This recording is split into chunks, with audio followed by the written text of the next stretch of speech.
Hey guys, you are watching your anime world. How are you all? Please support to subscribe this channel for watching new interesting stories. So in this video, we will see what if Deku had to balance fatherhood and heroism alone. Here is short summary. Izuku found love at an early age, only for it to be taken all too quickly. What he didn't know that a night of passion would lead to him having a daughter he never knew about. Now with the mother gone, can he raise a daughter and still manage to be a hero? Izuku Midoriya, student, successor, friend, and father. With so much on his plate, can he pull it off? Maybe with a little help. But before we start, if you want more stuff like this, then be sure to subscribe and like this video. And if possible, share this video with your friends. Now let's start the story.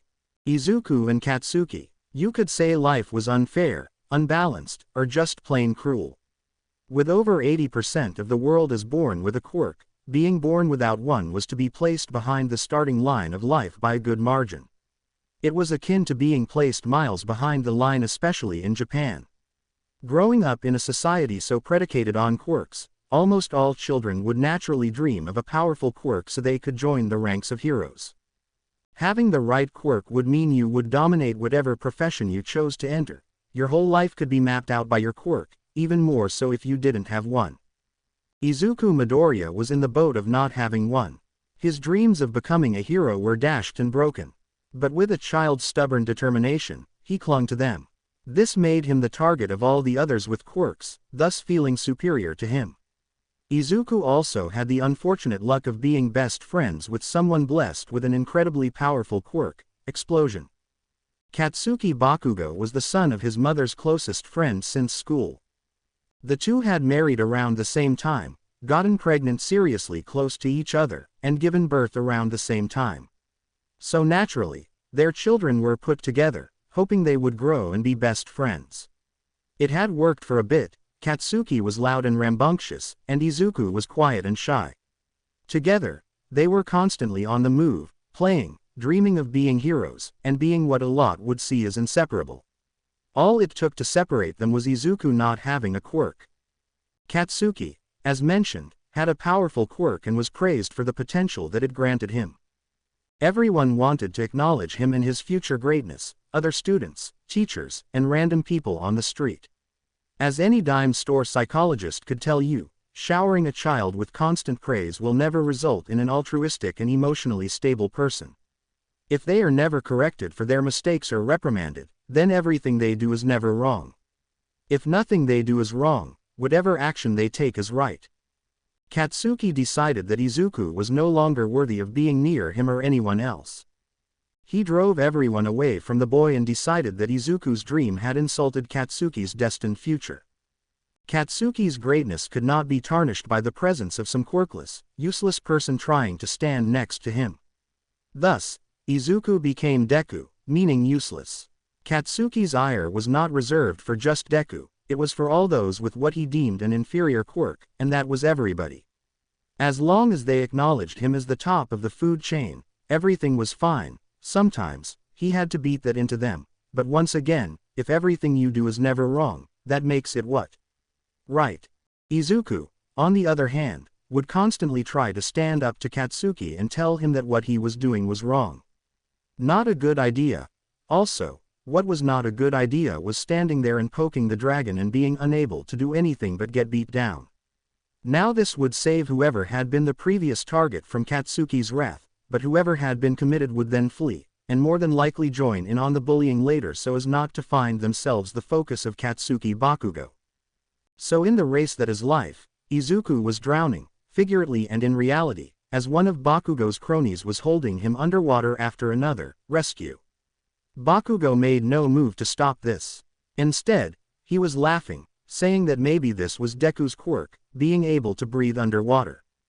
Is this attempted murder? Yes. Is it wrong? Yes, but if nothing you do is wrong. No one ever reprimanded Bakugo for his treatment of Deku, no one. Besides, Deku could hold his breath, so what was the harm?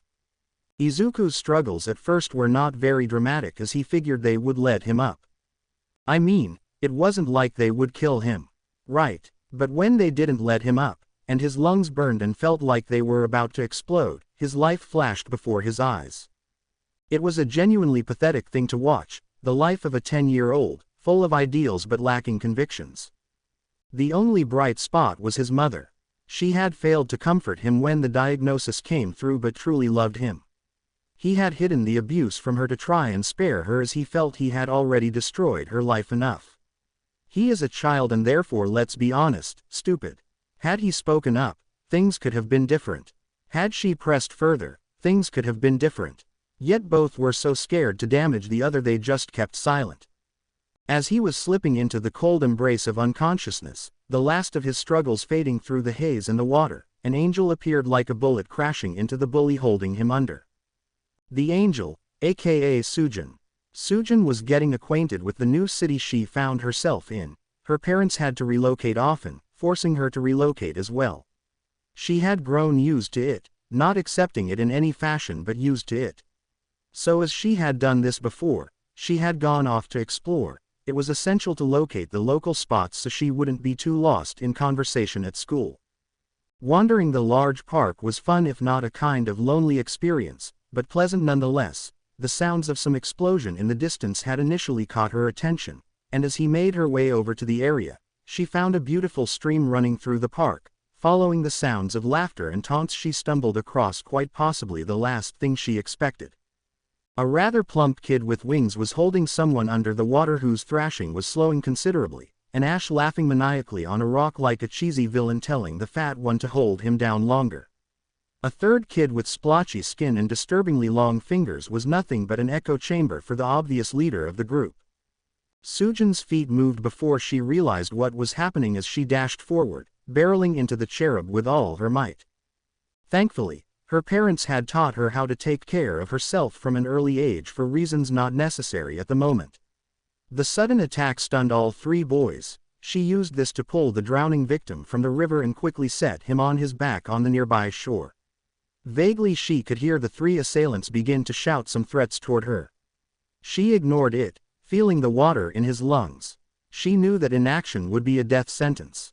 The first activation of her quirk, she summoned two giant water golems from the river to chase off those three assholes, their yells and screams retreating quickly into the forest. Straining, she touched the boy's chest and gently pulled the water from his lungs. As it came out of his mouth, it took the form of a sea snake before plunging back into the river.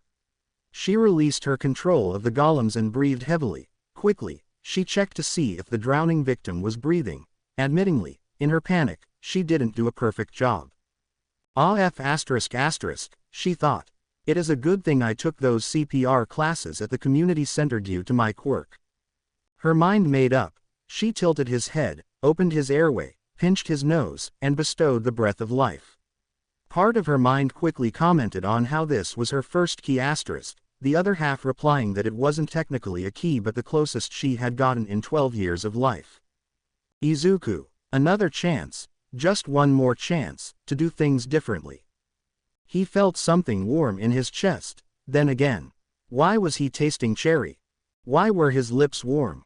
He could feel it. He wasn't dead. His eyes snapped open. A girl with bluish-black hair leaned over him. She turned her head to draw a breath, ready to deliver it before starting compressions. Her beautiful eyes opened and locked onto his wide-eyed expression. All Izuku could think of was how the sensation of her lips lingered on his and how he had a new love for cherry chapstick. He couldn't say anything, he couldn't move. Sujin. She was momentarily entranced by those beautiful emerald pools staring back at her. Her brain snapped her back quickly. Did this asshole fake me out to steal a key? I am going to murder him. Bring him back so I can murder him again. Did you just intentionally steal my first key *, you bastard? Izuku. No, I know, I swear, I would never do something like that. I was unconscious. I am so sorry for what happened. Your lips tasted nice. Oh no, please, oh no, I'm dead. I'm so dead. He scrambled away before kneeling, pressing his head into the dirt, and begging forgiveness. Death didn't come well, at least at the moment. He lifted his head and dared to open one eye at his savior executioner. He was expecting death, but truth be told praying for a taste of cherry chapstick. She had dark, almost black blue hair and brilliant blue eyes and wore a water hero's shirt, jeans, and sneakers. She tilted her head back and just started laughing. The feeling of the crisis subsiding, the danger has passed for the most part. Oh, thank God you're alive. Do I get to continue to live? Maybe, Sujin Yamada, she said, pointing at herself.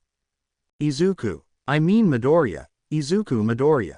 Look, man, you just stole my first key. You can call me Sujin, and I'll call you Izuku. It was my first key too. Wow, aren't you so damn smooth? No, I swear I wasn't trying to take advantage of you. He tried to stand but sank to the floor as the adrenaline fled his body. Hold up, man, you did almost drown. I had to pull water out of your lungs. Besides, I don't think you could take advantage of a newborn kitten. Thank you, he managed weakly. His world is getting colder and heavier. I think I need to get home. He tried to stand again only to collapse. Let me help you. She got up and slipped his arm over her shoulder. He saw her pause and open her palm on her other hand towards them, and he felt the water leaving his clothing and hers forming into a water snake before splashing into the river. That's so cool, he managed. What is your quirk? Oh, I can control water, I just need water around. I can also animate it to attack for me. That is so cool, life came up into his voice. His eyes shined at her, and an enormous smile crossed his face. Thump. What the F*** was that? Why did my heart jump like that? Sujin thought. All he did was smile at me. Thanks. Now, where do you live, Izuku? The trip home. He gave her his address, and she politely informed him she was new to town. He then provided directions as they journeyed to his home. He asked questions about her quirk. He was alive and smiling as they made their way out of the park and down the road. People gave them curious looks as they walked. He asked about her parents' quirks. She paused for a second before responding. Oh, my dad can control earth kind of like how I do water, and my mom can make herself invisible. She was lying. She knew she was. Her dad controlled water just like she and her mom could create it. She could make almost any fundamental element. They were the villain water dragon and Elementa. She knew they were. They weren't big time. Well, not anymore. They used to be bigger, but then she came along. But that was the truth. They were, somewhere doing something. They would be home at some point. They may have to move again. But she hoped that would not be the case, at least not this time. She felt terrible lying to Izuku, but what could she do? Having villains for parents was difficult. They continued their walk toward Izuku's apartment. The boy holding onto her side was still asking some questions, and she could hear him muttering to himself, and he was struggling to remain conscious.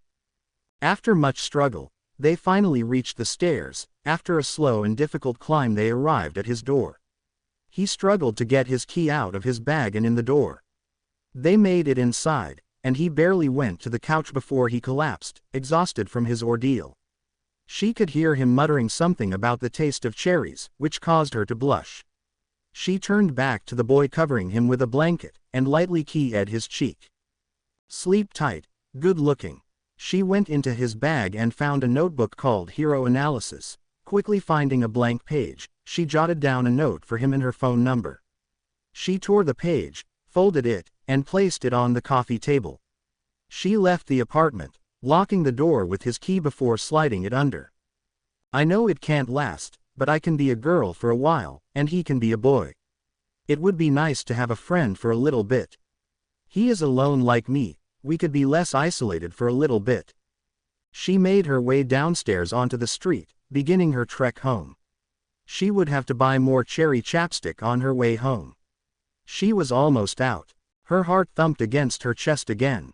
I am in so much trouble, she thought. So it began the day by the river. Two lonely people found each other. Time. At the age of 10, Izuku Midoriya met Sujin Yamada. She was a few years older than him at 12. An unlikely friendship started that day she saved him. With Sujin in his corner, he began to change. Taking to heart what had happened, he was determined to live life differently. Sujin was determined to enjoy what time she would have with him. When her parents tried to relocate 6 months later, she fought back, and they ended up staying, setting this as their base and just traveling for work. The secret about boys, if it could be called that, when they find a girl they are infatuated with, they can be inspired to change and grow in ways never considered before. A prime example was a year later when Sujin mentioned that she thought guys who played the guitar were cute. Izuku, wholly sane and not entirely in love with his only friend, decided to start playing the guitar on a whim. The year after, when he learned to play one of her favorite songs, she knew she was also in love with her best friend. He sat there, his eyes closed, concentrating so hard to do it right. When he opened his eyes, her face was right before him. This time it was a key asterisk, cherry chapstick, he muttered afterwards, making Sujin laugh and blush. He confessed right then and there, listing in rapid succession all the things he found great about her. She stopped him when he started talking ill about himself. He shut eyes again, asking if she would be his girlfriend. Sujin couldn't say anything but yes. It would be nice to say that after the initial meet cute, Bakugo just left them alone. But he was not pleased that Deku stood up for himself more and that this stupid girl would not acknowledge his greatness. It was after another scuffle between them that Izuku made up his mind to start working out and learning to defend himself. He wanted to get stronger not only for himself but for Sujin. It was the very dojo he signed up with where he would meet his second friend Itsuka Kendo. She was the sensei's daughter and was assigned to get him up to speed and manage his workouts. Thankfully Itsuka and Sujin hit it off, and the duo soon became a trio. The two girls pushed Izuku, picked him up when he was down, and encouraged him to move forward. With the year turning again and the seasons moving to summer, the trio went to the beach. Sujin had insisted that Itsuka come along to escape the dojo. He was with his girlfriend and friend, both girls, and both were beautiful in their bikinis. Izuku was developing some muscle, not so much a string bean anymore but showing much promise.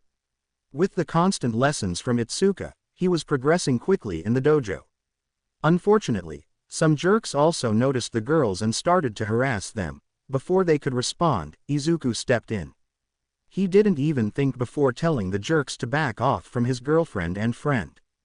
When the fight broke out, Sujin went to jump in immediately, but Itsuka stopped her. "Let him do this," she said. Izuku fought 2-on-1 against boys older than him. He took some hits but won. He had won. He had been able to defend someone successfully for the first time. Sujin and Itsuka hadn't stepped in.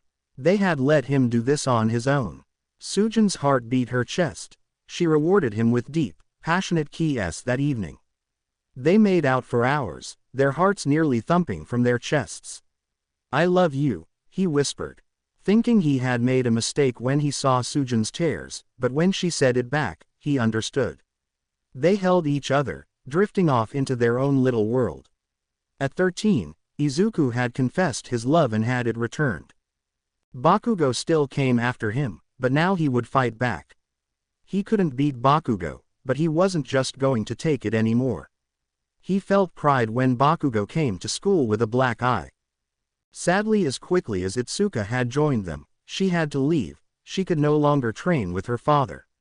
She had to train with her grandfather to take over the dojo one day.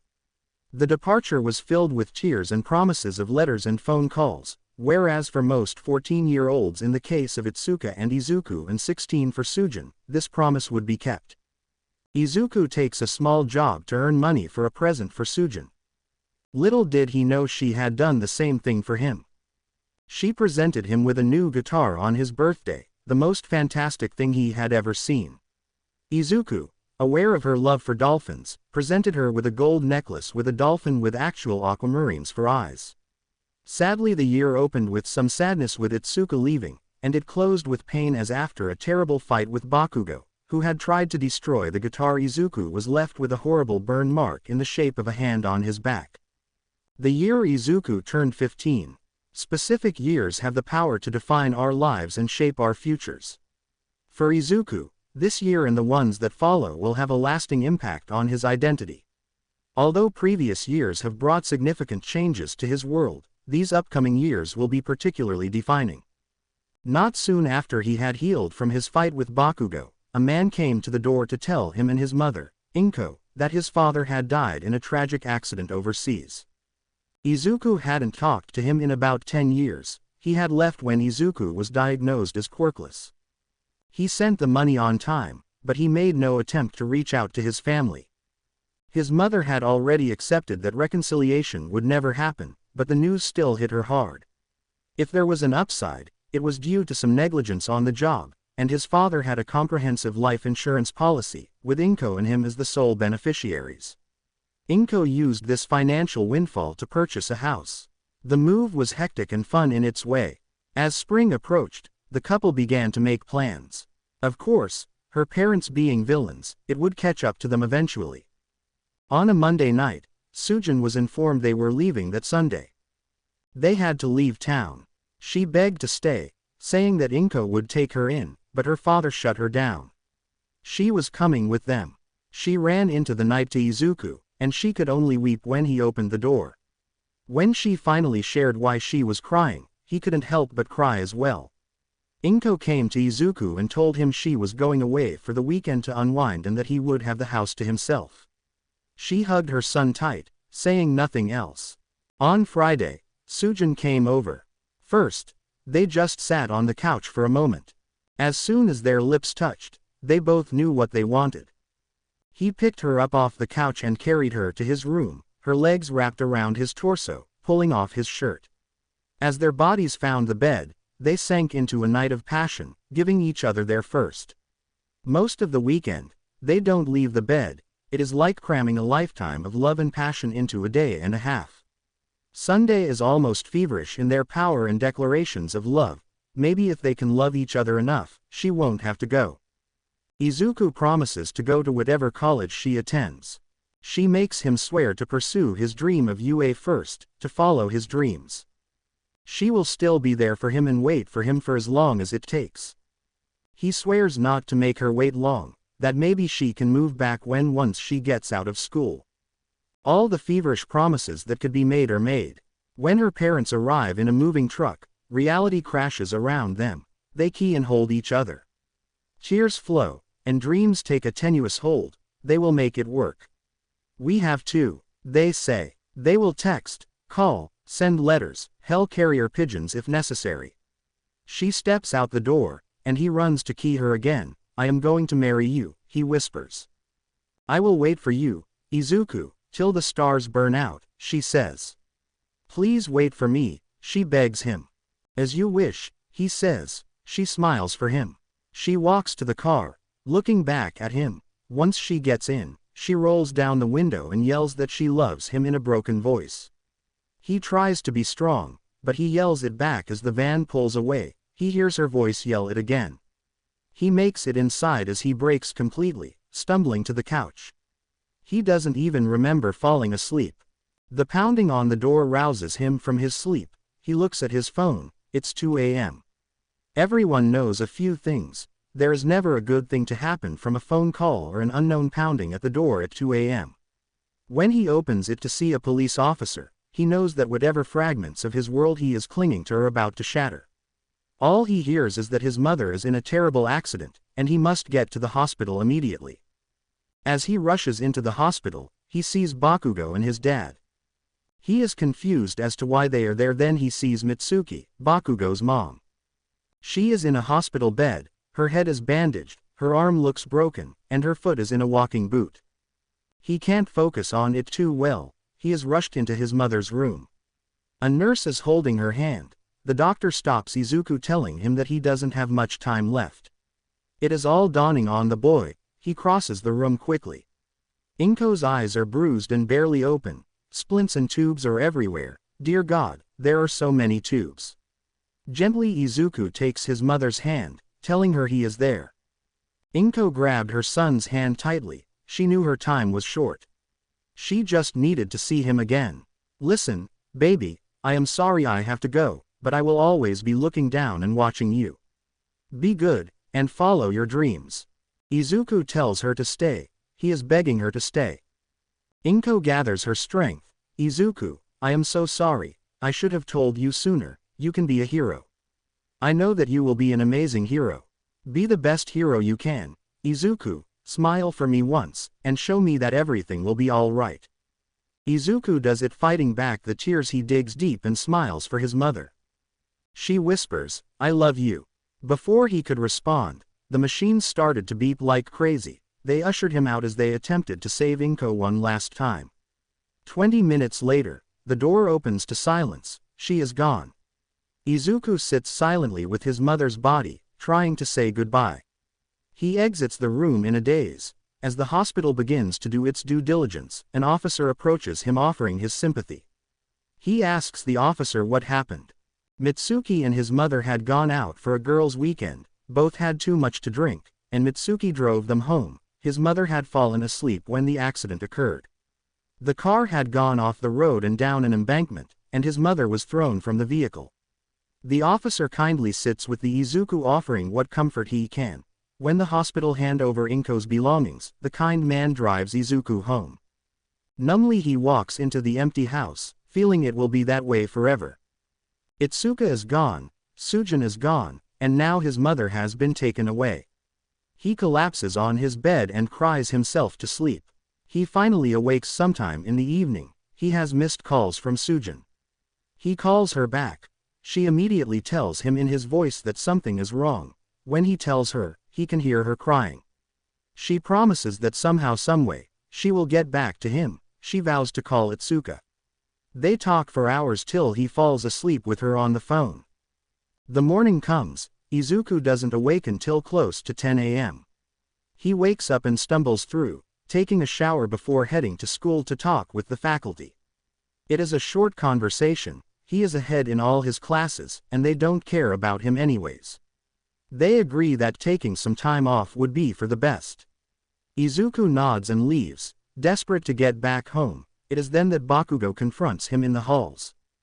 Bakugo begins to lay into Izuku verbally. Izuku is in shock as he registers what Bakugo is saying. He is complaining about how this will impact his life, that his family is going to have to pay Izuku out because Mitsuki was at fault, that his life is being inconvenienced, and that if Izuku takes the money, Bakugo is going to kill him. This bastard then starts going off on where Sujin is, how she probably wised up and left him, and that it was Inko's fault for dying. His words, "If that dumb bitch had bothered be wearing a seat belt, this wouldn't be messing up my life." Izuku snapped, rushing Bakugo in a frenzy. He took him down immediately. He is not just trying to punch Bakugo. He's trying to put his fist through him. He is attacking Bakugo like a rabid animal. The blood is flying. Izuku has broken Bakugo's nose, fractured his orbital socket, and busted open his lip. Bakugo tries to blast him off, and it fractures Izuku's shoulder, but Izuku won't stop coming. Eventually, the faculty tries to separate them, and Bakugo uses this opportunity to get into cheap shots. Izuku looks crazed in his frenzied state, tears streaming down his face. All Izuku can do is scream he is going to kill Bakugo. He is fighting like a madman to get free and get his hands on Bakugo. "I want your blood," Izuku yells. He longs to hear Bakugo scream, but then something happens. A green aura surrounds Izuku's hand, and he gestures toward Bakugo in a claw-like fashion. Suddenly, blood begins to rip out of Bakugo's body. Izuku realizes he is doing it, manifesting a quirk like his mom's. With Bakugo's screams echoing in his ears, Izuku passes out. The sound of hospital monitors coax Izuku back to consciousness. As he comes through, he is handcuffed to the bed, and an officer immediately begins to lay into the boy, throwing terms like jail and unlawful assault with a quirk. Izuku's patience is so thin that it cannot be measured with the naked eye. If something like that was even possible, he snaps back. He rips open his hospital gown, showing all the scars Bakugo has given him over the years, yelling back about all that has been done to him. Before the officer can roar back, the door opens, and in walks a tall thin man in a sharp suit. His hair is thinning on the top and sides, and he looks American. He introduces himself as Kobayashi, saying that he is Mr. Midoriya's lawyer and that the officer's presence is no longer needed and to remove the cuffs. The officer is about to complain when his radio springs to life, and the captain tells him to remove the cuffs from the suspect and vacate the room. "Now, Mr. Midoriya, I was retained by your mother, and in the event of her untimely demise, I was to serve you as well," he speaks, Izuku is not only surprised by his words but the man is speaking with a British Indian accent. If you do not wish to retain my services, I would ask that you at least allow me to settle this pressing legal matter before you dismiss me. Izuku nods. I have spoken to the other party, and in exchange for you not pressing charges against their son, they will not press any charges against you. Also, you will not be held responsible for any medical bills resulting from this incident. The man says, now, here is my card. When you are free from the hospital, please call me so we can go over the terms of your mother's will and sign some papers. A few days later, Izuku sits with Kobayashi as they go over the estate and his mother's will. Thankfully, the lawyer explains that his mother had already planned and organized her funeral arrangements, taking all the pressure off of Izuku. As they talked, it became apparent that beyond his quirk awakening, his mother was looking down on him. What it all amounts to is that everything is taken care of: bills, repairs, future endeavors, everything. A monthly stipend will account for his food and spending money, including clothing and small necessities like haircuts. If he requires anything else, he must submit a written request to Kobayashi, as he will be the executor until Izuku comes of age. His mother also made investments to see things through for years. With only a few days until the funeral, Sujin and Itsuka return, and the girls do all they can to support Izuku as he prepares for the fateful day. Itsuka leaves the couple at night so they may seek comfort in each other's embrace. It differs from the last time, not frenzied, comforting, tender, and passionate. It also provides a welcome distraction from the grief, a moment of respite. Izuku is surprised at how many of his mother's coworkers come to pay their respects. Mitsuki comes but stays only briefly. She apologizes to Izuku. He can see she wants to say more desperately, but she can't find the words, so she leaves, hoping to not cause a disturbance. Izuku is torn. He wants to yell at her, scream and berate her, but at the same time, he wants to hug his Auntie Mitsu. Regardless of the hell he has gone through with her son, she was always kind and loving towards him. Sadly, the day after, Itsuka has to leave them again. The following day, it is Sujin's turn. Izuku sits in the house alone. The silence is oppressive, so he decides to walk. When he opens the door, sitting on his doorstep is a beautiful oak box. Bringing it in, he carefully sets it on the counter, studying it. He sees no markings. He opens it. The box contains a letter, an envelope stuffed with cash, and a bottle of Blanton's Single Barrel. He opens the letter. Izuku Midoriya, my deepest and most sincere condolences in this hour of grief. Know that though your mother has departed this world, she is still looking down on you from on high, watching you see you grow into the man she always knew you were inside. The letter is simple and typewritten, with no signature. The paper feels nice, but that is all Izuku can tell. He sets it aside, and there is easily 500,000 yen opening the envelope. His attention turns to the bottle, his mind racing. He had never had a drink before, and that was to change swiftly that night. It turns out getting alcohol underage is relatively easy. All Izuku would do is find someone down on their luck outside the liquor store, give them money to buy what they wanted, and they would procure him what he wanted. Slowly it all begins to blur together. Sujin's heart breaks as she talks to him in his drunken haze daily, answering his phone calls in the middle of the night and responding to drunk texts. She knows he is hurting and just trying to bury it away, but she tells him every day that he should stop. She doesn't yell or threaten, but she tells him he should stop daily and that she loves him. She is trying to get back to him, to be with him, to ease his pain, but she can't at the moment. Izuku wakes up one day. He is in his mother's room. He hadn't been in there since before the funeral. He is lying at the foot of her bed, curled up, holding her sweater. As his eyes focus more, he sees her dresser just across from the foot of the bed. It is a photo of Inko and him. It is from a fireworks festival years ago. He is little, holding her hand, and they are looking up at the fireworks exploding in the sky. He has no idea who took the photo. It could be his father from his age in the image. His body odor and the smell of booze assault his nose. Looking at the picture, he just thinks she is watching. Izuku makes his way to the quirk registration office to update his status. While looking at what to name his quirk, one word comes to mind: attraction. That was what his mom's quirk was called. he can affect small objects like her, but he seems stronger.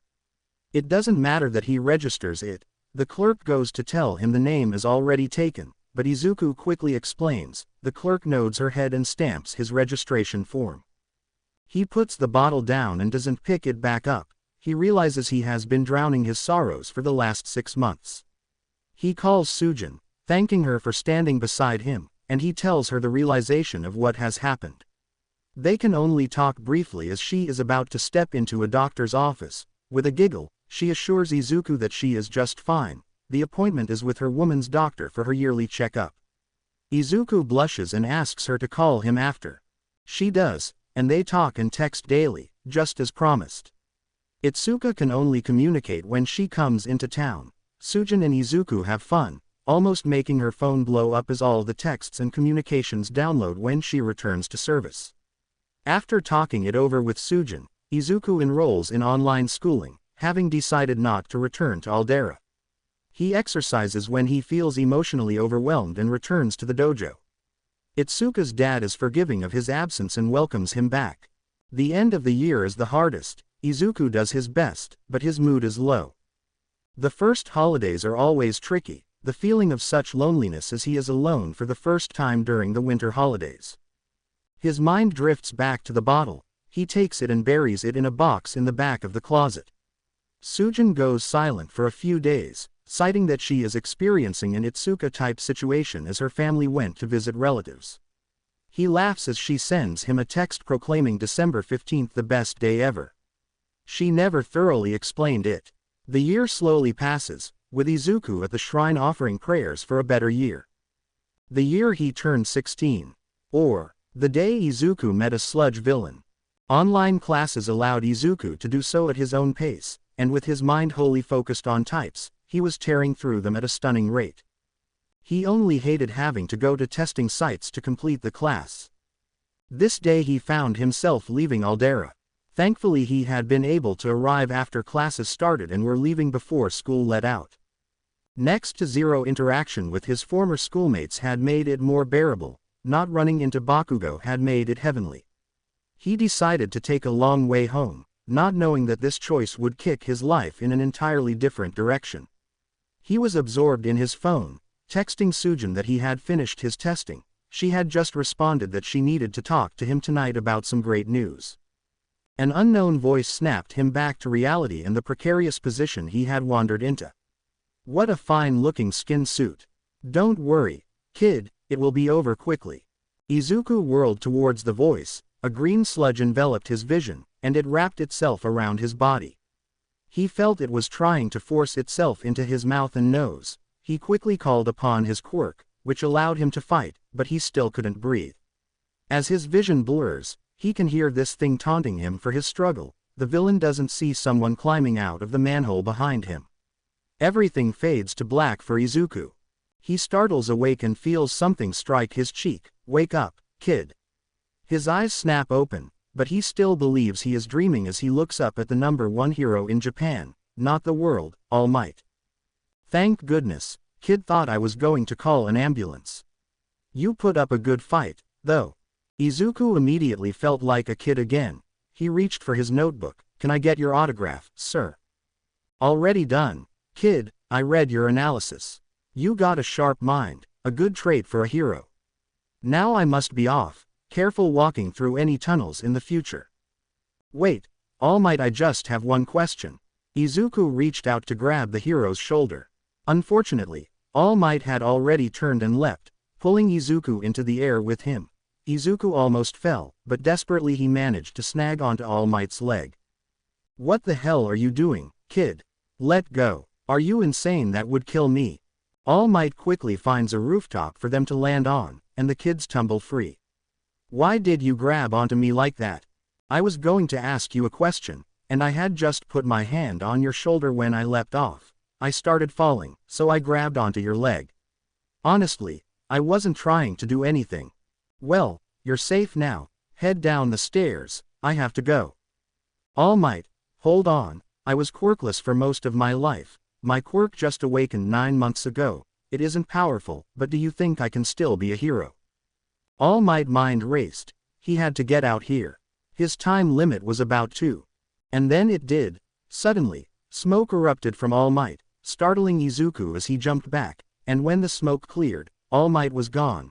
Instead, there was a skeletal man with hair and eyes like All Might wearing his suit. What the hell is going on? Izuku yelled. Are you some sort of imposter?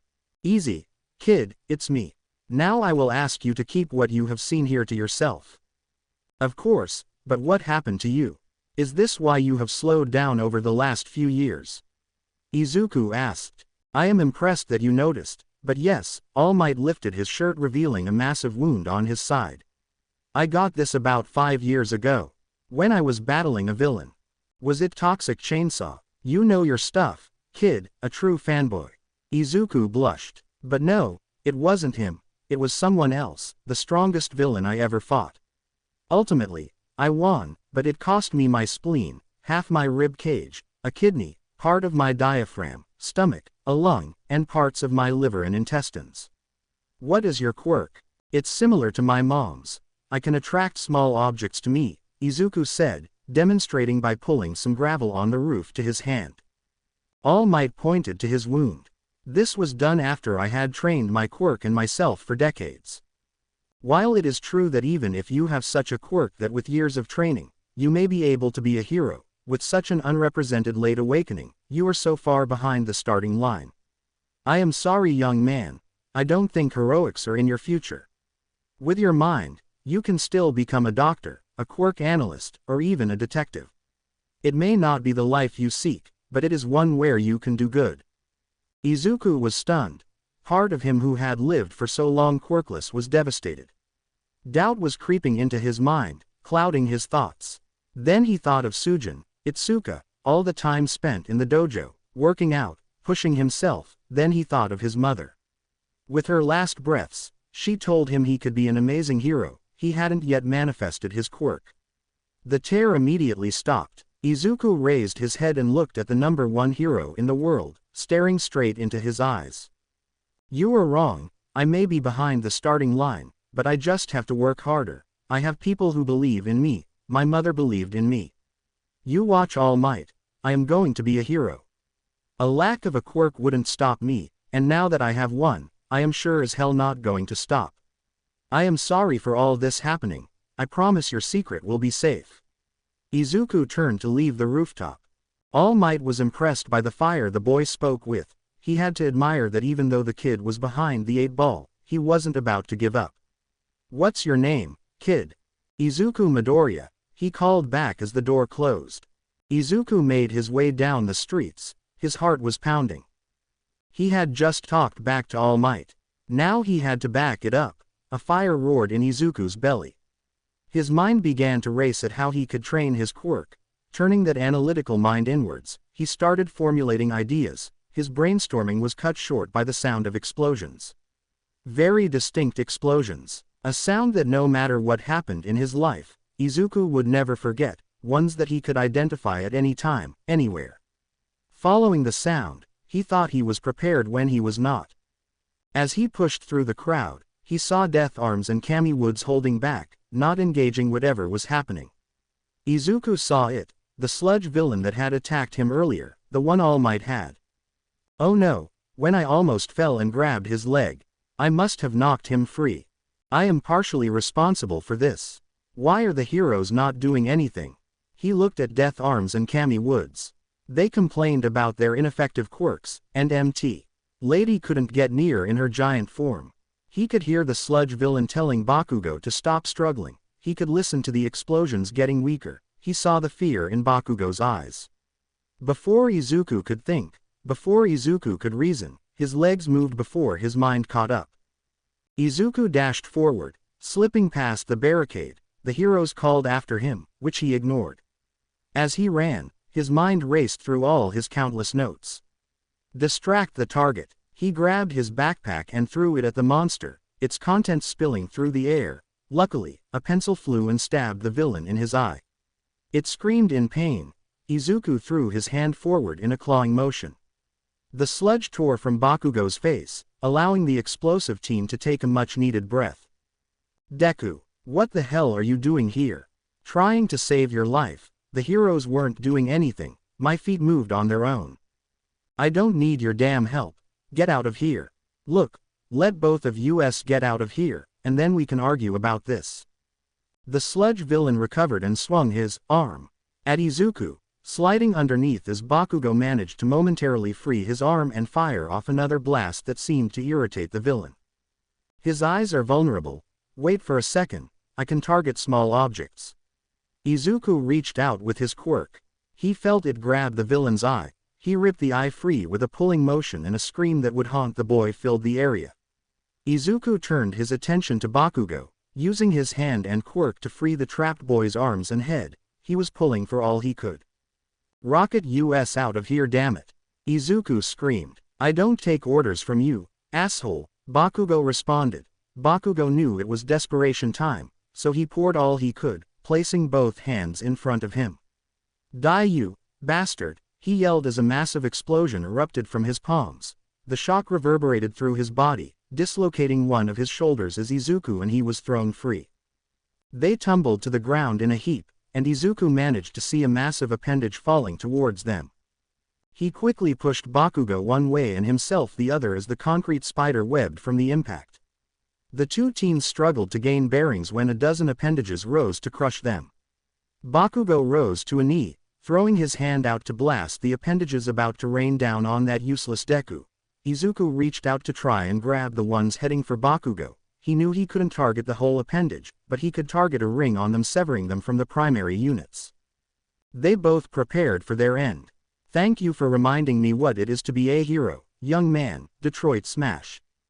All Might appeared before the villain, and in a single punch, they blew the villain away. When the wind settled, rain began to fall. All Might just changed the weather with a point, the boys thought. It was a blur of activity as heroes rushed in as well as paramedics. The heroes began to reprimand Izuku for running and almost getting himself killed. Izuku couldn't believe it, he had run in because they were doing nothing. What was I supposed to do? Let him die. You guys weren't doing anything. Watch your mouth, kid, snapped Death Arms. Our quirks couldn't do anything to that villain. I distracted him with a pencil. You're a goddamn pro. You mean to tell me that if your quirk isn't suited to something, you just stand there and let someone die? I have had enough of this. How about I arrest you for vigilantism? Arrest me then. I would rather go to jail than stand by and let someone die when I could have tried to help. That is the true essence of a hero, young man. Now I don't think we need to bring charges. Death Arms. The young man is emotional at the moment. And he does have a point. While I may have defeated that villain, I would not have arrived in time if this youngster had not bought young Bakugo extra time and held off the villain. Especially while 3 pro heroes watched. The words seemed to sink into Death Arms, who knew he couldn't go against the #1 hero, and if he did file charges, it would look like he was being petty that a kid had run in and done something while he stood by. All Might gave Izuku a nod. Izuku got up and slipped away, starting to make the trek home after an incredibly long day. Tonight's conversation with Sujin was going to be epic. He stopped to get a drink from a vending machine. Taking a long drink of water, he heard his name being called. Not his real name, but Deku. Izuku turned to the voice of his tormentor. What do you want, Bakugo? I didn't need your help back there. I could have freed myself. It was All Might that saved me, not you. Izuku was shocked. Oh my god, Bakugo, I am so tired of you and your bullshit. What did you say? Are your explosions making you deaf? I don't care anymore. We are done. The day you couldn't pull your head out of yerb cause my mom's death might inconvenience you in some manner. That was it, Bakugo. We are done. Stay the hell away from me. Izuku bellowed. He didn't notice Bakugo flinch. Go home. Go home to Auntie, hug her, and be thankful that you have someone at home waiting for you to get there, you arrogant piece of shit. Izuku stalked off, leaving Bakugo behind. Bakugo didn't say anything. He stood silently for a minute before walking off, the fading light of day casting a long shadow. Izuku was a block away when suddenly All Might burst from an alley. Never fear, citizen, for I am here. He barely managed to get his catchphrase out before he coughed up blood and reverted to his skeletal form. Hold up for a minute, young Midoriya.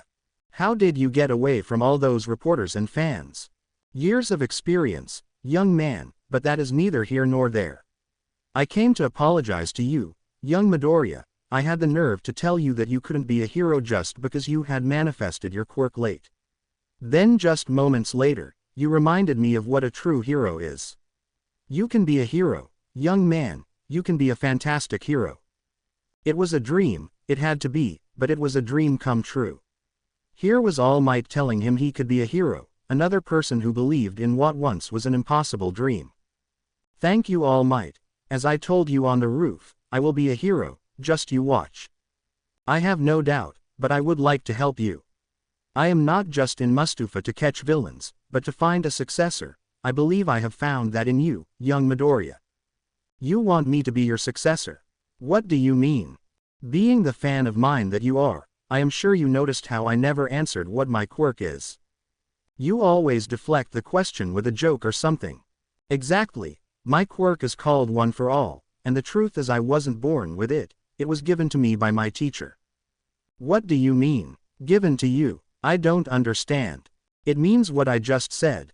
Now I will tell you something few people know. My quirk can be transferred from one person to another. This has happened 7 other times before me, and I would like to pass it on to you. I wasn't lying when I said that starting line was far ahead of you, but with your heart, my help, I think not only can you run in the race, you can dominate it. It makes sense that you would keep it quiet, it would change what people think and know about quirks. You believe me worthy. Yes, young Midoriya, you lived most of your life being quirkless, I can see that you have worked out and trained despite that. You have the heart and the dedication. Now, it won't be easy. We must train hard for the next 2 years before your entrance exam. But if you trust me, I guarantee you can pass any entrance exam. Now what do you say? Will you become the 9th inheritor? Yes, All Might. Yes, I will. Izuku spoke with conviction. A few tears were shed. He looked to the sky. Keep watching, Mom. All Might and Izuku exchanged contact information. The pro told Izuku to meet him this weekend at Takoba Municipal Beach Park at 5 a.m. They would begin then. Izuku smiled and shook the pro's hand before making his way home. All Might watched the boy disappearing into the distance. He knew his work would be cut out for the lad. Izuku's body was probably close to accepting One for All, but he had to train him to control it. All Might know that would be a problem. He could handle One for All right from the beginning. His teacher had been surprised. All Might was a great hero, not a very good teacher, but he knew someone who was. He stared at his phone as he made his way home. This was a phone call he was partly dreading having to make. Home. On his way home, Izuku stops and grabs dinner from a burger joint. His mind is racing about the day as he enters the silent home. He knows who he needs to share it with. He immediately dials Sujin. She knows he is smiling from how his voice sounds over the phone. She can hear the joy in his voice, and very coyly, she asks about his day. Over the next hour, she listens to the unforgettable day, the tests, the sludge villain encounters 1 and 2, and the All Might encounters 1 and 2. He tells her about One for All. He has 2. He knows he should keep it secret but can't from the woman he loves. Sujin listens to everything, her heart racing and soaring, plummeting as he recounts everything. In her arms sits a newborn baby girl, their daughter. Their night of passion had resulted in her being pregnant. She was going to tell him that was what she needed to talk to him about. To let him know what had happened, but she knew what he would do. Drop everything and run to her. Toss all his dreams aside and run to them. As much as she wanted to tell him, she knew she couldn't, especially now that All Might would pass his quirk on to him. Not now that the #1 hero would train him.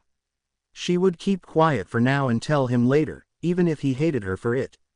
She would keep this a secret for now. She loved him, and he loved her. It wasn't right. She knew he had the right to decide. She was going to take that away from him. She had to. When he asks about what she is so excited about, she lies.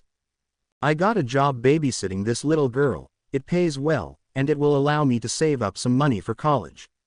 Oh, you should see her, Izuku. She is so beautiful. Her heart flutters when he asks for pictures. She carefully chooses one before sending it. You were right. Sujin, she is beautiful, what is her name? Inari, Sujin replies, catching her voice before it breaks and betrays her. She holds her emotions in check when he comments on how pretty the name is. I can't wait till I graduate from UA. I will marry you, and we will have our babies. Tell me that again, baby, she says, tears leaking from the corner of her eyes. As you wish. Life is what happens when you are busy making other plans. Life has a way of happening regardless of the plans anyone has. Izuku and Sujin were no exception, with his training and raising Inari in school. The fantastic thing is that they still talked every day through it all. Izuku had started cleaning the seaside junkyard known as Takoba Municipal Beach Park, meeting All Might there at 5 a.m. The plan had been laid out for the boy. The mornings would be dedicated to cleaning the beach. This would be his physical workouts, increasing his muscle mass to get him physically closer to being ready to accept One for All. After lunch, they would do quirk training. Izuku had questioned this. He knew that he needed to work on his quirk, but he hadn't expected All Might to want to train him. All Might told him that his quirk training would be just as necessary, if not more so, than his physical training. He told his successor how his teacher Nana had been born with the simple quirk of float. It had performed exactly as labeled. Yet, after receiving One for All, her quirk was empowered. She could no longer float but could fly. All Might reasoned that when Izuku inherited One for All, Attraction would also receive some power up. They needed to be as ready as possible. Sujin had her struggles. Raising a child alone is difficult. Factor in trying to attend online classes, villains for parents, a long-distance boyfriend, and having to lie daily to the one you love can take a toll on a person. And last Sujin checked, she was, in fact, a person. Yet sadly, the more you do something, the better you get at it, even lying to the one you love. The lies worked partly because of a few factors. Izuku was physically and mentally exhausted daily from training and school work. The second factor was that, as the old saying goes, love is blind. Also, Izuku could not tell if his girlfriend was acting weird, as he had no other reference point. Sujin would say to him about his daughter's growth and development daily. For Izuku, it seemed a little strange that Sujin would talk so much about the little girl, but when Sujin kindly explained how much attention Inari demanded, a large part of her day revolved around that Izuku understood. While he couldn't quite understand Sujin's joy in sharing tidbits about Inari's day, he loved how happy it made Sujin. It started to be a favorite part of his day. The end of every call would turn to dreams of the future, hopes for tomorrow, and longing for each other's embrace. It took 3 months for the beach to be halfway cleared. All Might smiled at his successor and proclaimed that time had come for Izuku to inherit One for All. They traveled to Might Tower in Tokyo. It was at that point that Izuku was introduced to 2 people who would become very important for the rest of his life: the youthful heroine, Recovery Girl, and All Might's second teacher, the jet hero, Gran Torino. Aside from having to eat a piece of All Might's hair which he found perfectly disgusting, it took a few hours, which they passed in a reinforced room with Izuku attempting to dodge Gran Torino as part of his combat training. Around the end of the first hour, Izuku began to use his quirk to tug at various parts of the hero, his costume, his hair, or even forcibly closing his eyes. Torino smiled as the boy was thinking on his feet. Then to reward him, he proceeded to move about the room even faster. As Izuku lay panting on the floor, he felt it. Something exploded in his gut and behind his eyes. It was an explosion of pain followed by warmth. It was an overwhelming of his senses. He could feel something all around him, thousands if not millions of things around him. Slowly he realized it was the air. He could pull on the very air or push it away. His quirk had changed. When the blinding pain subsided, Izuku looked up and smiled at All Might. It worked. Izuku was trying to run before he could walk, and when All Might asked him to throw a punch, Izuku decided to go full power right away. Gran flew in and kicked the boy right in the gut, stopping him. Recovery bobbed him with her cane and wanted to take him to be checked for brain damage. Izuku sat on the ground catching his breath and rubbing his head. I apologize, young Midoriya, going full strength like that, it was more likely that you would severely hurt yourself. You need to limit your output to an acceptable level to not damage yourself. You could have said something. Izuku said as he stood up, attempting to draw upon the quirk once again. Once again, it roared to 100%. Just holding it, Izuku thought he would explode. It proceeded this way for the rest of the day until Izuku became frustrated. Relax, young Midoriya. Rome wasn't built in a day. You didn't master your quirk in a day either. We need to take our time so we don't rush and set you back before you start even more. Izuku wasn't happy, but he understood he was behind in some aspects and was trying to rush to catch up. That night Sujin immediately wanted to know how everything had gone. She let him do his best to deflect before forcing the issue. She listened to his ranting and complaint before she let a giggle slip. Sujin, this isn't funny. Izuku, you are sometimes the dumbest smart guy the first no, quite trying to be the brute squad. Huh, you are trying to brute force this when you need technique. I can control water, right? Yes, why do I make water take forms? I could pull up the whole river and throw it at someone, but it would cause me to pass out, and I couldn't direct it very well anyway. You are trying to throw the whole river. Just drink a little water drink. Don't try and drink the lake. Silence. So instead of standing in the river and trying to control it, divert some to the side. Essentially, make a small channel and let it flow naturally. Oh, and don't just direct it to your arm. Spread it out all over. Water will always follow the path of least resistance. If you only have it go to one spot, it may overflow. It can also carve its own path. How did I fall in love with such a smart and beautiful girl? Some bullies tried to drown you. You know I have never been happier for a near-death experience. Why didn't you apply to UA? You could be an amazing hero, Sujin. It never appealed to me the same way. I love my quirk, but I don't think I could go out there every day and fight villains with it. I want to pursue child development. I leave the fighting of villains to my big strong future husband. Now start digging some channels. I want to know if this works. Izuku laughed and placed the phone on the bed, placing the call on speaker. He closed his eyes and began to imagine a river flowing through him. He then started creating imaginary channels all through his body. Sujin told him to dig into every part of his body, fingers and toes. It felt different, slowly connecting it to the river and letting it flow through him. Instead of a rush, it came like a cool trickle. When he opened his eyes, green electricity was running all over his body. He let out a cheer. Sujin was laughing, hearing him let out cries of joy and praising her as the reason for his breakthrough. When he went to work out the following day, he proudly demonstrated his technique. All Might smiled and congratulated him. Recovery Girl was thankful he wasn't hurting himself. Torino smiled sadistically. Now let us see if you can use it, Zygote. Bring it, old man, Izuku replied. The old man brought it. Throughout the year, they diligently worked on cleaning the beach and training. By the end, he had made significant progress in controlling approximately 15% of the one-for-all power while continuing to improve his other quirk. He was getting closer to reaching his goal. Thankfully the holidays were not so bad this year. He didn't spend them alone. Instead he spent them with All Might, or Mr. Yagi as Yojiku now called him, and Torino. Recovery Girl even came by as well. It wasn't the same, but it was much nicer than being alone. Sujin continued to raise their daughter, the lies flowing like a river of honey. It broke her heart, but she knew it was what she needed to do and what was best. Inari had become a part of her parents' lives, although her father seemed unhappy and kept his distance from his granddaughter. On the other hand, her mother adored the little girl wholeheartedly. However, their criminal activities continued despite Sujin's pleas to stop and led an everyday life. Sujin kept dreaming of a different life, pushing towards it. The year rolled over as time waited for no one.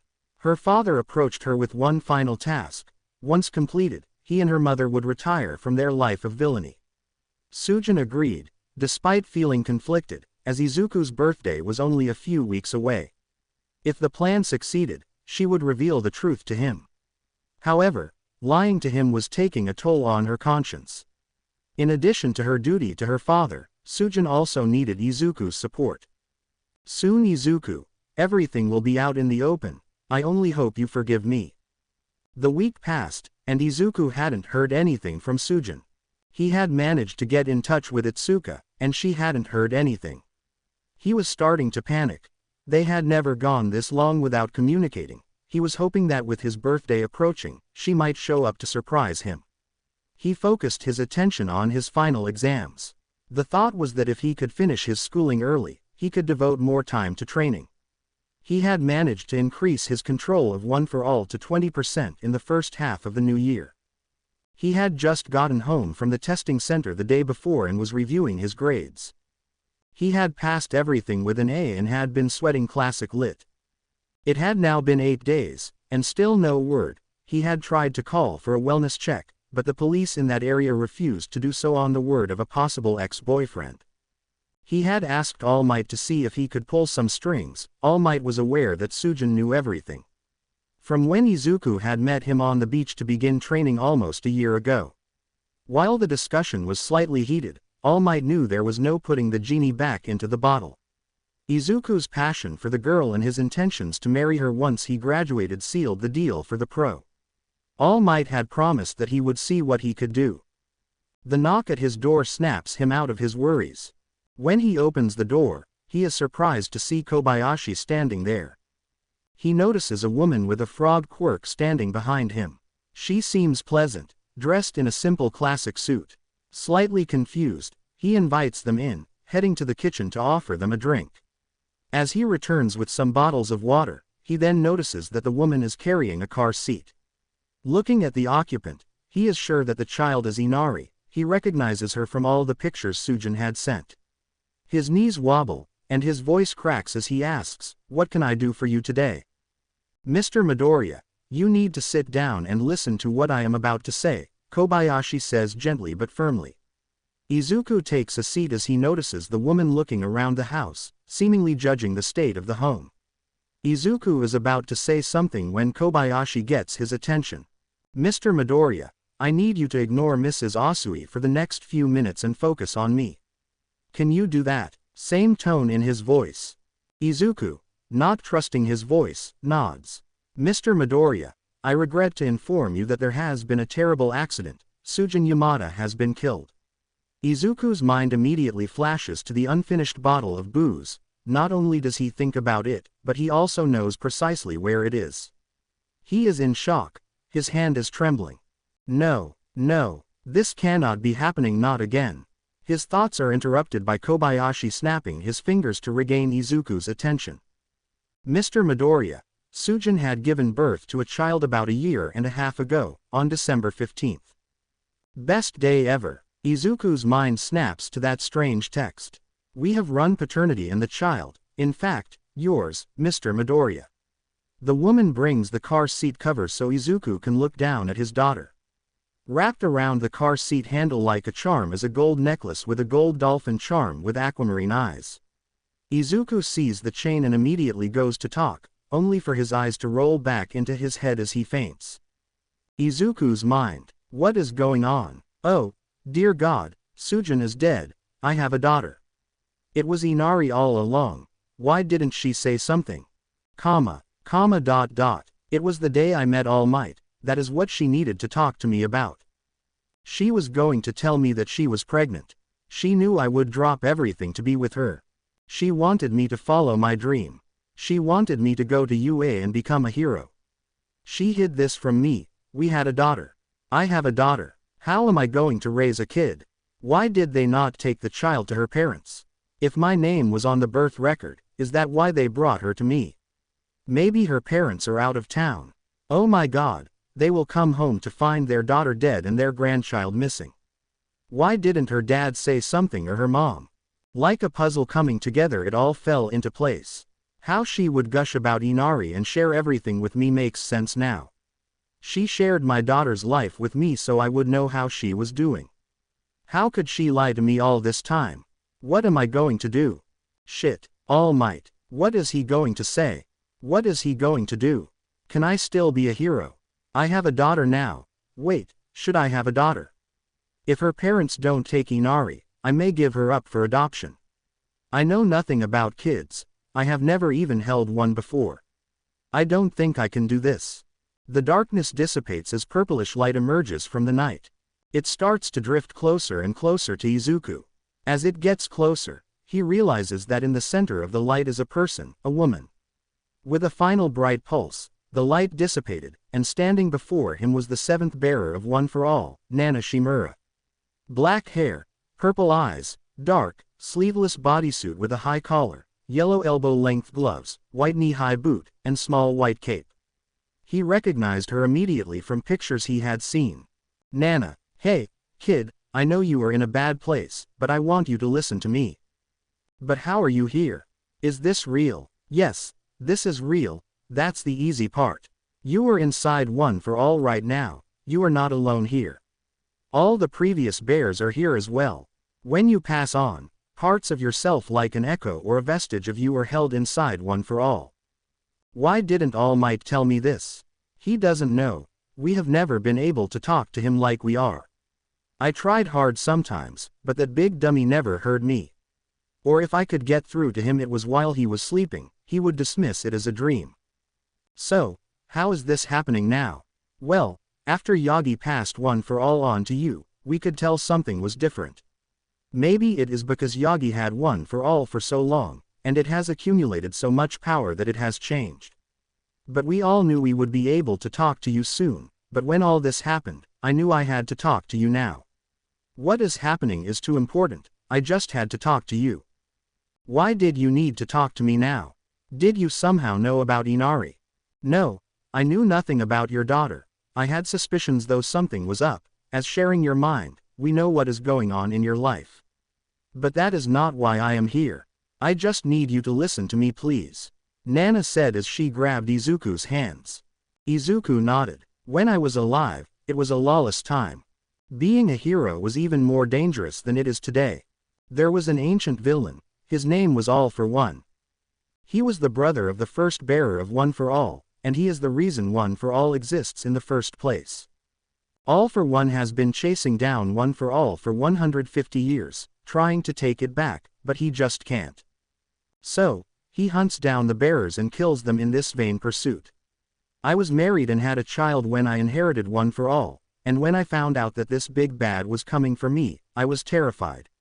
First One for All killed my husband, and in fear, I put my son up for adoption, thinking I was doing what was best for him by hiding him. I wasn't. I was afraid, and instead of trusting the people around me, I abandoned him. I made my decision out of fear. No good decision comes from that place. But if One for All is still out there, shouldn't I follow your lead? First, One for All is dead, Yagi killed him. That was the villain that injured him. It was All for One. If you let her go, you will regret it for the rest of your life, and she will never entirely understand either. Izuku, I will not sit here and lie to you and tell you it won't be challenging because it is the hardest thing you ever do. But it will also be the most rewarding, even if it is a simple smile or a laugh. If you walk this path, you will soon realize that you are not walking it for yourself anymore and will be walking it for her. It will be hard, and sometimes she will not understand your sacrifices, but hopefully, in the end, she will. In the end, you will. What if I am not ready? I know I am not ready. I don't want to fail her. No one ever is Izuku, and no parent is ever perfect. All you can do is when you have raised a child is hope to be better than your parents did. Doing better than your dad is a guaranteed win, but it will be hard to outdo your mom. It would be nice to try, though, wouldn't it? I don't know if I can. His body begins to shake as the tears that have just been below the surface begin to emerge. It all seems so impossible, I feel so broken. A hero's job is to figure out the impossible, Izuku. Regardless of how long you are a hero, no situation is the same, no villain is the same, and every task will seem impossible, but it is our job to figure that out. It is okay to be broken, it is okay to collapse, but you smile. You smile for that little girl as if you were their world, you smile so everything will be okay. Then you cry for those lost, for the pain, and for the uncertainty. Smile for me once, and show me that everything will be all right, Inko's final words echo in his mind. Izuku loses all sense of self-control and sobs. He feels Nana pull him in tight and hold him while he lets it flow. He doesn't know how long it lasts or how time would work within One for All. Nana releases him, I have faith in you. 9th. She says as she begins to drift and fade back into the darkness. Izuku sits there in the darkness. Can I do this? Should I do this? He thinks of Sujin, and his heart tightens. He then thinks of all the pictures, the joy in her voice whenever she would talk about Inari. Besides memories, all he has left of Sujin is Inari. All Inari has is him. He knows that he must find out about Sujin's parents and that he must tell All Might. He wants to be a hero, but Nana is correct. It is not for the same reasons as before, it's for his mom, Sujin, and Inari. He will become a hero that they can be proud of and the greatest hero this world has ever seen. With a shaky resolve, he begins to regain consciousness. The real world. As the world slowly came back into focus, Izuku's eyes fluttered open, taking in the house's ceiling. Gingerly, he turned his head to see Kobayashi staring at him and Mrs. Asui doing the same. She had a neutral look on her face showing neither concern nor dismissiveness. How long was I out? He asked. Just a few minutes. Under the circumstances, it is understandable, so do not fret, Kobayashi replied. Helping Izuku to sit up slowly. Take your time, but there are some things that we need to address. Izuku took a few more minutes to make sure everything was clear, his mind focusing on what Nana had told him, the thought of his daughter. Aside from Sujin's parents, Sujin was gone, and Izuku was all the little girl had. It was unfair to think that he had to decide so soon that would affect his life and, more importantly, Inari's life. Errant thoughts that Sujin may have been unfaithfully moved through his mind. Not only did he feel immediately guilty, but he also just as quickly immediately dismissed it. She loved him, and he was sure she had hidden the truth about Inari to allow him to follow his dream of being a pro-hero. She had accepted the burden of being a single mother for him, doing her best to raise their daughter. Nana's words rang in his, "Smile for you are her world." Pushing down his tears, he ensured his full attention was on Kobayashi. I am sure that you have questions, he said. Too many. First, tell me what happened to her. What of Sujin's parents? And is she mine?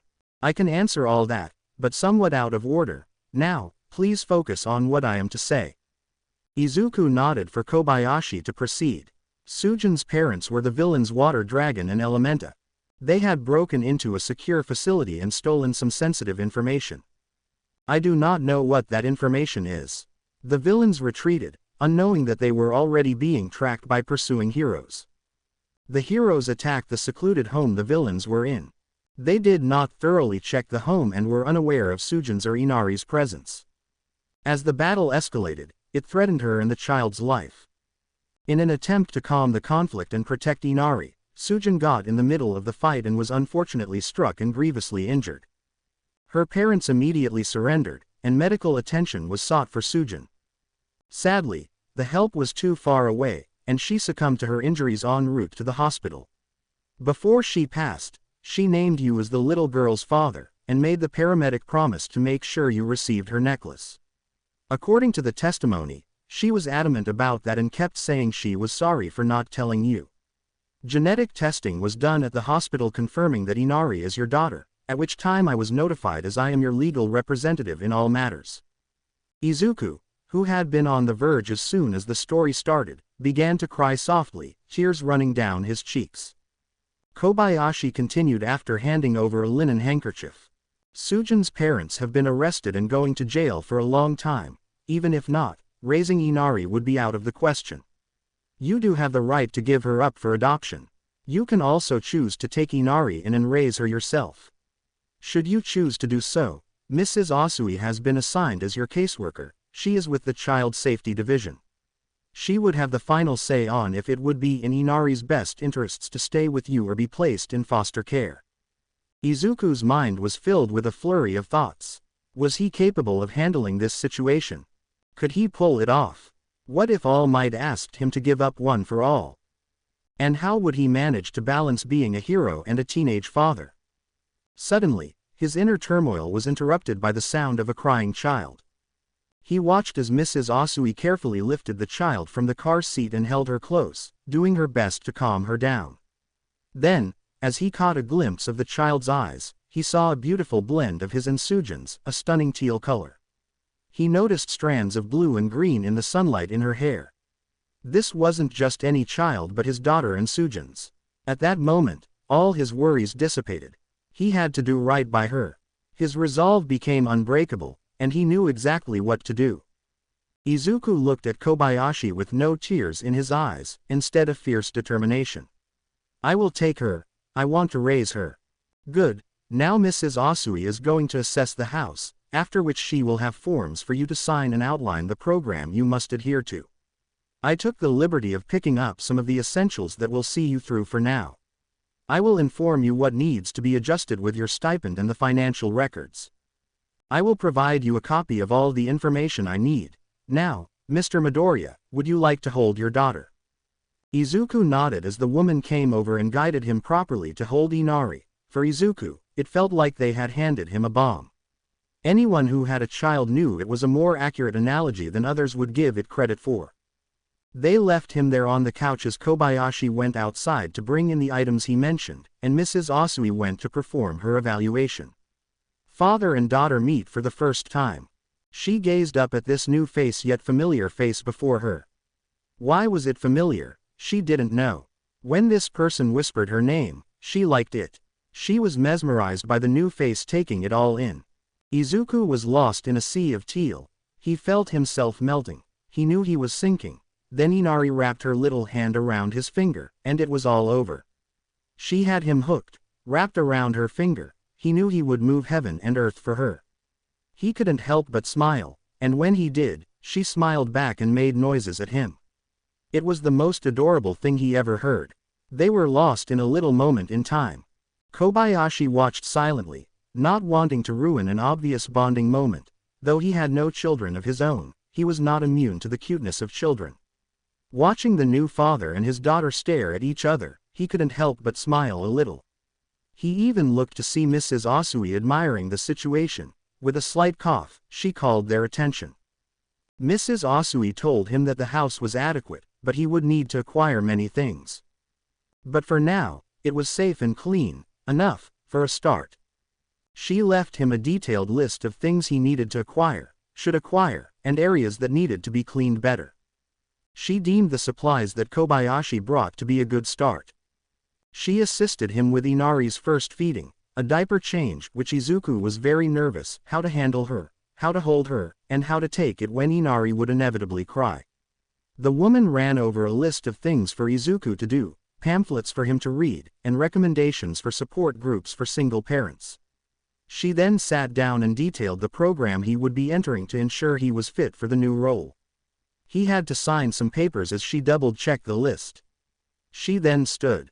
Now, Mr. Midoriya, the important thing is not to panic and avoid loud noises that will startle the child. I will be back tomorrow to perform a wellness check.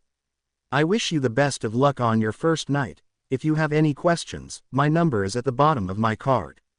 Good night, Mr. Midoriya. The woman bowed before excusing herself. I will be in touch as well, Mr. Midoriya. I hope to be here tomorrow to review everything we need to do to comply with the regulations. I am sorry for your loss. My heart goes out to you for enduring such heartbreak so soon. Kobayashi said with a bow before he left. It was just the two of them. It took Inari a bit to process that they were not returning. When this realization sank home, the experienced adults had left her in the presence of an amateur of the highest order. Inari began to cry. Izuku was calm for a very long 2 seconds. Okay. He went over to the pamphlet that Mrs. Asui had left. He was glancing over the list. She wasn't hungry, didn't want a bottle, her diaper was exemplary, and swaddling didn't work. He placed her on his shoulder, trying to stay calm while looking at the diagrams in the pamphlet.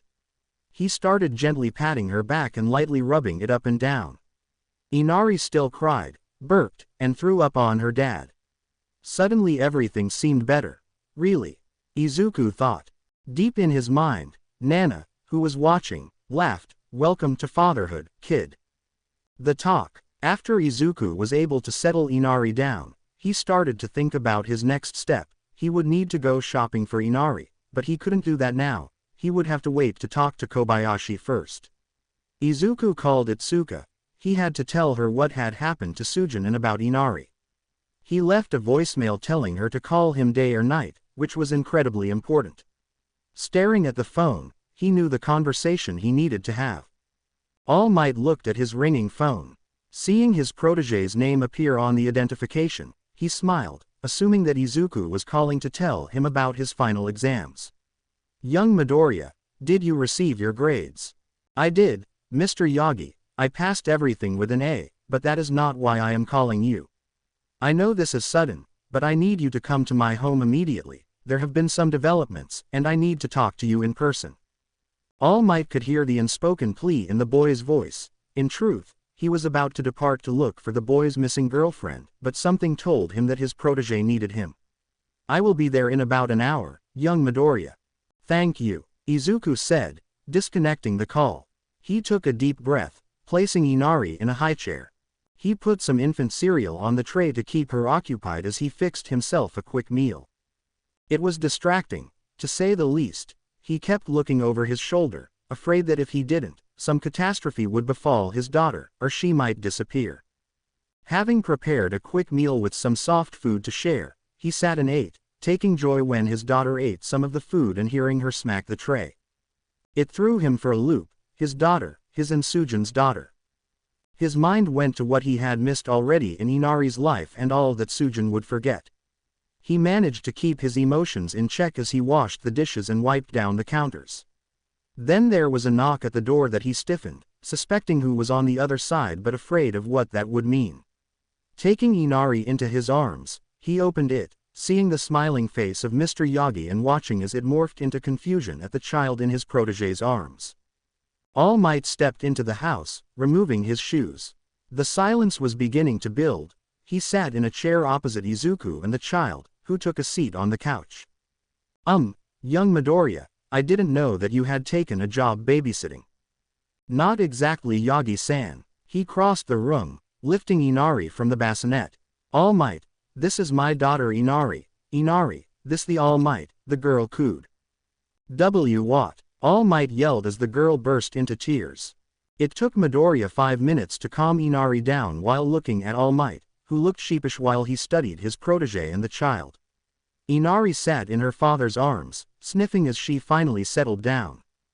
I apologize for my outburst, young Midoriya, but I am sure you can explain.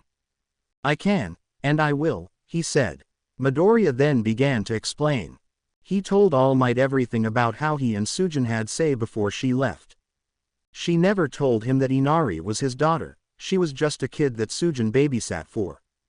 Then about Kobayashi and Mrs. Asui coming over today as he finished his school finals. He told him how Sujin was dead, her parents were villains, and how she got caught in the crossfire trying to stop the fight to protect Inari. He told him how he thought about adoption and how he had passed out. Meet Nana and what she had told him, and that he was going to keep Inari. However, he was terrified of failing his daughter, Sujin, his mother, and All Might himself. All Might was surprised when Izuku said that he would surrender One for All if All Might asked him. He was also reeling from the shock that somehow Izuku had talked to Nana and that she and the others somehow resided within One for All. It had to be true that All Might had never told Izuku about All for One. Izuku would understand if All Might were to ask, he would give up One for All. But he could not give up on Inari, he needed to be the best hero for his daughter, and his mother and Sujin were watching him. All Might watched as the tears fell.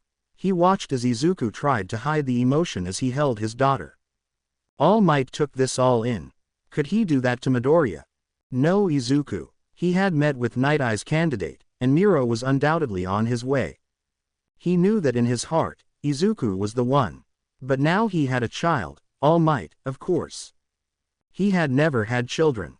Not that he didn't like them, but he was always so busy being the symbol of peace.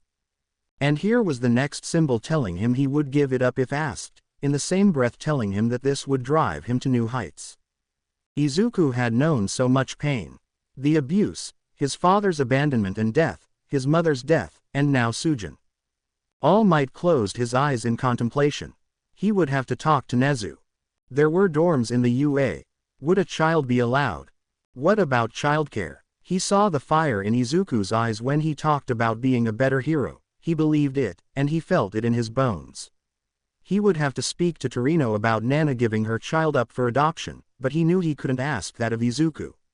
All Might had denied himself a life out of fear of All for One. Nana had given up her child in fear of All for One. But he had defeated that bastard. It may be too late for All Might to have any of that. He couldn't take that from Izuku. Izuku could hardly breathe. It felt like hours as he waited for All Might to say anything. He couldn't look at his mentor, afraid of what would be displayed. Instead, he focused on Inari. Smiling at her and making faces, to which sometimes he was rewarded with giggles and smiles. Izuku, All Might said, finally breaking the silence. Izuku winced a little bit, expecting to receive bad news. After all, Mr. Yagi had never called him Izuku. It was always young Midoriya. I will not ask you to give up One for All. We will have to talk to Nezu about this situation. But I want you to know you are not alone, Izuku. I will help you through this the best I can. I may not know much about children, but I have the financial resources to ensure you are stable, and Inari will want for nothing. He was cut off when All Might raised his hand, signaling he was not done. But I am not going to let up on your training while. I am very pleased that you can manage 20%, but if you cannot manage 30% by the time of the entrance exam, we will have to revisit this topic. I know it may seem harsh or unfair, but I need to know that even with your new circumstances that you are still dedicated to taking over as the next symbol of peace. I don't think it is harsh, Mr. Yagi. I need to prove that I can do this and manage to be a father. If I can't complete this task, how can I continue to grow once I have entered UA, he managed. Izuku looked down at Inari's smiling face. I know I have already asked a lot tonight, but can I ask a favor? You were raising an eyebrow. Of course, you can always ask. The worst anyone can tell you is no. But you will never know unless you ask. If something happens to me, can you please ensure Inari is okay? All Might was touched. Of course, Izuku, of course. I swear to you that if something were to happen to you, Inari would be well taken care of. Thank you, All Might. I am sorry, but I am going to have to skip training tomorrow. I'm sorry. I have to meet with Kobayashi to review any changes to my finances, and I have a list of things I need to buy before I meet with Mrs. Asui. That is completely understandable. Would you be available around 4 tomorrow to talk to Nezu? We need to see if UA has a childcare system in place and what is the option for living arrangements at the school. After all, it is a dorm system. I believe so. If anything changes, I will let you know immediately. Excellent. Now, do you have a car seat? Izuku nodded, pointing to one in the corner. Would you also consider teaching me how to drive, as it seems I will need that ability sooner rather than later, Izuku asked. His attention was momentarily distracted by the cutest yawn ever. Izuku smiled at his little girl, placing her against his shoulder and gently patting her back. I would be honored as soon as you obtain your permit, All Might said. Excuse me for a moment. Let me put her to bed. Izuku stood up, walking Inari down the hall to where the bassinet had been set up in his room. He exited, leaving the door cracked, before returning to the living room. All Might stood up. Is there anything else you need? Izuku stopped, walked over, and stood before All Might. It's okay now to cry, right? Nana said I could cry when it was at night. All Might stepped forward, wrapping his arms around the young man. Yes, Izuku, it is okay to cry now. It was a torrent of emotions from the day, it was all so much. News of Sujin's death, Inari being his daughter, talking with Nana, agreeing to be a single father, All Might still believing in him. It was a lot for one day. It's okay, Izuku. Call Toshi from now on. Thank you, Toshi. Is this what it is like to have a father? Izuku thought. All Might left shortly after. Izuku made his way back to the couch and sat there numbly, emotionally exhausted, physically exhausted. It was just a numbing sensation that took over his body as he sat there in silence. He didn't even realize that he had fallen asleep sitting up. He was startled awake by his phone ringing. He needed to figure out the time. He saw it was Itsuka. His heart fell into his stomach. Hi, Itsu, he said. At any other time in his life, he would be overjoyed to hear from his best friend. Itsuka knew something was wrong. His voice told her something terrible had happened. Oh God, Izuku, no, no, no. Please tell me everything is okay. I'm sorry, Itsu, I can't. That would be a lie. What's going on? Come on. I need you to answer me. Izuku took a deep breath. I'm sorry, Itsu, Sujin is dead. She was killed in the crossfire between some heroes and villains. He could hear her break. All he could hear was Itsuka sobbing on the other side of the line. Itsu, that's not all. Sujin had a daughter, our daughter. She never said anything to me. A daughter, it's Inari, isn't it? Yes, she is staying with me now. Itsu, I miss you so much right now. I know, Izu, I miss you too. I am coming home, I promise. I will stay this time. You won't be alone. What about school or inheriting the dojo? I can transfer schools. Some things are more important than a dojo like you and Inari. I will be there soon, I promise. I know this beep, but I have to go. I need to. I understand, Itsu, I can't wait to see you. Same. The line disconnected, leaving the silence again. He sat in the darkness for about an hour. He heard the alarm in his room go off. It was 5 a.m. Inari started to cry immediately. Oh, for s sake, I didn't even think of that. He ran down the hall to his daughter as he opened the door. It's okay, Inari, it's okay. Why? Because I am here. Daddy is right here. Izuku. The first morning went downhill after the 5 a.m. alarm incident. It wasn't that bad, it was more that it was new. Having to get Inari changed, dressed, and fed while trying to figure out how to do so himself was a unique experience and one that Izuku was struggling with. Still new to diaper changing and Izuku being well himself, Izuku's process took much longer than it should have as he read the pamphlet and checked his work. Inari tolerated this in the beginning, but then she started to get cold due to her state of undress. This prompted her to cry. This flustered Izuku to think he had messed up. This, of course, caused him to start the process over as he was unsure where he made a mistake. Inari's frustrations increased, and she knew she wanted Mama. So, she said so, and between cries came the little voice and word, Mama. Izuku would instead have simultaneously taken full power attacks from All Might and Gran Torino than hear that. His mind was immediately filled with Sujin and her permanent absence from their lives. Izuku fought back his tears, enough to get the job done.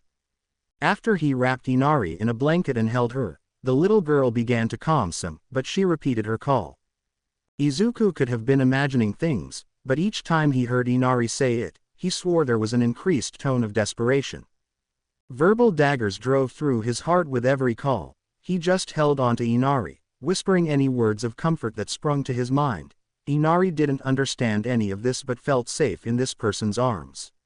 As that feeling permeated through her, she began to calm down.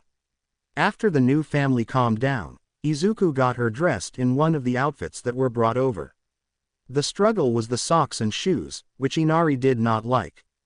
A breakfast of scrambled eggs, baby cereal, and milk was presented to the little girl. After what seemed to Izuku as judgmental taste tests, she deemed the offering worthy and began to eat. He noticed his daughter perked up when he presented her with bananas and sliced grapes. He sat and smiled as she would grab her little plastic utensils and bring the food to her mouth, dropping most of it back to the plate, but the supreme look of satisfaction for what food she did manage kept on the fork. At promptly 7 a.m., he received a message from Kobayashi that he would be coming by soon so they could go over paperwork as they had a full day ahead of them. Izuku had time to clean up the kitchen before Kobayashi arrived.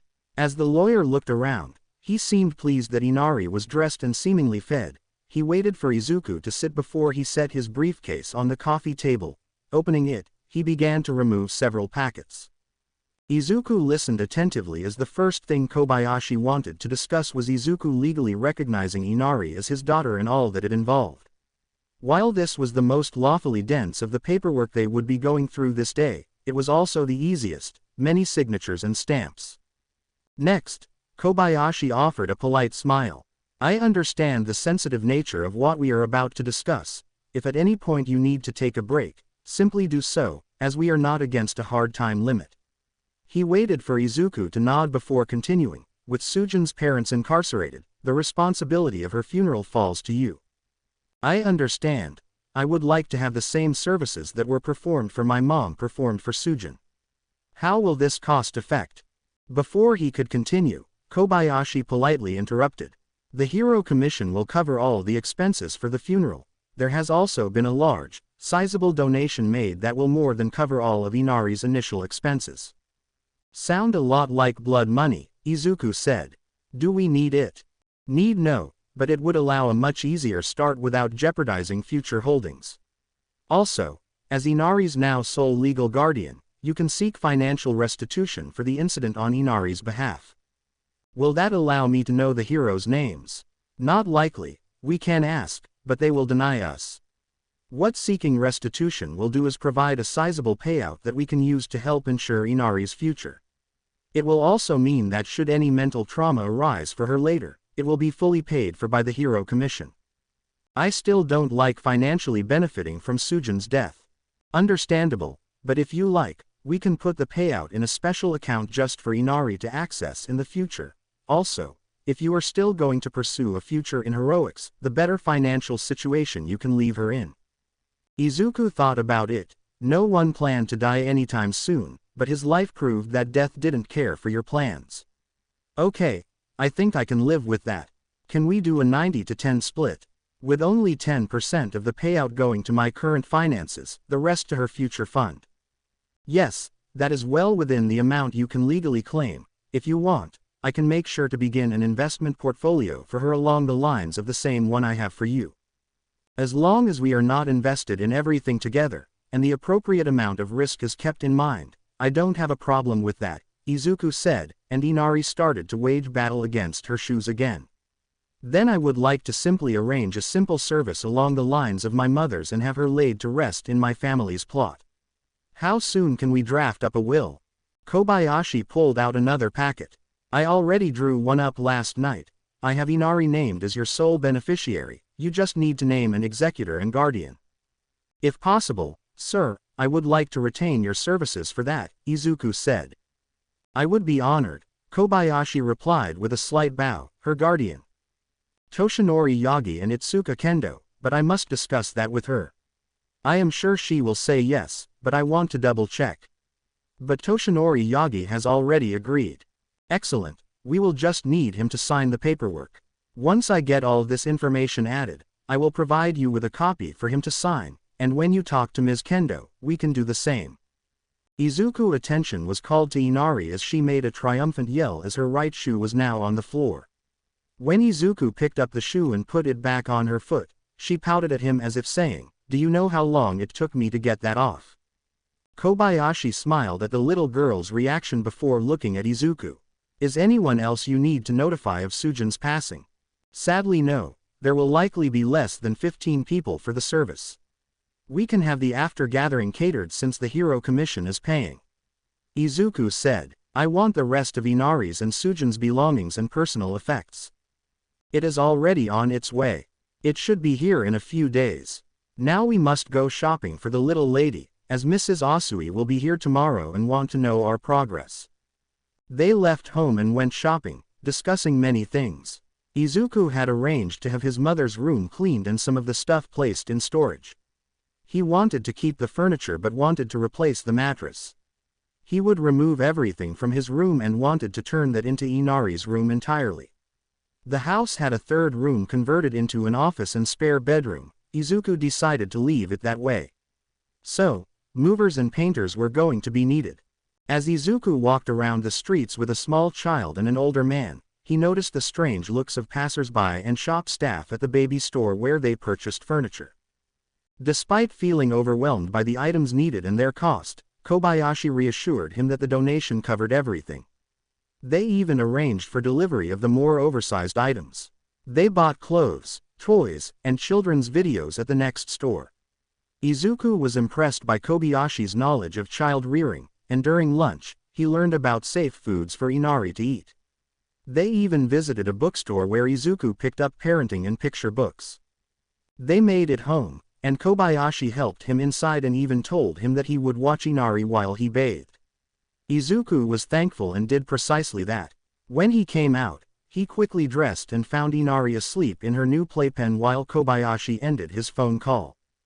I believe we have made as much progress on my end as we can today. I will be in touch with the painters and movers tomorrow. Please begin to sort the items you wish to keep or put in storage. I will find a proper facility for your needs. If you need anything, I am always available at any time. Kobayashi said with a bow. Thank you, Kobayashi. No thanks are needed, Izuku. With that, he took his leave. Izuku took advantage of the moment to decide which items he wanted to keep or sell from his mother's room.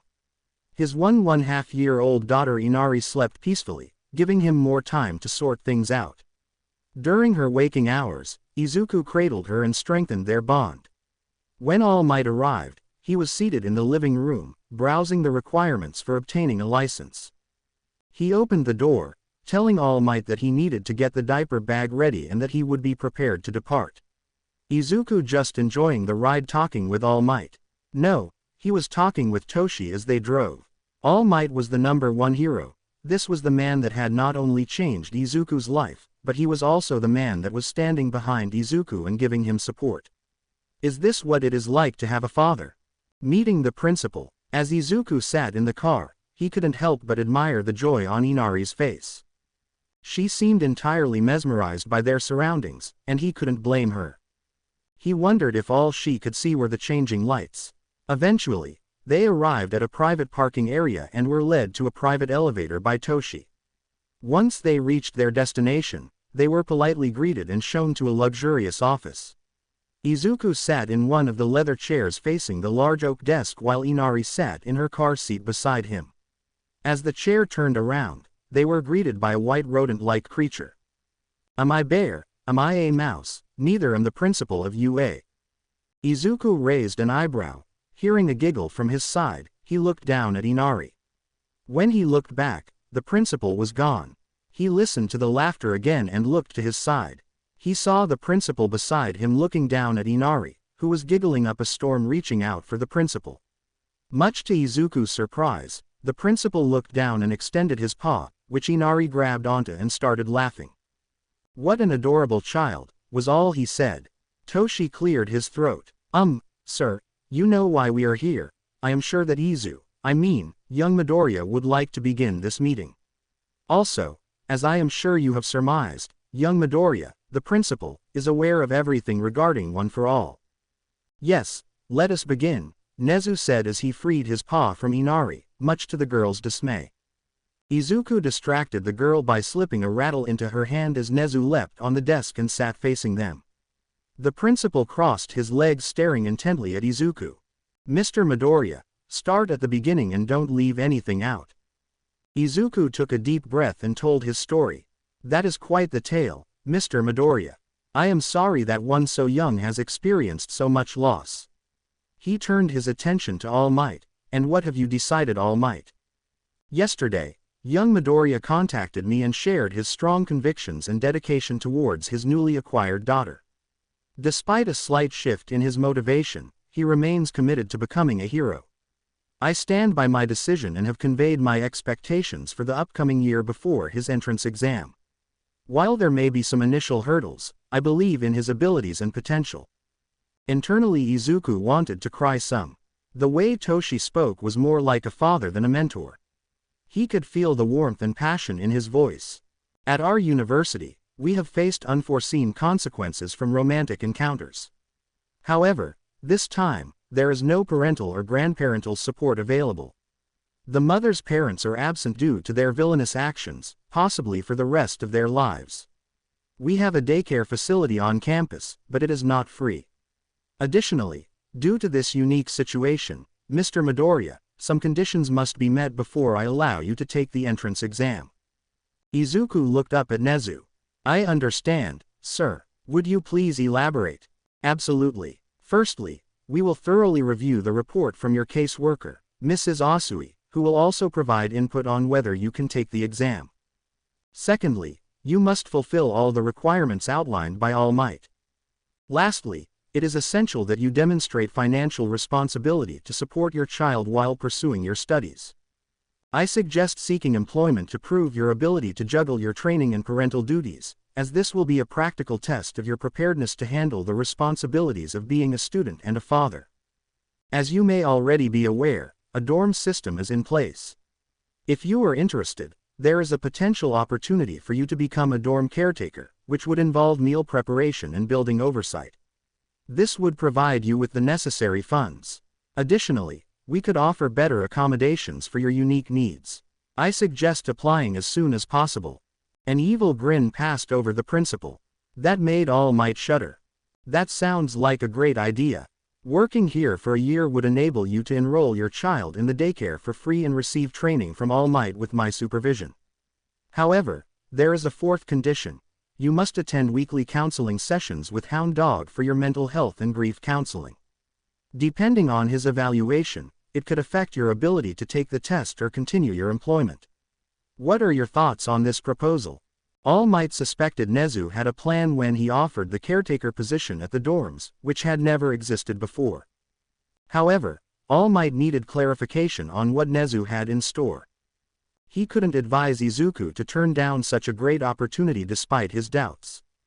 As a UA employee, Izuku would receive additional health coverage for Inari and have the financial means to support his family. All Might was willing to provide financial assistance, but he knew Izuku would feel uncomfortable accepting it. Furthermore, the position would offer Izuku the support he needed during his studies, including a safe training environment and counseling. All Might placed his hand on Izuku's shoulder as the boy considered the offer.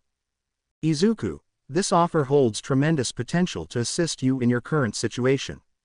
I encourage you to consider it carefully on your own. Additionally, please rest assured that I am prepared to offer you and Inari any necessary financial support should you require it. I urge you not to base your decision solely on financial considerations. This is good, too good. I should ask for a contract to be drawn up and have Kobayashi look it over. Izuku thought. Izuku knew it was a fantastic offer that would help to solve many of his problems. It was more than he could ask for. I agree as well, but I would like to have all this in writing so I can have my lawyer look it over before we formally agree, Izuku responded. Nezu smiled. I completely agree, Mr. Midoriya. I will finalize the document and send it to you tomorrow morning. He hopped off the desk and shook both their hand before turning his attention to Inari. I will see you soon, bright eyes. Inari let loose a torrent of giggles and babbled again. The drive home was silent as the car's rocking motion caused Inari to drift back to sleep. Once they arrived at Izuku's home, Izuku carried Inari quietly to her room. He turned on the newly acquired baby monitor and returned to the living room with Toshi.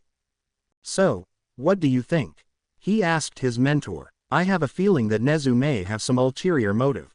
However, the offer in the city is unbeatable. It has the potential to resolve many issues. Let your lawyer review everything, and we can skip physical training for a few weeks, he said, raising his hand to prevent Izuku from objecting.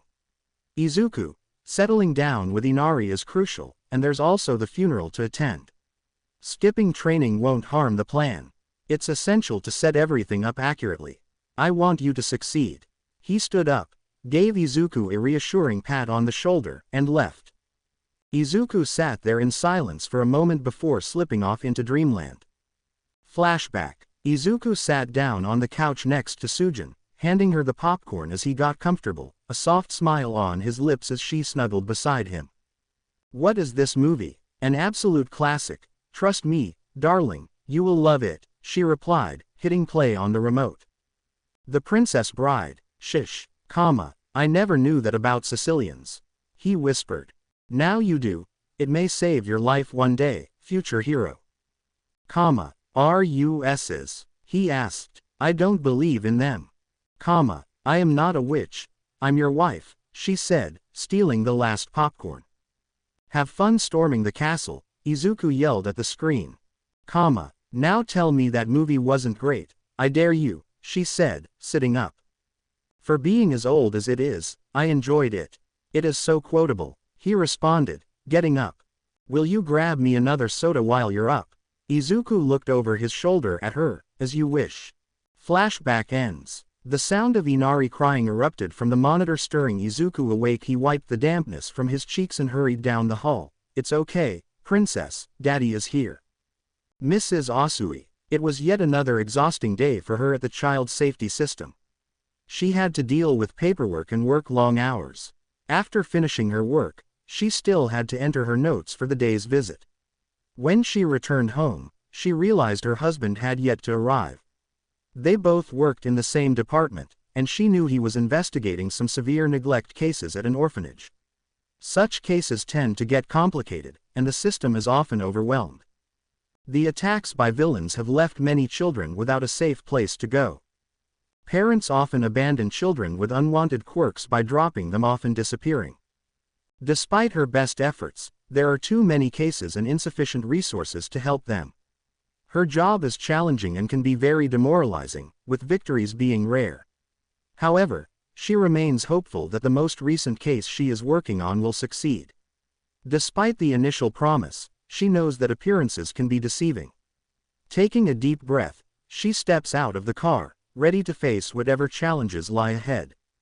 Upon opening the door, a chorus of "Mom," "Mommy," and "Mother" greeted her as her two youngest children ran up and embraced her. This heartwarming moment was the highlight of her day and brought a sense of peace. Satsuki and Samadare, her youngest children, were excitedly sharing stories about their day and visiting the park, talking over each other. Beru attentively listened to their accounts and asked them essential questions before instructing them to wash up for dinner. She then proceeded to the kitchen, where her eldest child was cooking. "Hello Suyu, how was your day at school?" Her daughter turned and placed her finger near her mouth. "Hiro, good, Kyoka stabbed a boy in the ears today." "Why did she do that this time?" "She said he was making a rude comment under his breath." "You know, the usual. But school is good. I need to study for my math test after dinner." "Oh, are you working on Saturday?" "Yes, I have a home visit in the morning, but I think it will be brief." "Why?"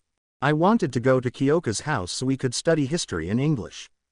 "Sounds great. I'll call you once I'm on my way home, and you can leave at that time." "Hiro, thanks Mom." "Hiro, here is your dinner." "Oh, spaghetti." "Yes, the sauce was on sale." "Thank you, Suyu." "Hey Suyu." "Yes, Mom, is there a boy you like at school?" "Hiro." Suyu tilted her head sideways, thinking. "No, not really, there are a couple I think are cute, but that's it." "Why?" "Well, if you do, I want you to promise that if you ever get a boyfriend, make sure you are safe. I don't want you to have any tadpoles just yet." Suyu was perplexed. Although she knew that it could happen at some point in the future, she had recently begun taking birth control to regulate her cycle for UA, as recommended in the information packet. Additionally, she had not encountered any boy that sparked her interest. However, upon further reflection, she concluded that the situation might be linked to a specific case. "Does this have something to do with your case, Hiro?" "Yes, this boy is about your age. His girlfriend got pregnant from a night of passion before she moved and never told him. I had to deliver his daughter and watch him receive the news that the mother was dead. Watching the emotional roller coaster he had to endure was difficult. Today was the first follow-up. He seemed committed to meeting my goals and listened attentively when I talked. I hope he makes it." "What about the mom's parents or his?" "The mothers are unavailable, and he is dead." "Oh, that's sad." "Hiro, how do you think he is going to do?" "I think he has good potential, but we will see. Many cases like this start good, but then it all crashes down as the difficulty of the situation becomes overwhelming. Like you, he aspires to attend UA's Hero course. I received word from the school that part of his potential enrollment will hinder my report. He wants to go to UA with a kid. Is that even possible? They have some systems in place. It's a university. Suyu, nights of passion happen. That is why I want you to be prepared. In case you meet a special someone. I am going to miss you, baby. Mother, I will miss you as well. I can file for an exemption to avoid living in the dorms. This way, I can still care for Satsuki and Samadare while fulfilling my responsibilities to my siblings." Her daughter's offer deeply moved Beru. She got up from her seat and walked towards her, embracing her tightly. "No, Suyu, You've already sacrificed so much. It would be best if you didn't give up on anything else. Besides, it seems your dad will get that promotion, so he won't have to work late nights anymore. I want you to enjoy your college life to the fullest. Just promise me you'll call and come home now and then. I will. Mom, I love you. I love you too. When Itsuka was 12, she was training in the family dojo when her father called for her. She quickly rushed over, and there she was introduced to this skinny boy with messy curly green hair and diamond-shaped freckles. Yes, sensei, she said as she came to stand next to her father. Itsuka, this is Izuku Midoriya. He will be joining our dojo starting today. Please get him situated and then get him working. He will be your responsibility, not only for combat training but weight training as well, for as long as he is with us. Internally she scowled at the thought. Why was her dad doing this? This kid wouldn't last, and to make him her responsibility would take her away from her training. Then her father's last sentence passed through her mind, as long as he is with us. Yes, sensei. She motioned for the kid to follow her. She led him to the locker room and told him to change. She noticed that when he responded to her, his voice was quiet, and yet he had a look of determination in his eyes. Dismissing any thoughts of sympathy from her mind, she ran him ragged when he emerged. She couldn't spar with them yet, so she had him lift weights, run, and start on the beginnings of his form and throw punches. Itsuka was not proud to say that she ran the boy ragged and was correcting him harshly. When she told him to be back tomorrow, she expected him not to show back up. Much to her surprise, he did. He came back every day for training. Whenever he got knocked down, she could see that determination in his eyes as he got back up. He never complained or whined about anything. In the second week, he threw a sidekick properly, and she praised him slightly. One would have thought she had bestowed a national medal. His smile was large and brilliant. Itsuka admitted that he was tough, and the more she watched and trained him, the more he grew on her. She soon softened her methods as she noticed the signs of bullying. She could tell that it was still going on, as he would sometimes come in with bruises that did not result from training. As they talked more, she saw him smile, lighting up the room, and Itsuka liked it when he smiled. Over a few months, they started to become more friendly. He had helped her with a math test, allowing them to spend some time outside of training. When he explained the problem, Itsuka stared at his face, absently twirling her hair. She realized she had a crush on him. She was stunned. She didn't understand it. He was cute, yes, but she couldn't place her finger on it. Maybe he never gave up an attitude or the determination in his eyes whenever they trained, but the truth was in his smile. She said she was shocked and jealous when she found out he had a girlfriend. She began to hope that she was no good for him secretly. It was mean and petty of her. She knew that, but her heart would flutter so much when he would smile or laugh that she couldn't help it. Then came the day his girlfriend was coming to the dojo to watch a sparring tournament. Itsuka watched them from the other side of the dojo, and even from that distance, she could tell the girl cared. During Izuku's match, she saw her cheer when Izuku landed a strike and fret when he took one. Izuku brought her over right after it concluded to introduce them before he ran off to get changed. Sujin Yamada, it is a pleasure to meet you. Izuku won't stop talking about you, the girl said, extending her hand. Itsuka didn't want to like her, but she seemed so genuine. Itsuka Kendo, nice to meet you as well. Does he talk about me? Sensei this and sensei that. At first, I was kind of jealous, especially when I found out you were a girl. Do you still feel that way? Truthfully, a little bit, yay, Sujin said, not breaking eye contact with Itsuka. But I can tell you care about him and his training. You seem pretty cool. Thank you. He works hard. But tell me, is he being bullied? You could tell. I have my suspicions, bruises that should be there, his actions, things like that. Yay, he is, but he wants to get stronger to stand up for himself and me. I tell him I can care for myself, but you know how boys can be. But he doesn't want to do it because he feels I am weak. After all, he cares. Don't tell him I told you, though. It will be our secret, Itsuka said with a wink. So, what are your guys' plans after? We are going to that new pizza place that just opened. Oh, Joey's. Yay, that's the place. Have you been? No, not yet, but I want to try it one day. Why don't you come with us? I wouldn't want to intrude on your guys' date or anything. Nonsense. Besides, I would like to get to know you better after all your training, Izuku, and you seem badass if I do say so. You kicked that guy but in the match. Itsuka rubbed the back of her head sheepishly. She didn't want to intrude, but she wanted to get to know Izuku's girlfriend better to ensure she was good for him. Well, if you are sure it won't bother me, I would love to go. Let me go get changed. That was how it started, pizza and soda. Soon, Sujin would come around the dojo more, even taking some classes herself. As much as Itsuka had hoped the girl was no good, she was wrong. Sujin was funny and caring and had an air that livened things up. Itsuka and Sujin started to become friends, so Itsuka decided to push her feelings for Izuku down. She rationalized it is just a crush that all, it will go away. I would rather have two friends than ruin everything. By the end of the year, she could safely say they were both her best friends. As the calendar turned and time marched on, they were inseparable, the three amigos. They did everything together. Shrine visits, teasing Izuku, shopping trips, dinners, and even picnics. As much as Itsuka had tried to bury her feelings, they would resurface from time to time, like when Izuku would get flustered when the girls teased him or when he would start muttering about a quirk or a new hero. She did her best to ignore it. Sujin was her best friend, and Itsuka was not about to betray her best friend for a boy, even one as sweet as Izuku. It was a beach trip that almost betrayed Itsuka. She had gone out to pick up a new swimsuit as she had outgrown her last one, which had turned into a 2-hour affair. After purchasing, she couldn't decide and went home to prepare for their trip.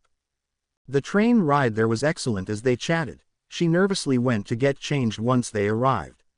She happened to come out before Sujin saw Izuku standing there with his shirt off. Her eyes wandered over his bare chest. He wasn't a toothpick anymore. The workouts were showing fruits. She walked up and asked how she looked, uncertain of his response but secretly hoping for a specific answer. Her heart skipped a beat when he complimented her appearance, describing her as pretty and cute.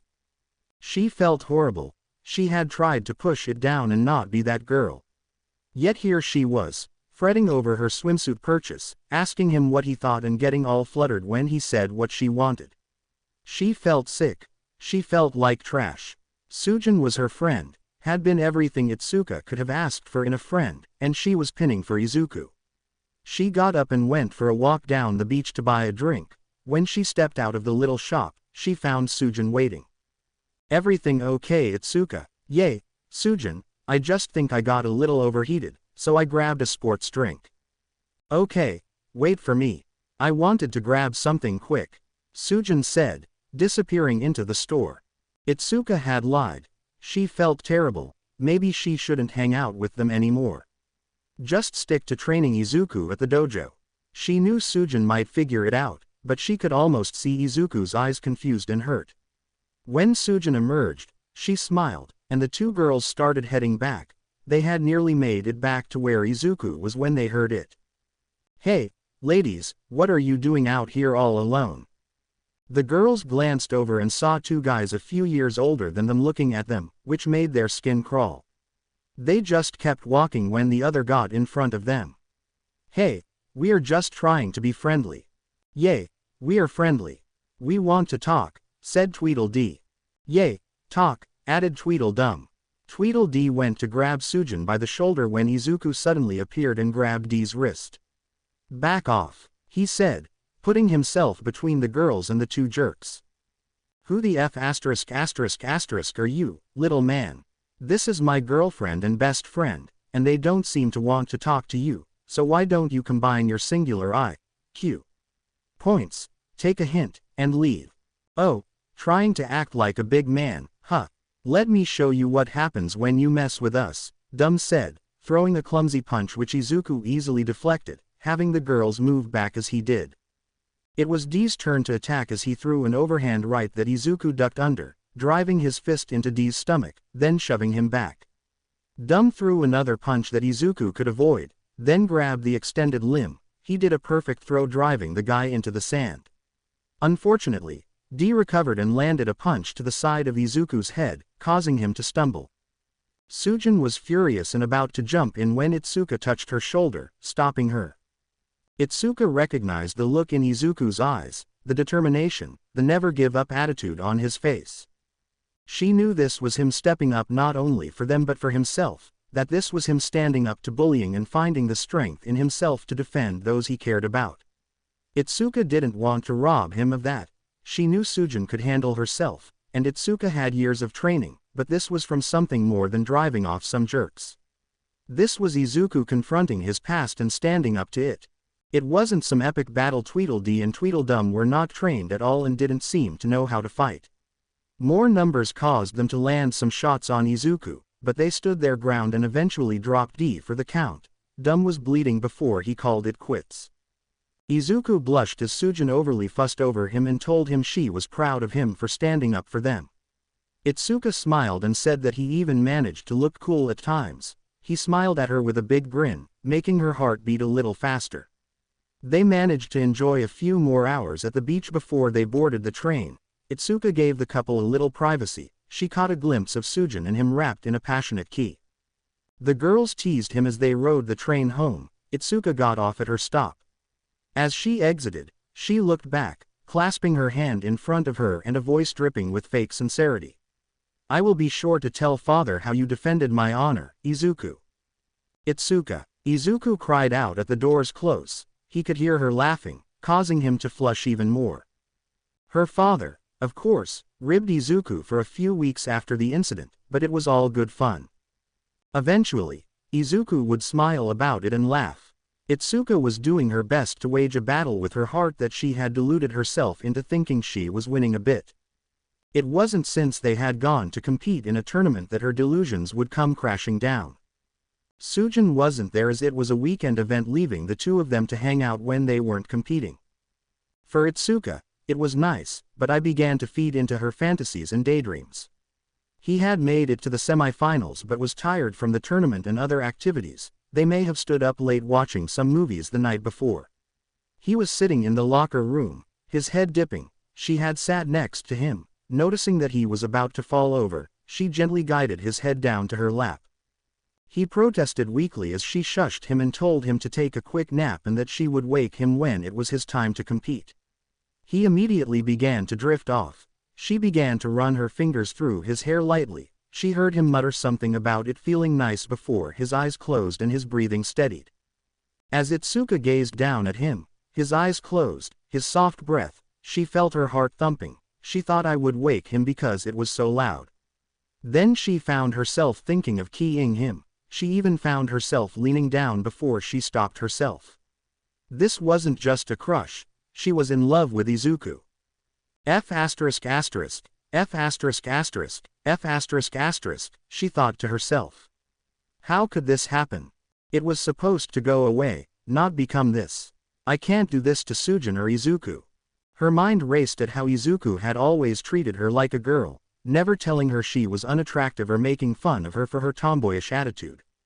He admired her quirk, praising it and going into muttering storms about it. He wasn't put off by her dream of being a pro hero, he shared it. She knew it was terrible. She longed to confess, and tell him. It was wrong. She knew it, so she did nothing. She just sat there, and her only fault was giving in to the fantasy in her mind.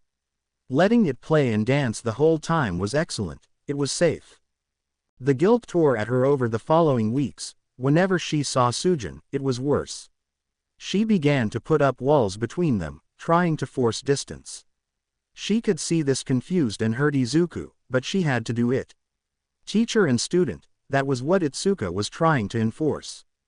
Itsuka was sitting in the living room watching something she couldn't even remember when the doorbell rang. She walked over and opened it, curious about who it could be. Her heart dropped when standing there was Sujin. "Look, we need to talk," Sujin said, stepping inside and slipping off her shoes. Itsuka tried to make excuses until Sujin grabbed her by the hand and led Itsuka up to her bedroom.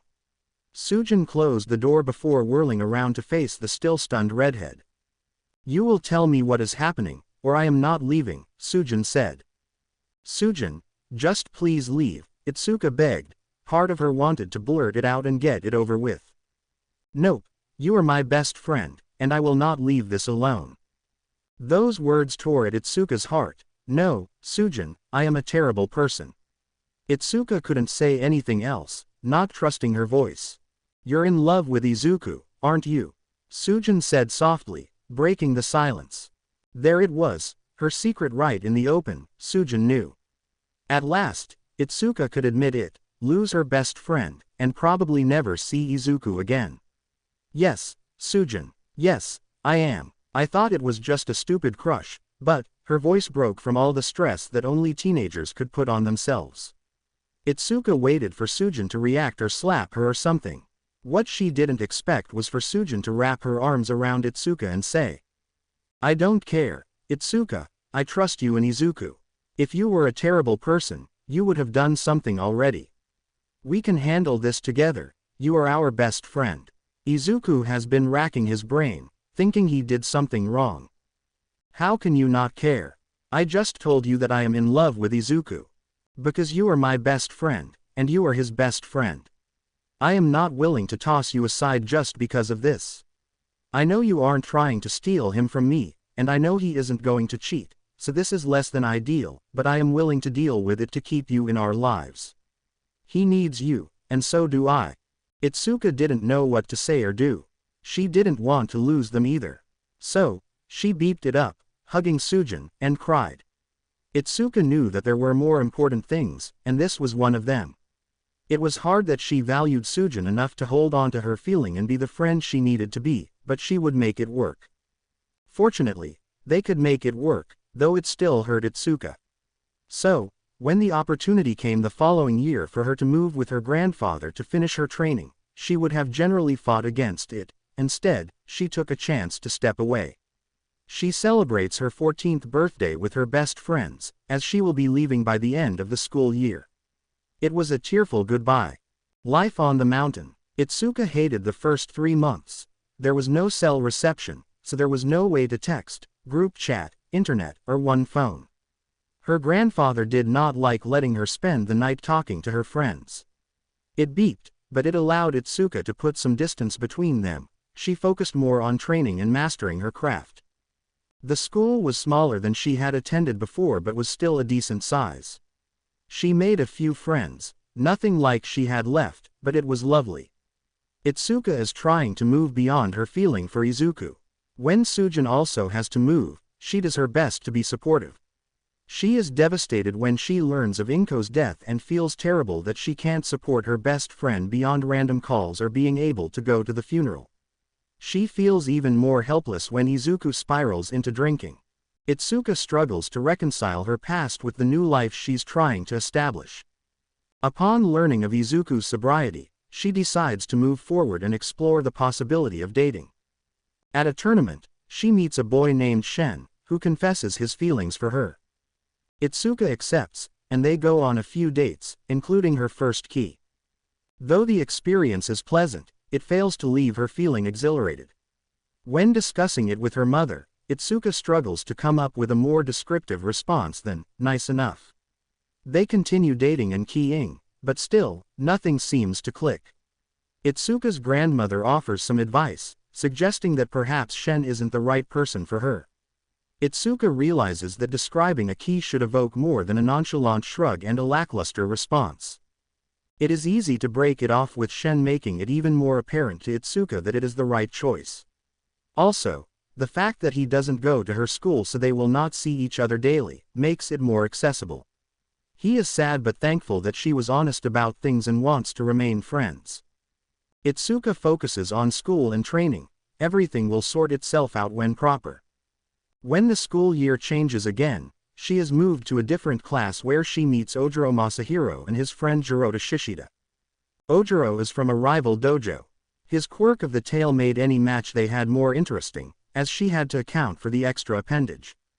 Jirota has attended some classes at her grandfather's school. His intellectual nature seemed to clash with his quirk of beast, but he was kind. She is glad she knows someone and joins them at lunch. They introduce her to a shy girl named Kanoko Komori, who is fascinated with mushrooms. It makes much sense when Itsuka learns that her quirk is called Mushroom. The tentative friendship begins to solidify as they all wish to be heroes and attend UA. It isn't long before they are as thick as thieves, and Itsuka considers them all good friends. They may not be best friends yet, but it is nice to build her own life and expand her horizons. Itsuka is surprised when Ojiro confesses to her one day behind the school. The girl takes a moment to think before answering. She notices that the guy shares her passion for martial arts and aspires to become a hero. She also realizes he has much in common with her best friend. Despite this, she decides to take a chance and explore if there could be something more than friendship between them. Their first key was pleasant, although not as exciting as she had hoped it would be. She understands her unrealistic expectations and tries not to compare them to her imagined key with Izuku. Despite this, they continue to date. Ojiro. During a tournament, he was captivated by the appearance of Itsuka Kendo, her stunning orange-red hair, teal eyes, and figure. While they conversed briefly, he needed help to make any significant headway. When they encountered each other in school, the most he could manage was passing greetings in the corridors. He saw a chance he couldn't miss when she entered the classroom.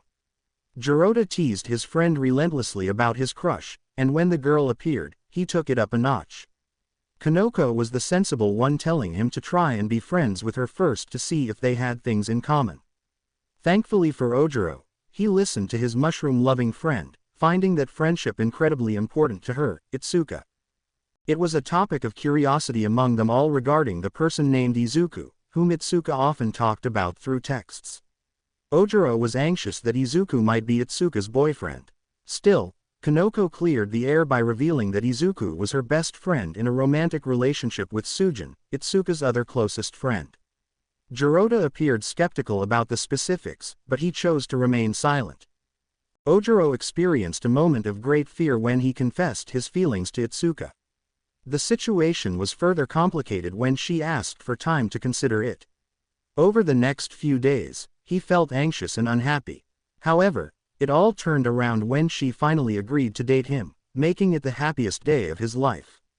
Ojiro is concerned about finding the perfect birthday gift for his girlfriend, Itsuka. He overhears her mentioning that she needs new running shoes, which he believes would be an excellent present. However, Kanoko and Jirota advise him to choose a more romantic gift. Despite their advice, Ojiro remains determined to get her the shoes. After obtaining Itsuka's shoe size from Kanoko, he conducts thorough research to find the best possible pair. Despite his father's suggestions for alternative gifts, Ojiro sticks to his plan. The group goes out after school to have a small celebration for Itsuka, who is touched and thankful for the gesture. Kanoko gifts her friend some new ribbons for her hair. Jirota gets her a book on the history of martial arts in Japan, then Eijiro presented her with his gift. Itsuka. It was nice to have a small birthday celebration with her friends. It made her feel like a real high school student, and her boyfriend's presence made it pleasant. She wished that Sujin and Izuku could be there, but that was impossible. She had to admit that she was very curious about what Ojiro had gotten her. Their relationship was going well as far as she could tell. It still didn't move her into grand daydreams or flights of fantasies, but he had been in a few of her dreams, which she took as a good sign. She constantly compared what she had seen from Sujin and Izuku, and her love life was not living up to. She would chastise herself for this and tell herself that she and Ojiro were moving at their own pace. The nagging thought was that she had said neither of them about Ojiro. With a wide grin, Ojiro passed the box to her, resembling a content cat. Upon unwrapping it, she discovered a top-of-the-line pair of running shoes. Even though she required a new team, she had anticipated a more romantic or emotional present from her significant other on her birthday. Although slightly let down, she smiled to mask her perplexity. She yearned for a gift that demonstrated that he viewed her as a woman, not solely as an athlete. "Thank you so much, Ojiro, I needed a new pair," she said, hugging him. She thanked the other two, and they enjoyed a small cake to cap the event. Itsuka excused herself afterward as she had to get home. As she walked home, she couldn't shake the feeling that she was being ungrateful for receiving such lovely shoes. Though she needed them, which was convenient, she knew it didn't justify acting like a child and pouting. After all, her friends weren't obligated to get her anything for her birthday, but they chose to do so out of kindness. As she entered her home, her grandmother called out from the kitchen, directing Itsuka's attention to 2 boxes on the counter. Curious, she approached the 2 boxes, one sent by Sujin and the other by Izuku. She smiled as she swiftly took hold of the packages and darted to her room. Upon opening Sujin's gift, she discovered a delightful summer dress, black in color with elegant teal accents that perfectly complemented her mesmerizing eyes. The box from Izuku, however, stirred her curiosity even more. As she slowly lifted the lid, her breath caught in wonder at the sight of the 2 exquisite teal crystal earrings nestled within. Holding them up to the light, they glistened and sparkled beautifully. Her gaze then fell upon a folded note tucked beneath the box. Itsuka, I saw these and thought of you. I want you to know that I miss you every day and thank you for standing by me. It means more than you know. Happy birthday. Izuku. Itsuka quickly put them on and stood in front of the mirror admiring how beautiful they were. It made her heart race, and she felt like a girl. I can't wait to show them off tomorrow at school. Ojiro. He was sitting in class when his girlfriend walked in. It took him a moment, but then he noticed them. Those were new earrings dangling, beautiful teal crystal teardrops. He heard Kanoko inquire about them. Oh, these were waiting for me when I got home. Izuku sent them for my birthday. Sujin sent me a cute dress as well. Ojiro ground his teeth some. He knew this Izuku was her friend, but earrings like that were different. Jirota noticed and silently agreed with his friend. He didn't know what this Izuku was playing at but didn't like it. There was a confident boy who bothered him because Itsuka would interrupt their interactions to answer a phone call or text message.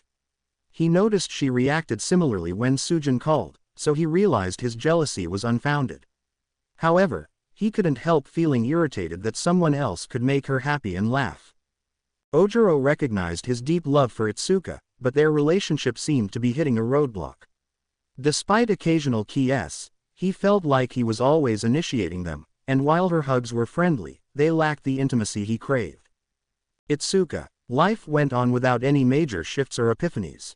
Although she was still dating Ojiro, she sensed herself growing apart as he appeared more invested in the relationship than she was. She couldn't help but notice that whenever she brought up Izuku in conversation, both Ojiro and Jirota seemed irritated, with Ojiro either rolling his eyes or abruptly ending the discussion. Jirota appeared to object to an undisclosed matter, while Kanoko maintained a quiet demeanor.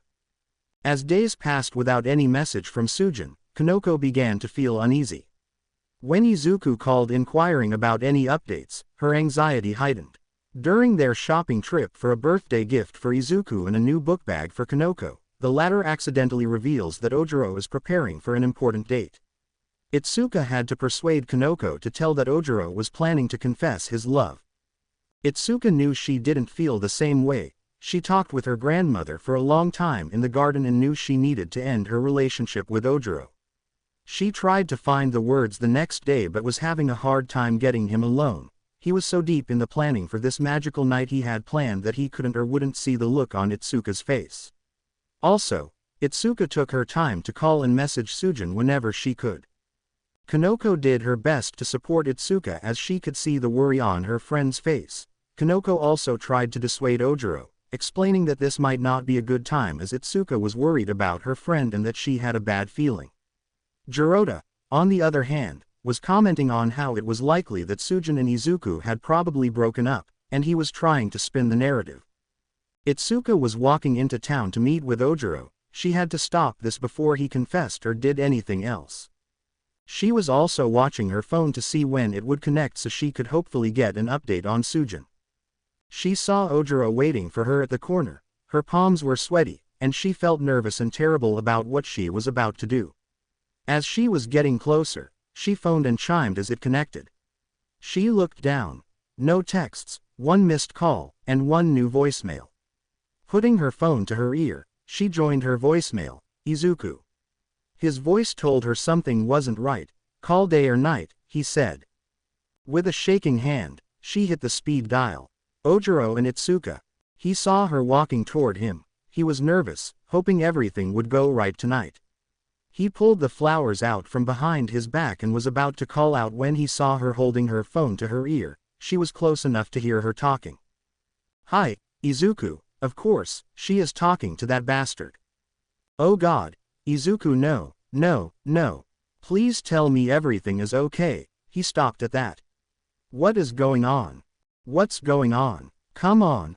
I need you to answer me." He saw Itsuka stop walking, and she suddenly began to sob. He immediately went to her. "A daughter. It's Inari, isn't it?" Ojiro stopped. He had heard Itsuka mention that name before, but about Sujin, he remembered Itsuka showing him some photos of the girl with a child. "I know, Izu, I miss you too. I am coming home, I promise. I will stay this time. You won't be alone." He was entirely at those words. Just like that, she abandoned him and went back to Izuku.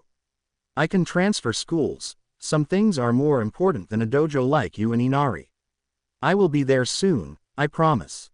I know this beeps, but I have to go.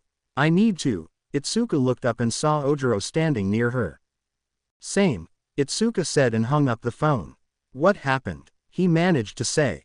Itsuka wiped at her tears, doing her best to compose herself. "Sujin was killed." "I am sorry, Itsuka, she had a daughter." "Yay, it was that little girl she had been babysitting, Inari, it is her and Izuku's. She never said anything to either of us." "You're leaving." "I have to, Ojiro." "What about us?" Itsuka took a deep breath. "Kanoko told me what you had planned, and I had been trying to talk to you the last few days. I am sorry, Ojiro, I don't feel the same way you do. There was never the same spark for me that there was for you. We have much in common, and I thought it might develop, but... So, you will abandon your friends and take over your family dojo for Izuku and some kid you never met. You don't understand Ojiro. He has nothing left, now he has to raise a daughter. He needs help. How is that your problem? Why have you run back and thrown us all away for him? He is my best friend, Ojiro, my other best friend just died. Friends support each other. If I asked him to, he would drop everything and be there for me. How can I not do the same? I am not trying to throw you all away. I am sorry I wasn't more truthful with you and how I felt about us. I care for you as a friend, and that is all. I should have said something sooner. Yay, I am sorry too." He spat out. "I have to go, Ojiro, I am sorry," Itsuka said, breaking into a light jog as she headed home. She managed to get halfway home before she found herself sitting on a log and just started sobbing. Ojiro, he didn't want to head home. Instead, he headed towards Jirota's house. His friend knew something was amiss when he opened the door and the devastated look on Ojiro's face. Jirota ushered him into the house and to his room. "What happened, Ojiro?" "She dumped me to run back to Izuku." He called her and told her he missed and needed her. "Next thing I know, she is dumping me, saying she didn't feel the same way, that she just cared for me as a friend. How could she say that? You guys were together for a while, it was probably that asshole meddling this entire time. Check this, that girl Sujin was pregnant with his kid, said nothing, then she was in some accident.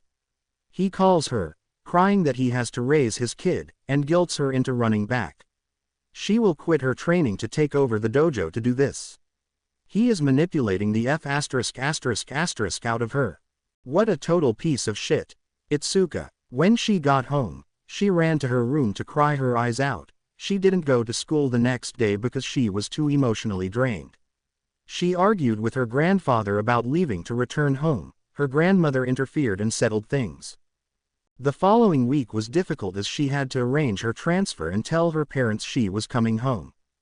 Her father surprisingly supported her decision. He did tell her that she could always finish whatever training her grandfather had later to inherit the dojo. Ojiro and Jirota had cut her off completely. Kanoko would still talk to her. The girl wanted to know what had happened. Not wanting to be completely alone, Itsuka told her that the mushroom girl was a true friend and offered Itsuka much-needed comfort. Once everything was in place, she reached back out to Izuku. "Itsuka. Hey Izuku, sorry for the silence. I was getting some things sorted. I am coming home as promised. I will be there on Friday. Izuku. I feel terrible that you are abandoning your life there for me and Inari. You don't have to. We will figure it out. Itsuka. Some things are more critical. Izuku, you need someone to back you up. Izuku. Not that I don't appreciate it, but what about your training? Itsuka. If I'm being honest, I'm worried about you. I worried about Inari, and I can't be here anymore. My mind is too jumbled up now. I need to be around my friend. I know you are putting up a front. I am too. Izuku. Thank you, Itsu. It would be a lie to say that I haven't missed you and couldn't use your help. But still. Itsuka. This is my choice, Izuku, my life. I chose to come home and be near you and Inari. I hate to say this, but you're not drinking again, are you? Izuku. No, I haven't touched it. I want to. I do, but Mom and Sujin are watching. I have Inari and don't want her to get taken away. Itsuka. Don't worry about it. I got your back. I see you soon. Izuku. Thank you again, Itsu. I cannot even tell you how much I want to see you. She ended the call and sighed heavily. She walked over to her favorite only coffee shop and grabbed a drink and pastry. I can do this. I can be the friend he needs. For you, Sujin. Izuku. It will be nice to have her back. I feel bad she is giving up on her life there to come home for Inari and me. She is coming home for us. I need to ensure I am doing okay when she arrives. I could get Inari out of the house and take her on a run. The fresh air will be good for me. Izuku got Inari into her running stroller and left the house. Finding a rhythm took him some time, but he soon got the hang of it. He had to stop a few times to deal with Inari, but his daughter seemed to enjoy the experience. He stopped and checked pricing at a few of the daycares he encountered. Shit, that is expensive. Also, I didn't like the teacher in the second place, the way she looked at me after I told her Inari was my daughter. Just from the cost of daycare alone, the job at UA looked more attractive to the young father. He stopped at a cafe to get some breakfast and feed his daughter. The waitress had known him since he was young and sat and talked to him for a few minutes. They exchanged numbers as the woman was a mother of 3 girls and had offered to give him advice. When he noticed some extra bacon and potatoes when he said something, she just pointed to the cook, who gave him a thumbs up.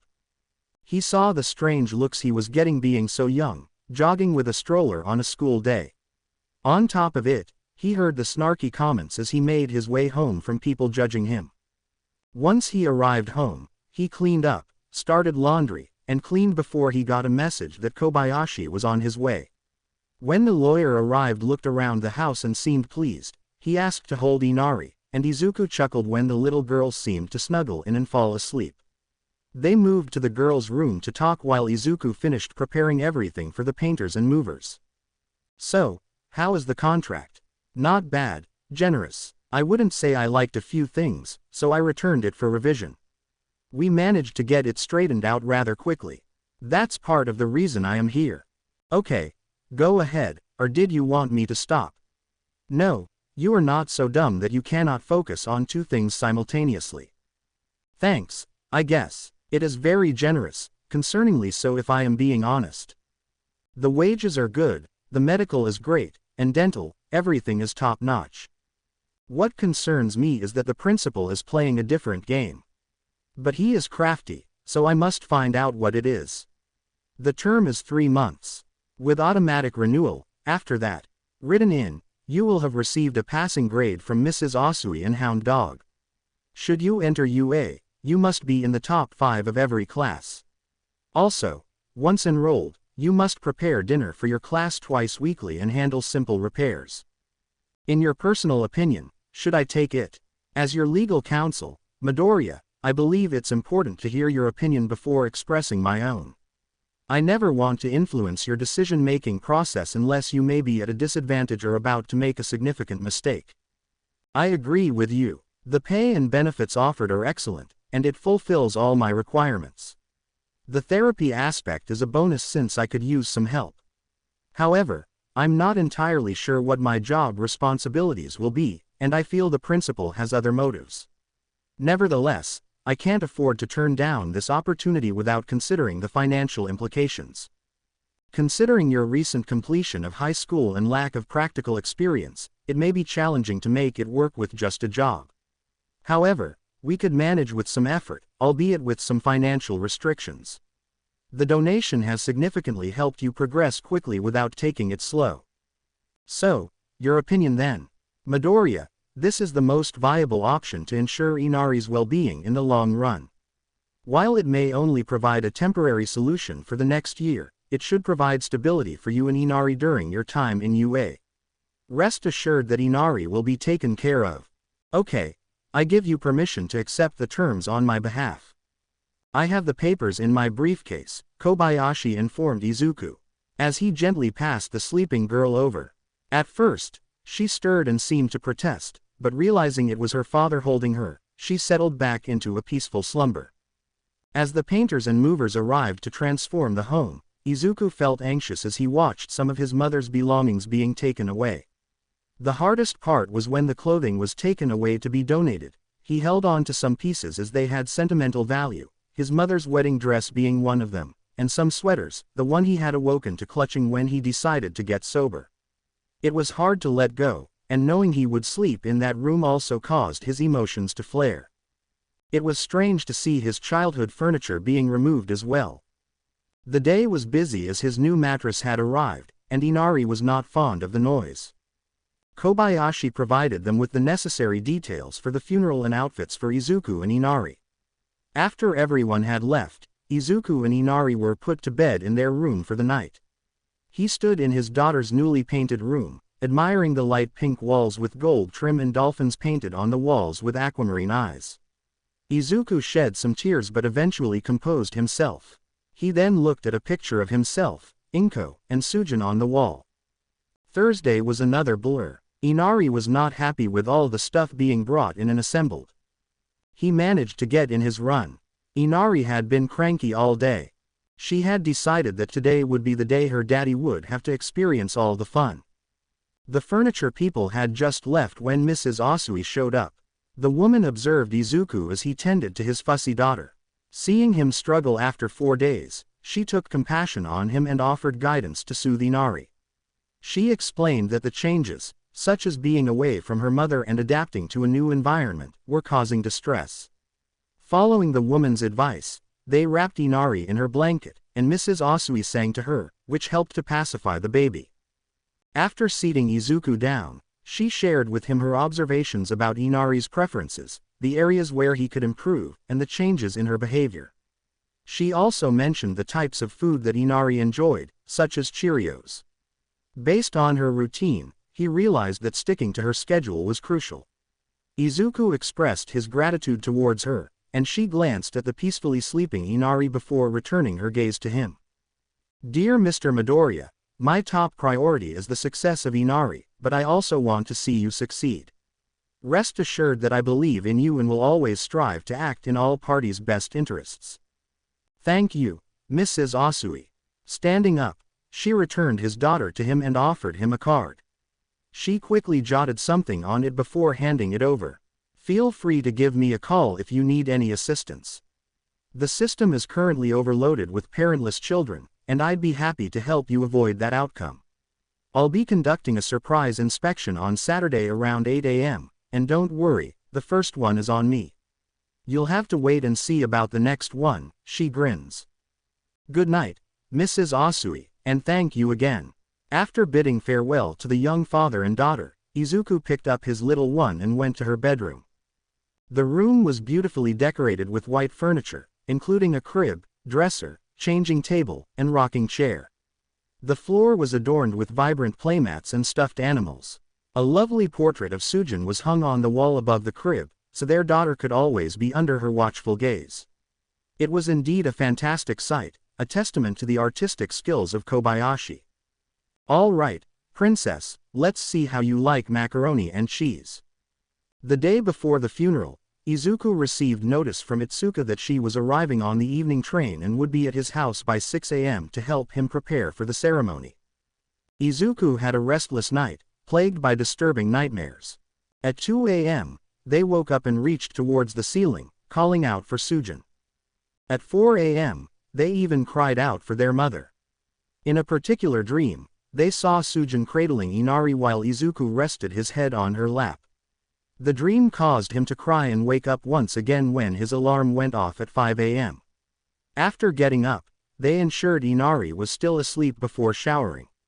While staring at himself in the mirror, attempting to find any motivation, it was not to be found. His phone lit up as he sat at the table with a cup of coffee. Itsuka. Outside, she rushed towards him as he opened the door, and they both broke down in tears.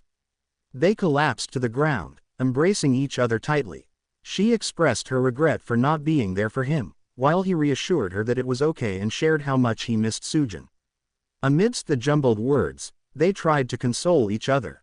It was only when they heard a cry that they regained their composure. Itsu, would you like to meet your goddaughter? Itsuka whipped her eyes. I would want nothing more, Izu.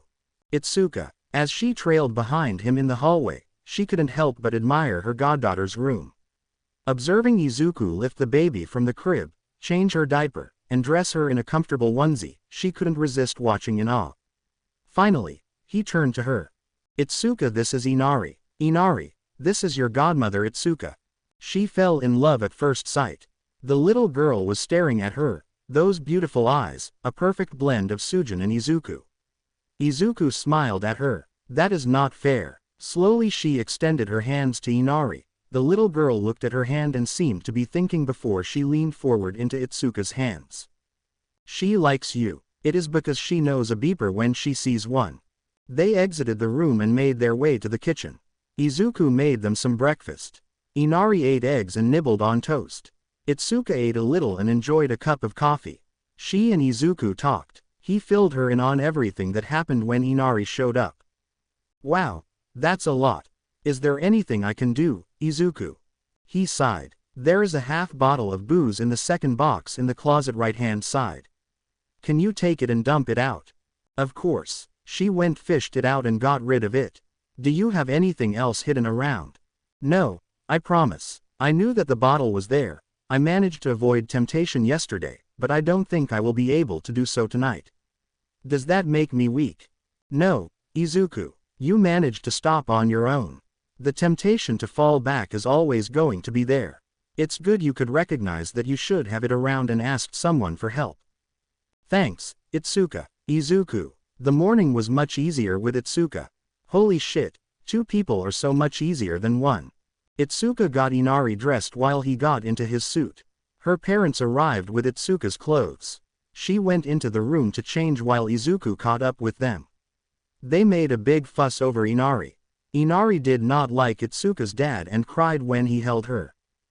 Dad quite scaring Inari, came a yell from the bedroom. Now looked like a deer in the headlights. His wife, Hina, just laughed and took Inari back. Inari immediately stopped crying. Itsuka came walking out. Hey Izuku, can you help with the zipper? Zipper glowed green and zipped up. What did you do, old man? Nothing. I just wanted to hold her, and she started crying. Izuku laughed. It was his first laugh in days. It felt so good. The ceremony was a quiet, somber affair. He was joined by Itsuka, her parents, and even her brothers showed up. Kobayashi, Mrs. Asui, Nezu, Hound Dog, and Toshi were there. Itsuka sometimes had to help hold him up while her mom held Inari. He knew this day was coming, but the reality was crashing into him hard. Eventually, he just had his arm around Itsuka's shoulders while she had an arm around his waist as they both cried. They returned to Izuku's house and ate. Inari was, of course, the center of attention. Having some lovely memories built on such a sad day was pleasant. Nezu and Hound Dog left first. Nezu informed him that he had the job, and they wanted him to start Tuesday. Itsuka's brothers followed, then Kobayashi and Mrs. Asui. Izuku pulled Itsuka aside. I know this is weird. Could you spend the night? I can sleep in the spare room. Of course, Izuku. When she informed her mom smiled and brought an overnight bag from the car. I figured as much, sweetie. Toshi hugged him, allowing Izuku to get some tears out. Do as best you can, Izuku, I will see you Tuesday. Thank you, Toshi. Once they were alone and Inari was in bed. Itsuka held him on the couch as he cried himself to sleep. Itsuka gently laid him on the sofa before covering him with a blanket. She stood and made herself into Inari's room. She maneuvered the rocking chair near the crib. She leaned over and whispered. "So, Angel, I'm standing in the family dojo, and in walks the green string bean saying he wanted to learn to defend himself." Izuku. Izuku rolled over, expecting to find more bed. Instead, he encountered open air and the sudden knowledge that gravity was still working. As his eyes began to focus and the slit throb from his sudden drop resided, he found himself on the floor next to the sofa. He remembered sitting with Itsuka, the events and emotions of the day prior, the overwhelming feeling and sense of loss, and that was it. He must have fallen asleep on the couch, and Itsuka left him there.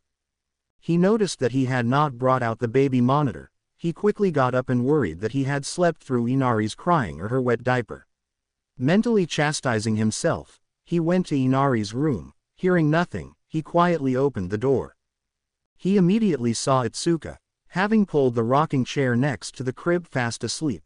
Carefully so as not to make too much noise, he walked over to look inside the crib. Inari was fast asleep, having kicked off her blanket, showing the only sign of any distress. Her diaper appeared dry, so he covered her back up and watched her for a few minutes. Turning his attention back to Itsuka, she looked peaceful in the chair. He loathed to disturb her but knew she would wake up sore from sleeping there all night. Gently he worked his arms under her to lift her into a bridal carry, hoping not to wake her. Once he lifted her, he was surprised when she lifted her arms around his neck, and he heard a contented sigh escape her lips as she snuggled closer, her breath tickling his neck some. She felt so warm, and her arms around his neck felt nice. He maneuvered his way out of the room and down the hall to his room, knowing his new mattress would be more comfortable. Some quick uses of his quirk to open the door and turn down the bed allowed him to lay her gently to rest. He was momentarily concerned when she let loose a grunt as he disentangled her arms from his neck but was relieved when she rolled over, grabbed his pillows, and drifted back off to sleep. He covered his sleeping friend before leaving the room, remembering to bring the baby monitor. Itsuka. She was walking through a field of wildflowers, the petals gently tickling her ankles. The sun was bright almost blindingly, but there was a gentle warmth. It was as if being wrapped in a perfect hug warmed her deep in her soul. Soft laughter danced around her on the wind. As she turned to find the source, it was always outside her peripherals. The laughter wasn't mocking. It was joyous and filled with the promise of tomorrow. "Itsu," a familiar voice called to her. Turning and smiling, there was Izu, older and even more handsome. From behind him, a little boy with orange-red hair and freckles with emerald eyes ran up to her, calling out, "Mommy." As she wrapped the little boy in her arms, love just erupted from deep in her soul. Izuku stepped closer, slipping his arm around her waist. She tilted her head up as he came leaned down as their lips gently touched. Her mind erupted in sparks of fantasy, love, and lust. "Itsuka," a new voice interrupted.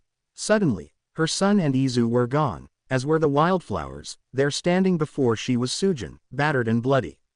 Itsuka reached out to her. "Wait, I can explain." "Can you?" Sujin turned to leave as darkness crashed all around Itsuka. She bolted upright, covers falling from her as she got her bearings together. She was in a strange room and bed. Quickly checking herself, she was still in the same clothes as last night. She placed a hand on her chest to calm her pounding heart. She pulled her knees up to her chest, hugging them close. The dreams of what a key should linger, and the sound of Sujin's voice echoed in her mind.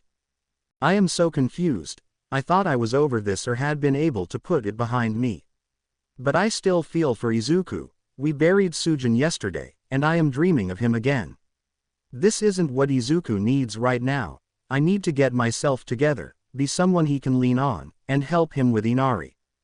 Looking around, she summarized that she must be in Izuku's room. She rationalized that her mind had picked up on his scent, which triggered the dream. "Did he carry me in here?" she thought. The image of him gently carrying her in a bridal position into the room and laying her on the bed invaded her mind, and her heart thumped hard against her chest. Shaking her head, she rose from the bed and gently opened the door. "You are my sunshine, my only sunshine. You make me happy. When skies are gray, you'll never know, dear, how much I love you. Please don't take my sunshine away." Izuku's voice drifted down the hall, singing the simple song. His voice was soft and warm. She could hear the sound of giggles and baby babble accompanying it. Quietly she made her way down the hall to peek into the kitchen. The other night, dear. As I lay sleeping, I dreamed I held you in my arms. When I awoke, dear, I was mistaken, so I hung my head, and I cried. Standing in the kitchen holding Inari was Izuku, gently swaying and singing. She noticed how Inari looked up at her daddy with a mesmerized gaze at the song. Izuku was plaiting some food one-handed and through the usage of his quirk. You are my sunshine, my only sunshine, you make me happy. When skies are gray, you'll never know, dear, how much I love you. Please don't take my sunshine is away. He had walked over to the high chair near the table, the plate of food following behind him as he finished the song. He set Inari in her chair and kissed her on the forehead, setting the plate of food down in front of the little girl. Well, my princess, I present scrambled eggs, French toast, cut into sticks as you prefer, bacon, and your favorite fruit. Would you care for some apple juice this morning? Yes, Inari's tiny voice rang clear and accurately. As you wish, he said, setting the cup on the tray. Itsuka felt an all too familiar thump inside her chest. Turning, she made her way back down the hall and pulled the bedroom door closed to announce her arrival as it was. She walked into the kitchen as Izuku slid a plate of food down on the counter, her eggs over medium instead of scrambled, remarking how he remembered that detail. Instead of apple juice, a nice cup of hot coffee was placed next to her plate. Itsuka, one true vice, was coffee. The aroma wafted through the air to fill her nostrils, causing her to smile as she sat. Morning Izu, and good morning, Inari. To Itsuka's glee, the little girl smiled and babbled back to her before returning to eating eggs. With great joy, Itsuka watched as Inari lifted the spoonful of eggs, losing 80% back to the plate, before plopping the remaining 20% in her mouth. Inari was beaming. Thump. Itsuka took a bite of her breakfast and offered compliments to Izuku as he sat across from her and near Inari to eat himself. How did I end up in your room? She asked. Well, I woke up by falling off the couch. Itsuka laughed, making Inari laugh, and Izuku smiled. I had a small panic attack thinking I may have slept through Inari crying, so I checked on her and found you sleeping in the rocking chair near the crib. Yay, I was just telling her stories, and I fell asleep, Itsuka said between bites. Well, after checking on my princess, I didn't want you to wake up sore, so I carried you to my room. You didn't wake up, so I tucked you in and started my day. You looked adorable asleep next to Inari. You watched over her all night. Thump. Well, I hope I wasn't too heavy for you, she said, daring him to take the bait. Nope, not at all, besides I work out, he replied while he flexed one arm. How are you this morning? Sad, maybe just slightly less than yesterday, but sad. I want to hear her voice again, talk to her about Inari and everything. Knowing that Inari won't have Sujin to guide her is hard, but I am thankful she has you. Thump. The hardest part is when she calls for her, and there is nothing I can do or say that she can understand. I know I will have to explain in the future, and I don't know if that will make it worse or better. I will always be there for her and you, Itsuka said, squeezing his hand. He smiled and returned the gesture before returning to his breakfast. What is on the agenda today? Well, the first thing is that I have a surprise visit from Child Safety today. How can it be a surprise if you know about it? Mrs. Asui from yesterday, Izuku said. Itsuka nodded in acknowledgement. She is my case worker and told me the first one is free. It has more to do with how I am holding up after yesterday's events. What can I do to help? If you wouldn't mind bathing Inari, that would be wonderful so I can get the dishes done and a few things taken care of. That seems simple enough. I will take one with her so we can both get clean. Itsu. Yay, Izu. I know it sounds stupid, but I wanted to thank you for yesterday, for giving up your life and coming home to help me and Inari. I don't know how I would have gotten through yesterday without you. So, from the bottom of my heart, thank you. Itsuka wanted to tell him not to worry about it, but she knew that was not the proper response. She paused momentarily. Izuku, I know if somehow I was in the same boat or something terrible had happened to me, you would have done the same. Now where can I find her bath stuff? Izuku smiled fondly at his friend. Her towel is behind the door, and all her products are in the bath on the ledge. Itsuka, she sat in the bath, bent her knees, Inari resting against them, and splashed in the water. I understand why you said nothing, Sujin, but it's frustrating. On the bright side, your child looks fantastic. Inari wasn't fussy or complicated, the child seemed home in the bath. She was very content to splash around in Itsuka's lap.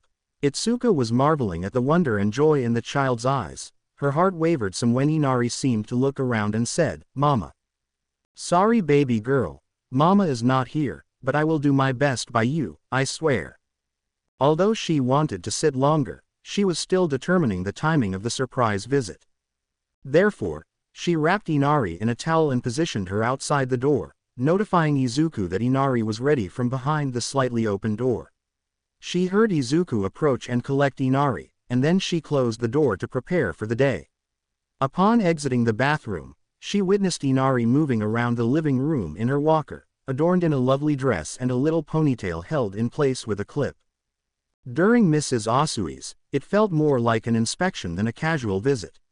Fortunately, she was content with Inari's cleanliness, recent bath, well-fed state, and tidiness of the house. As Izuku showed her around Inari's new room, Mrs. Asui confirmed that he had met the minimum requirements set by the state. She also provided Izuku with valuable personal advice and cautioned him about potential pitfalls to watch out for. During the next step, Mrs. Asui interviewed Izuku to assess his current mental state, any modifications to his future objectives, and financial matters. Upon learning about Itsuka's relationship with Inari's grandmother from Izuku, Mrs. Asui arranged an interview with the young girl. After the follow-up with Itsuka was set, the woman left for the day.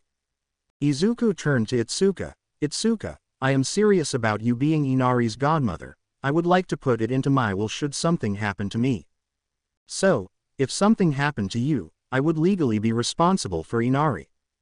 Yes, Kobayashi would manage the estate and make sure you have money to help raise her, but I would want you to raise her if I were not around.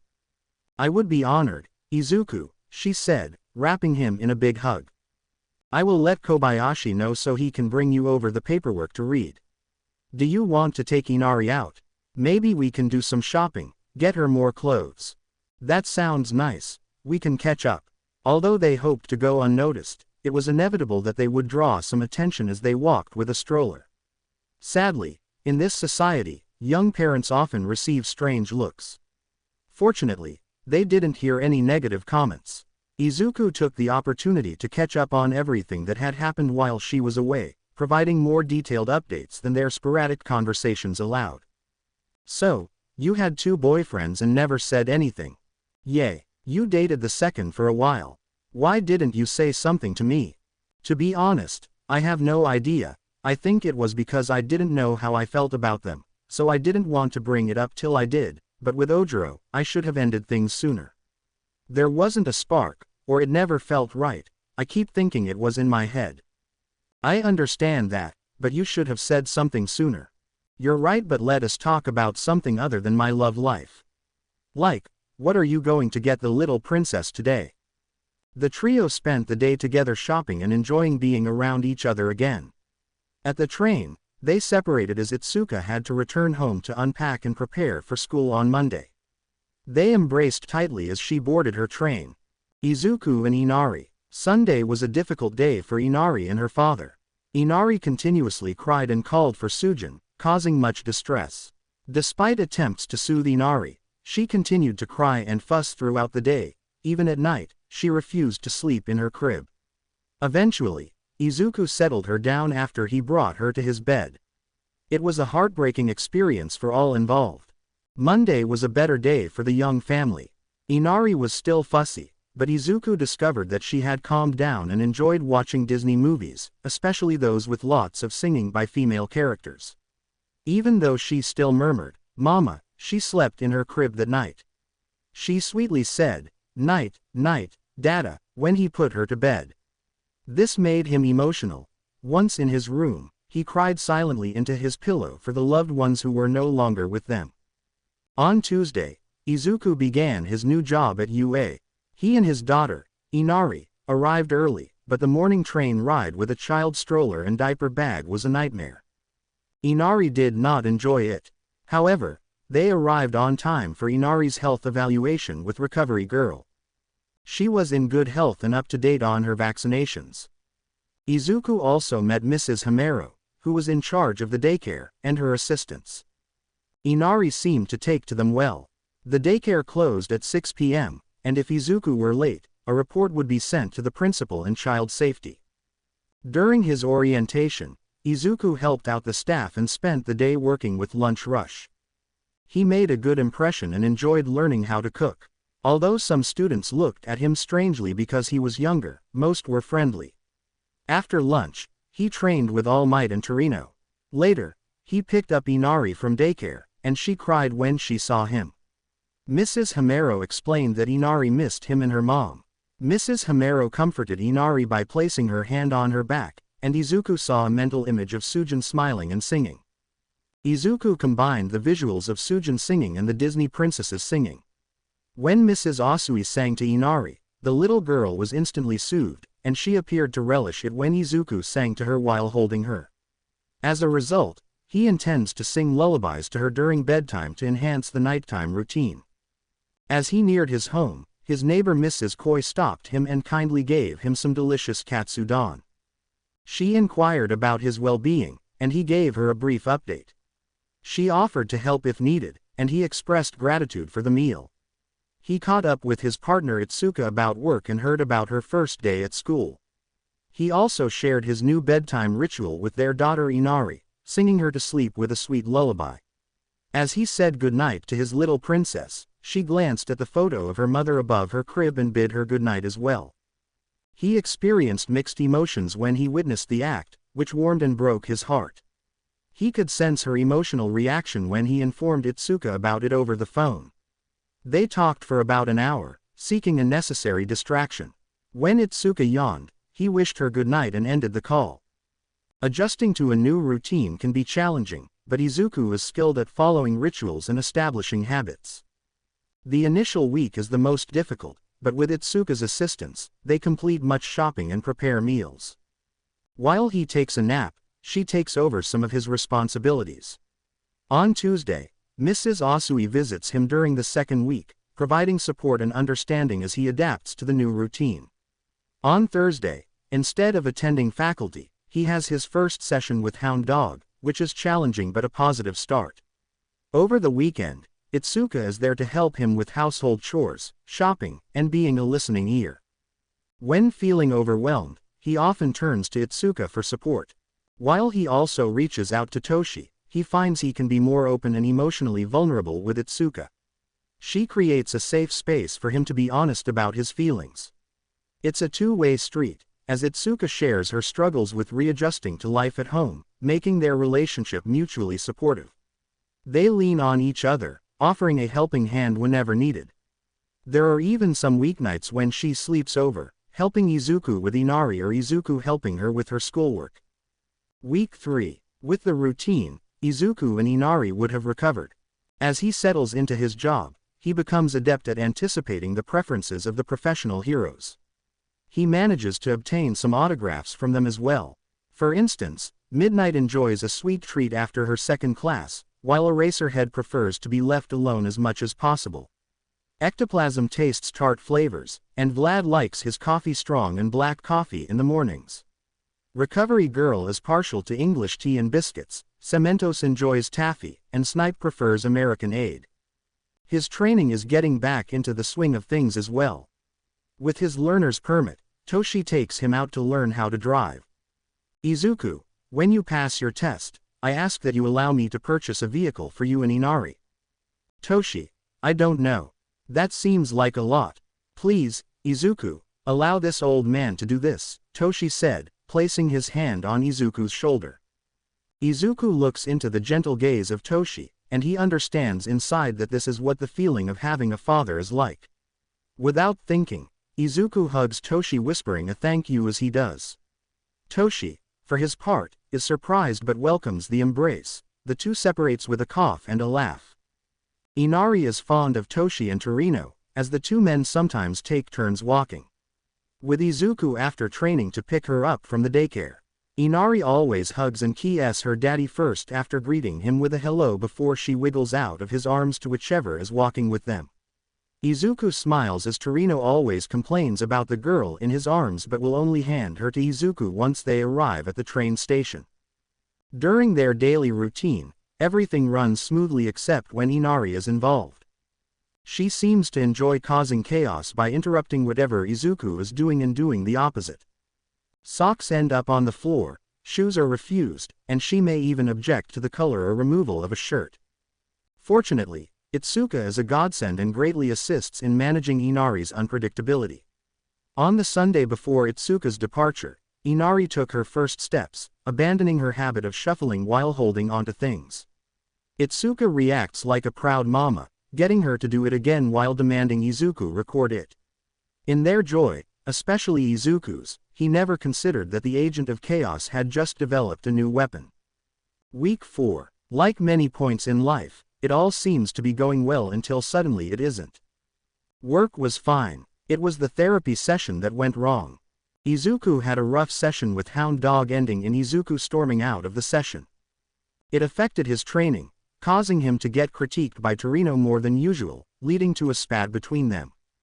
That night Mrs. Asui came by when his Agent of Chaos daughter had just caused so much havoc, and Izuku was already afraid that it was terrible. He received an unfavorable report for the first time. It almost caused a panic attack in the boy as he suddenly feared that Inari would be removed from his care at that very second. Thankfully Itsuka arrived and calmed him down, and Mrs. Asui could sit down and explain to him that a negative report was not the end of the world and that it was not as if he was severely abusing or neglecting Inari. Mrs. Asui had a heart-to-heart with Izuku and asked him to recount his day. As he narrated the unfortunate events, she empathized with him and comprehended how things had spiraled out of control. Being a caring mother and social worker, she patiently shared techniques with Izuku that could help him cope with such situations in the future. She also advised him on handling similar cases should they arise again, which she, unfortunately, predicted they would. However, she saw this as a valuable teaching moment and encouraged Izuku to make the most of it. Mrs. Asui was confident he would regain positive reviews by the next visit after she left. Itsuka set about reigning in the Goddess of Chaos and helping Izuku get his night in order at the very least. Friday night, he stopped for dinner with Inari instead of cooking at home. As he entered, he almost ran into Mitsuki, whom he hadn't seen since his mother's funeral. Behind her, he could see Bakugo and his father. Mitsuki looked at him and then noticed the girl in the stroller. Her eyes widened, and her mouth opened like she was about to say something. Instead, tears welled in her eyes, and she ran past him and down the street. Bakugo went to go after his mom. He stopped and glared at Izuku, not seeming to notice Inari. Izuku noted he was taller and had a noticeable scar on his right eye. He said nothing and continued past in pursuit of his mom. Masaru said nothing to Izuku. Instead, he set some money on the counter, instructing the woman to use it towards anything Izuku ordered. As he moved past Izuku, he said, "I hope you have a good night, Izuku." Then he left as well. Upon arriving at the restaurant, Izuku calmly requested a table for two and was promptly escorted to his seat by a friendly woman who also provided a high chair for Inari. As he scanned the restaurant, he caught sight of Mrs. Asui and her family seated in a cozy corner booth. They made eye contact and exchanged a polite nod and smile before Izuku settled into his seat. The Asuis. Mr. Asui turned to his wife, noticing her acknowledgement of the green-haired teen. "Who is that, honey? You remember the negative report I told you about I had to file yesterday?" "Yes, is that him? Why did that bother you so much?" "It was just a congruence of a bad day, everything was going bad. I felt bad for having to file it, he has potential and trying very hard. We have all had bad days, it is terrible. It coincides with a home visit, but it happens sometimes." "Is that the case you were telling me about? The one you were telling me that you hoped he would win?" Sue asked. "I want to win. What are you guys talking about?" Samadare voiced. "I bet they are talking about work like always," Satsuki said sullenly. You know what, Satsuki, we do talk about work too much. So, no more talk about work tonight, we are here to celebrate my promotion and have fun. Can we have dessert tonight? The youngest Asuis asked. Yes, and afterward, we are all going to the movies, Mr. Asui said to the cheers of his youngest. Mrs. Asui smiled and kissed his cheek. It is nice that we are having a family night out, we haven't had one in a while. Sue thought, turning her gaze to the teen and his child, I hope Mom is right about you, she is putting much work into your case.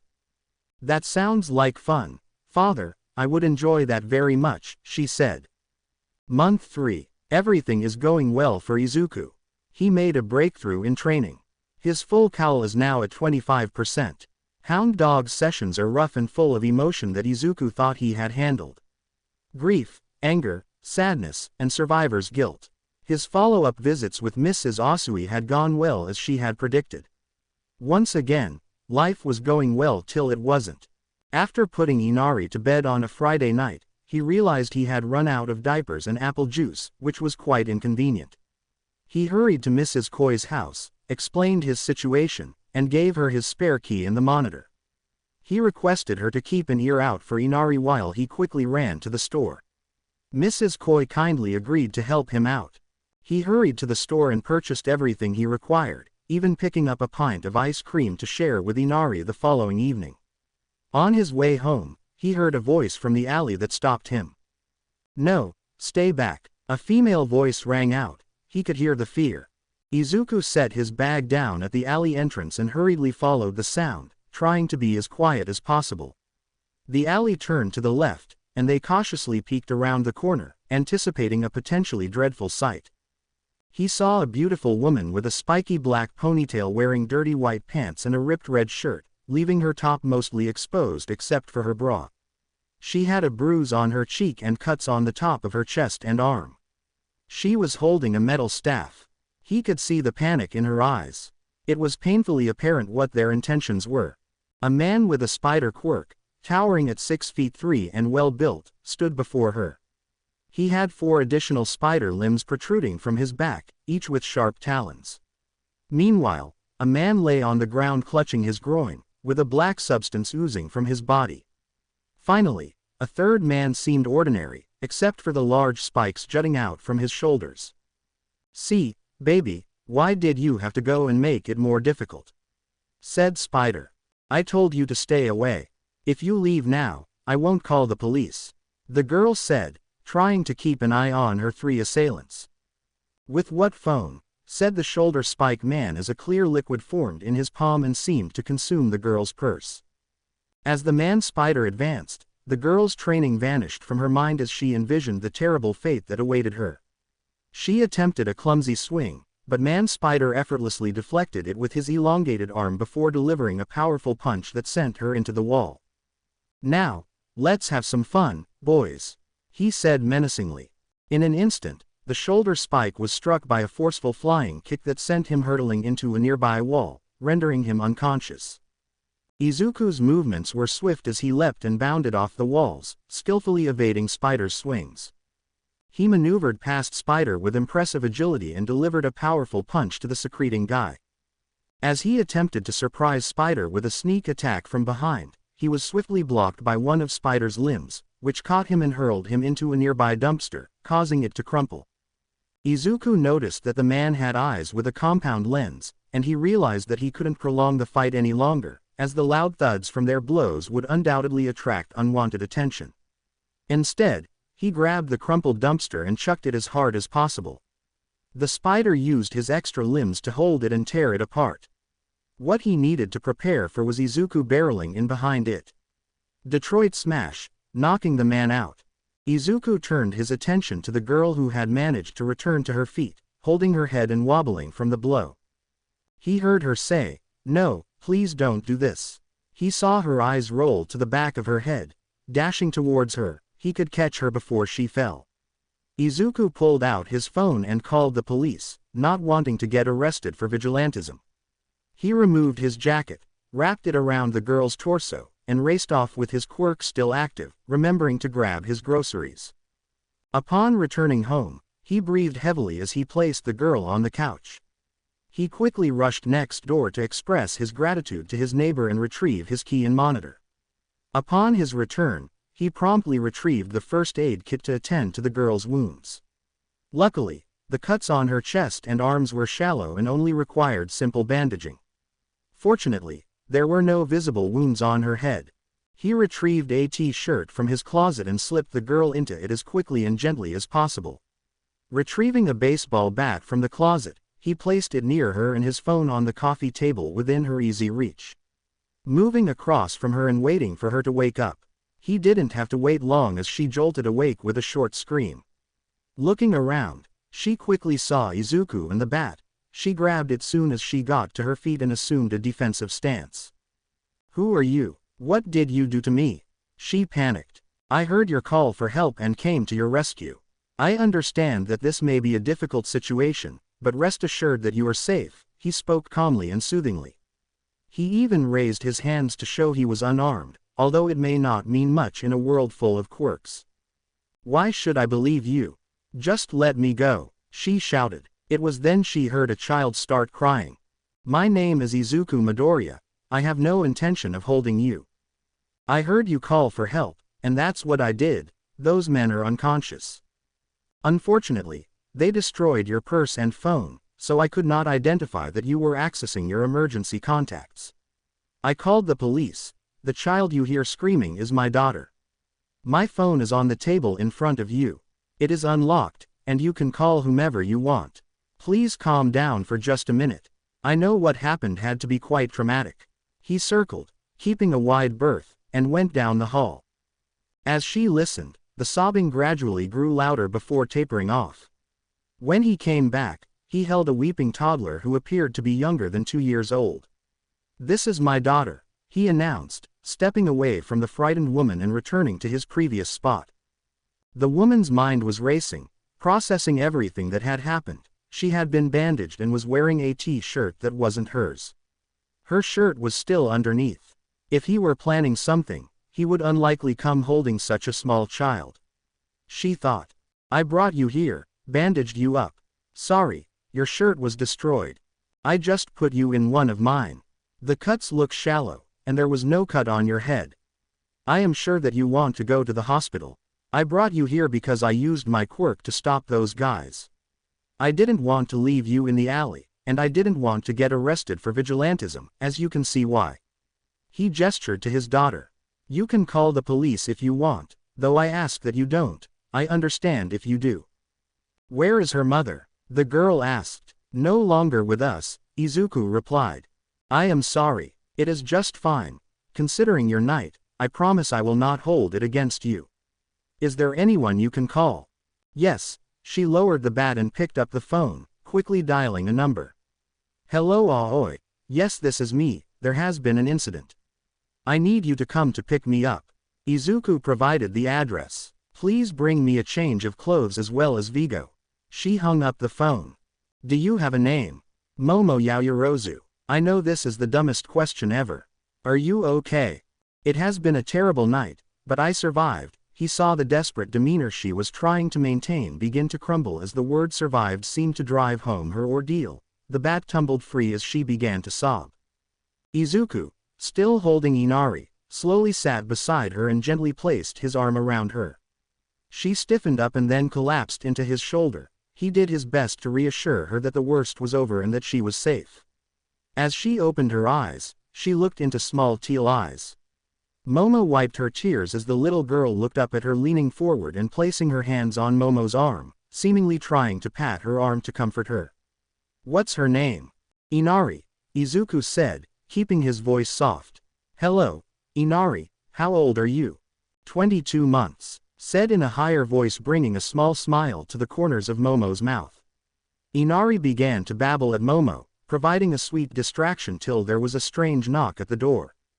Momo sat up and said clearly, "I have seen the sunrise in the west." Izuku raised an eyebrow. The door opened to a man with no hair, and black eyes, in a crisp black suit. He had a collapsible nightstick in his hand, a woman with blue hair, a chauffeur outfit, and a bag. Momo rose and took the bag. "This is Aoi and Vigo. Is there someone I can change?" "Of course," You can use any of the bedrooms or the bathroom at the end of the hall on your left, Izuku said.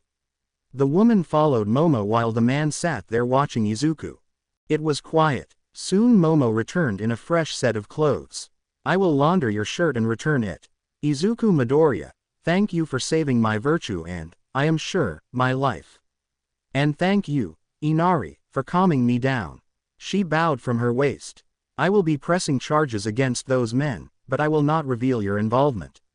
I owe that to you and this precious one. Thank you again, Midoriya. You are welcome and thank you for your discretion. Good night, Yaoyorozu. Bye, Inari chimed in. Momo gave a small smile. Bye, Inari. The group left the house, and Izuku let out a deep breath, turning to look at Inari. I will never run out of diapers again, I promise you that. Inari giggled as Izuku took her back to her room to try and get her settled down. Momo sat in the back of the limo as Aoi drove towards the hospital. She gazed out the window, wiping some stray tears as city lights flew by. Momo spent the night at the hospital. Her parents arrived soon after she was admitted. They strolled into her private room. Vigo was standing guard outside when she found her parents' embrace. Her mother sent her father out before sitting beside her on the bed, holding her daughter's hand. Momo, my dear, are you okay? Her mother asked hesitantly. Did they? The question hung heavy in the air. No, they didn't. Momo wiped her eyes. They were going to. One had managed to get a hold of me and wrestled me to the ground, but I managed to free myself. They had ripped my shirt and began making vile comments as they started to attack again. It was almost like they were toying with me. I started to become more desperate as I tried to fight them off.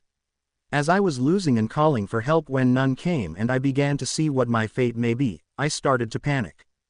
It is okay, my darling, you must have been terrified.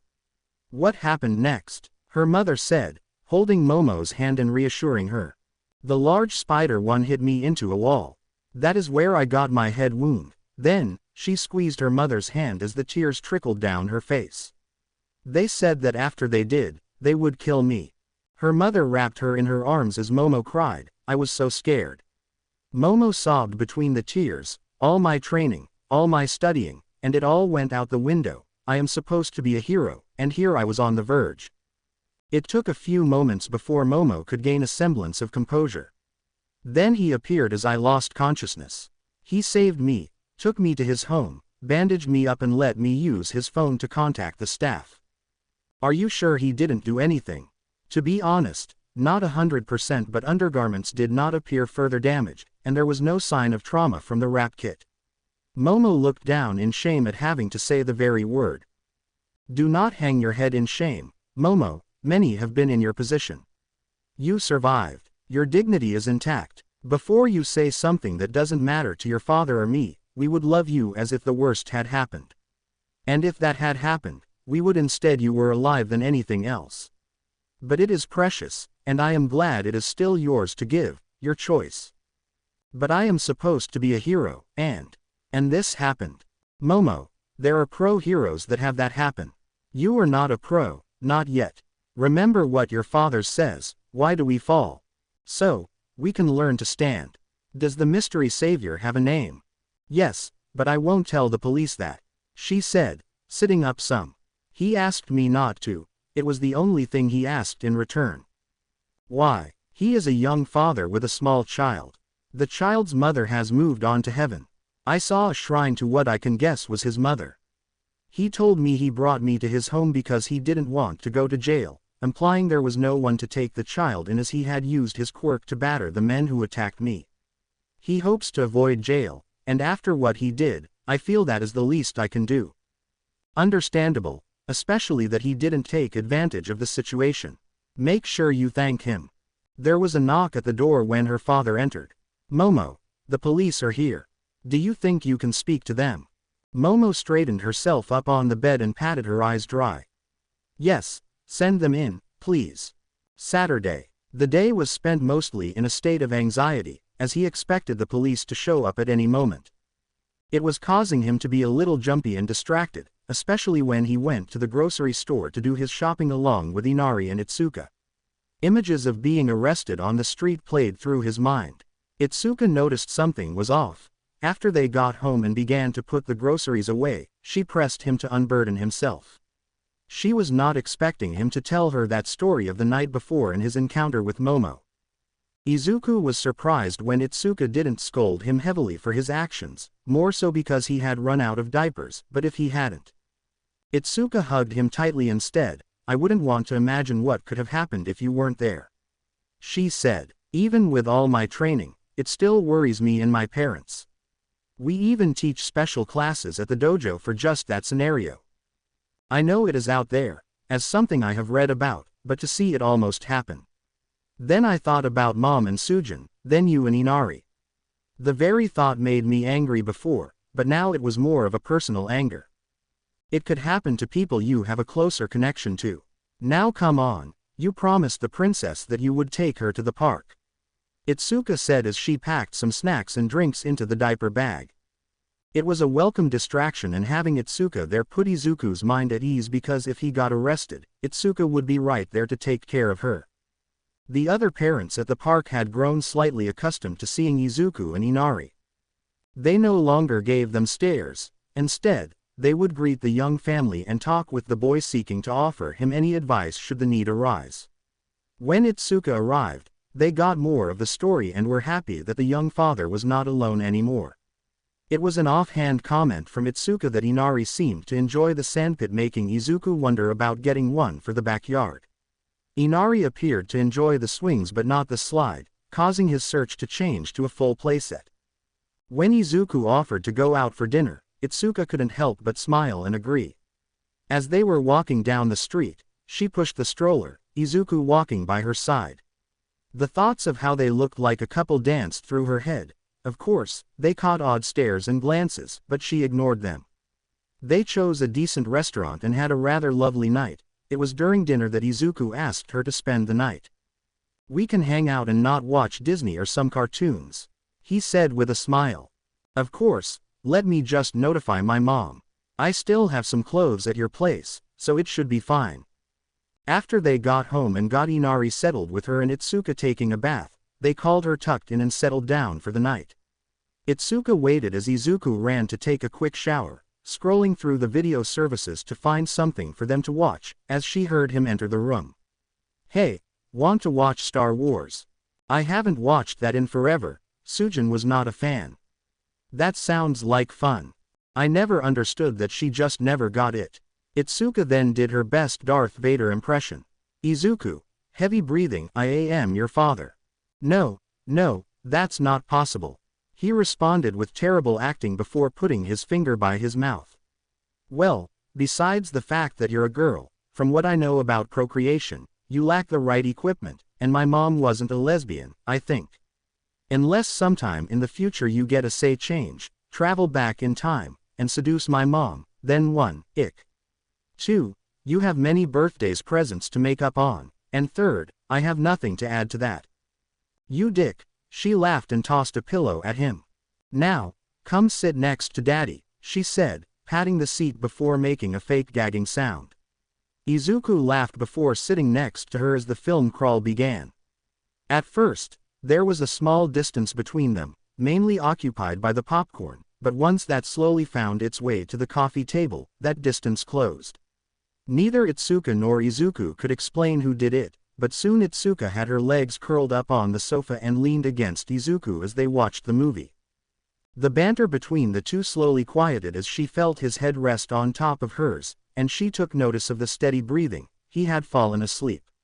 With a pang of guilt, Itsuka held the moment for longer than she probably should have. His arm was down around her shoulders, her hand on his chest.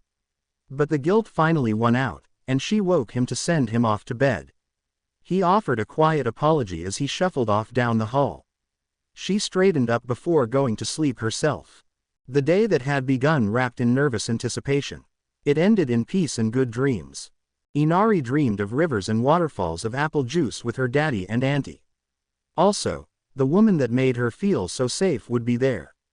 It was hard for Inari to see her face, but it was the same in the picture above her bed. The lady would hold her and sing. Inari didn't quite understand it all, but she knew this woman and the one with green hair, like her daddy, loved her very much and were there watching over her. Izuku dreamed of peaceful days, a warm house, and Inari's laughter. Someone else was in the dream, but he could never see her, only hear her laugh, or feel her as she hugged him from behind. The embrace was familiar enough to be comforting but not enough that he could place it. His mind went with it to a home where he was loved, and everything felt right. Itsuka was in the field this time, but there was no interruption. Instead, she got her key and much more as he laid her down amongst the flowers. Sunday. Sunday was a quiet day as the prep for the week had already been handled. Itsuka sat at the table, working on her schoolwork, and getting help from Izuku. Inari decided to sit at the table and color, asking her dad which color to use next. It was very adorable. It was a nice, lazy day. Itsuka departed after dinner, leaving daddy and daughter to have movie and cuddle times. Inari had a fuss and didn't want to go to bed instead of saying, "No, Dada, sleep you." It took Izuku a moment to figure out his daughter wanted to sleep in his bed, but it was good for both of them once he did. He fell asleep with her beside him. Her rhythmic breathing was music for his soul. Month 4. The first week of his 4th month at UA was going rather well. The fear of being arrested had faded, and after talking with All Might about the incident, the number 1 did some digging and found that while the police were interested in who had saved the girl, they were not looking for him. They didn't have a good description, and the victim was silent. Much like Itsuka, Toshi chided him for running out of diapers more than anything. The two were talking as the new playset Toshi had insisted on buying was being installed. "Now, my boy, let me teach you the secret of how to grill a proper steak," he said. His work with the teachers was going well for him. His training felt good. He had his visits from Mrs. Asui, which went well, he felt. His therapy session was solid. He felt like the incident was behind him, and life was going well. Till he got home, it got interesting. As he approached the house, a black limo was parked outside his home, which was slightly worrying. He knew what was happening when he saw the bald man from the incident. The man Vigo, he guessed, leaned down and knocked on the glass before opening the door. Out stepped Momo. She was dressed casually, looking much better than when they had last parted, though it would be hard to see her looking much worse. "Hello, Ms. Yaoyorozu," Izuku said, and he got closer. "Hello, Mr. Midoriya," she responded with a slight bow. "Would you and your bodyguard like to come in? I need to get inside. The weather is getting nasty," Izuku said, looking up to the gray threatening clouds. "Yes, please, Vigo, would you grab the bags?" Izuku raised an eyebrow but said nothing as he went and opened the door, letting his guests inside. "Excuse the mess. Would you like some tea or coffee? I have apple juice as well." Momo found the house reasonably clean, and a rich aroma of beef stew filled the home. "Some tea would be lovely, herbal if you have some," she said, taking a seat offered to her at the table. Vigo entered shortly after that with 4 to 5 bags. "Tea," Izuku offered. The man shook his head. "How are you feeling, Ms. Yaoyorozu?" "Call me Momo. You saved my life. If you are okay with it, can I call you Izuku?" "That's fine. So how are you feeling, Momo?" Izuku felt a little relieved that she had asked to be addressed by her first name, letting him feel relieved that this would not be a difficult meeting. Before Momo could answer, she felt 2 little hands hitting her leg. She looked down into the beautiful eyes. "Up," the small voice demanded. Momo looked at Izuku. "Is it okay?" Izuku nodded his head, curiosity running wild in him. Inari was okay with strangers, but she had never been so bold as to go to one and demand to be lifted. Momo reached down and lifted Inari into her arms. Inari snuggled in momentarily before looking at the counter for something.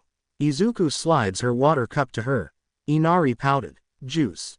Water first, then juice," he countered. Inari, still pouting, took a sip of her water, which was adorable. Momo, for her part, chuckled. She found Inari comforting, like somehow this child would drive all the bad stuff away. That this child could improve everything was a weird feeling for the heiress. "To answer your question, physically, I am doing well. All the wounds have been healed with next to no visible scarring. The nightmares, on the other hand. I understand that, not exactly how you do, but yay. What did you do? If you don't mind me asking. I do not wish to burden you by forcing you to relive your trauma, but if you didn't mind, I would appreciate the advice. Momo asked. Izuku took a deep breath. First time was after her mom was forced to move away, and that day that she left, my mom died in a car accident. I drank for 6 months. I don't recommend that solution. The second was when her mom died, and that comes and goes. Inari helps, to be honest. She keeps me focused. Therapy and having a support network have been the best, knowing that the pain won't just magically go away overnight and that some days it will be worse than others. Learning not to blame yourself, but to be honest, it is easier said than done. Therapy has been beneficial, but as you said, the blame or guilt is difficult. Not wanting to feel weak is something with which I am grappling. But I can see how Inari helps. For some reason, this little girl somehow makes me feel better. But, Izuku, I do not want to take up much of your or your daughter's time. She returned her hand to Vigo, who handed her a filled envelope. Izuku immediately knew it was money and set it on the counter. A thank you for saving me. Izuku looked at the envelope for half a second before he responded. I hope I do not offend you, Momo, but no, thank you. I didn't do it, hoping to get cash or any reward. It was simply the right thing to do. Even you had been arrested. What if I told the police who you were? She said. I would be upset for sure, but of all the reasons to go to jail, I'm sure my daughter would forgive me once I explained. I did it, Momo, because it was the right thing to do. Yay, I could have just called the police and let it be at that, turned my back, and left it to others, but what if they didn't get there in time to stop, you know? Momo nodded. I have a daughter. I had a girlfriend. My only friend is a girl, my mom. If they were ever in that position and needed help, I pray that someone would step in. Sometimes doing the right thing does not go hand in hand with the legal thing. It was a risk I was willing to take. Momo smiled. I was hoping you would say that, honestly, I was. I felt that you were a good person, and that confirms it. Then let me offer this instead. She returned the envelope to Vigo, who handed the bags to Izuku. He opened the first one, and I had a super cute winter coat with a matching hat, gloves, boots, and even a scarf. The second had some winter clothes for Inari, the third had a nice new winter coat for Izuku and a scarf. The last one had a few stuffed animals, plus his shirt was laundered. Please accept these gifts instead. Allow me to show my gratitude for what you did and were willing to risk. Izuku smiled. He has a dazzling smile, she thought. He gave a small sigh. He did need a new coat, and Inari could use winter clothes. He may not know fashion, but he could tell these were excellent quality and knew it would make Momo feel better. Thank you, Momo, he said as the sound of rain began to fall outside. Would you and your driver and bodyguard care to join me for dinner? He pointed to the big pot of beef stew. We wouldn't want to impose, Izuku. She responded. You wouldn't be imposing at all. There is no way I can eat it before I would have to dispose of it. You would be helping me out. I wouldn't say I like wasting food. Then, of course, we would love to. Vigo, please fetch Aoi. Izuku smiled and placed a tray of biscuits in the oven. It was nice. Vigo didn't say much, but Inari was fascinated with him, making him sit on the floor with her while they watched the most recent animated feature. Aoi insisted on doing dishes as thanks for the food. Izuku was incredibly surprised at how much Momo could eat. Soon they got on the topic of quirks, which made much more sense to him. He explained. Stockpile, with his well-rehearsed story of how he had a job at UA and would take the entrance exam soon. Momo was surprised that he worked at UA, raised Inari, and trained to be a hero. They chatted for a while. Momo was enjoying it. It was a welcome distraction from what her life had been recently to talk to someone her age, though their lives were more different than could be. Momo checked the time before looking up. Izuku, I had a great time, and it looks like Vigo and Aoi also enjoyed themselves. She did prepare to leave. I did too, Momo, it has been so long since the house was so full. He said. I can understand that. I last lived in the area a while ago, so my home is rather empty. So, I thank you, Izuku Midoriya, for saving me and opening your home to us. Hey, Momo, would you like to exchange numbers? It may be presumptuous of me, and I am sorry if that offends you, but I had a good time talking to you. Inari likes you, and it would be nice to have someone to talk to and maybe make a new friend. Momo contemplated it momentarily, and the thought of being here and doing this again made the darkness hovering over her life push back some. That sounds good, Izuku, it would be nice to have a friend as well. They exchanged numbers and had to detangle Inari from Vigo so they could depart with the official, "Bye-bye, Inari." The group departed. That night Momo slept a little better. Framed next to her bed was a picture from Inari's coloring book. December. The holiday season rolled in, and Izuku felt a sense of giddiness at the prospect for the first time in years, and he knew it was due to it being his first with Inari. He was excited to see her reaction to all the lights and differences accompanying the season. He wasn't the only one, as the holiday bug was biting those in his circle. Toshi, Torino, and Itsuka were also looking forward to the holiday. Momo, who was usually reserved, began to feel excited as she found herself shopping for gifts for the little girl and her new friend. Izuku and Momo started with text messaging before it graduated to her coming over or joining him on an outing with Inari. It was how he also introduced Momo to Itsuka, hoping the two girls would get along. Momo found Itsuka pleasant and friendly. It also helped that Inari wanted nothing more than for the three of them to play together, so it helped to bridge the gap. Itsuka was happy to meet the woman that Izuku had saved, though a tinge of jealousy arose when Izuku failed to mention how stunning she was. It made Itsuka a little insecure when she compared their looks. It was abated as she didn't notice Izuku checking the girl out or being flirtatious. The first time Izuku and her went to Momo's house, they were smacked with the financial difference between the trio. But Itsuka noticed that the home, while grand, felt empty and lacking warmth. The way Momo lit up when they arrived with Inari told Itsuka that despite the opulence and the money, Momo was lonely, and that was all Itsuka needed to befriend the girl in earnest. Izuku was a flurry of activity at home and work. The school was preparing for the holiday break, so the students were a bustle with activity. Numerous little celebrations were being held, and he watched as some romances blossomed and others fizzled. It was a scene he watched, wondering if he would ever be in that situation again. The excitement of the holiday held a measure of loneliness for him, but his support network was doing wonders in keeping him focused. Hound dog sessions were a little longer than usual as Izuku felt the need to unburden himself more. Mrs. Asui's visit was also pleasant. They mostly talked about the holiday season and the preparation for the children. The most significant part was that 2 weeks before Christmas, Izuku took his driving test and passed. He was giddy on the ride back to the house with Toshi, who was beaming like a proud father. When he entered, he was greeted with a surprise celebration with Kobayashi, Mrs. Asui, Itsuka, and Momo present. Having never had such a thing, it was a memory that burned itself into his heart.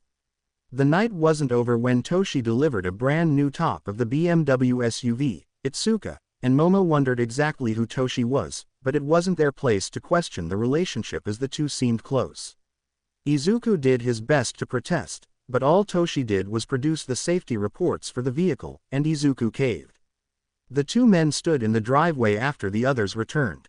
"Thank you, Toshi," Izuku said, and he turned and hugged the man tightly.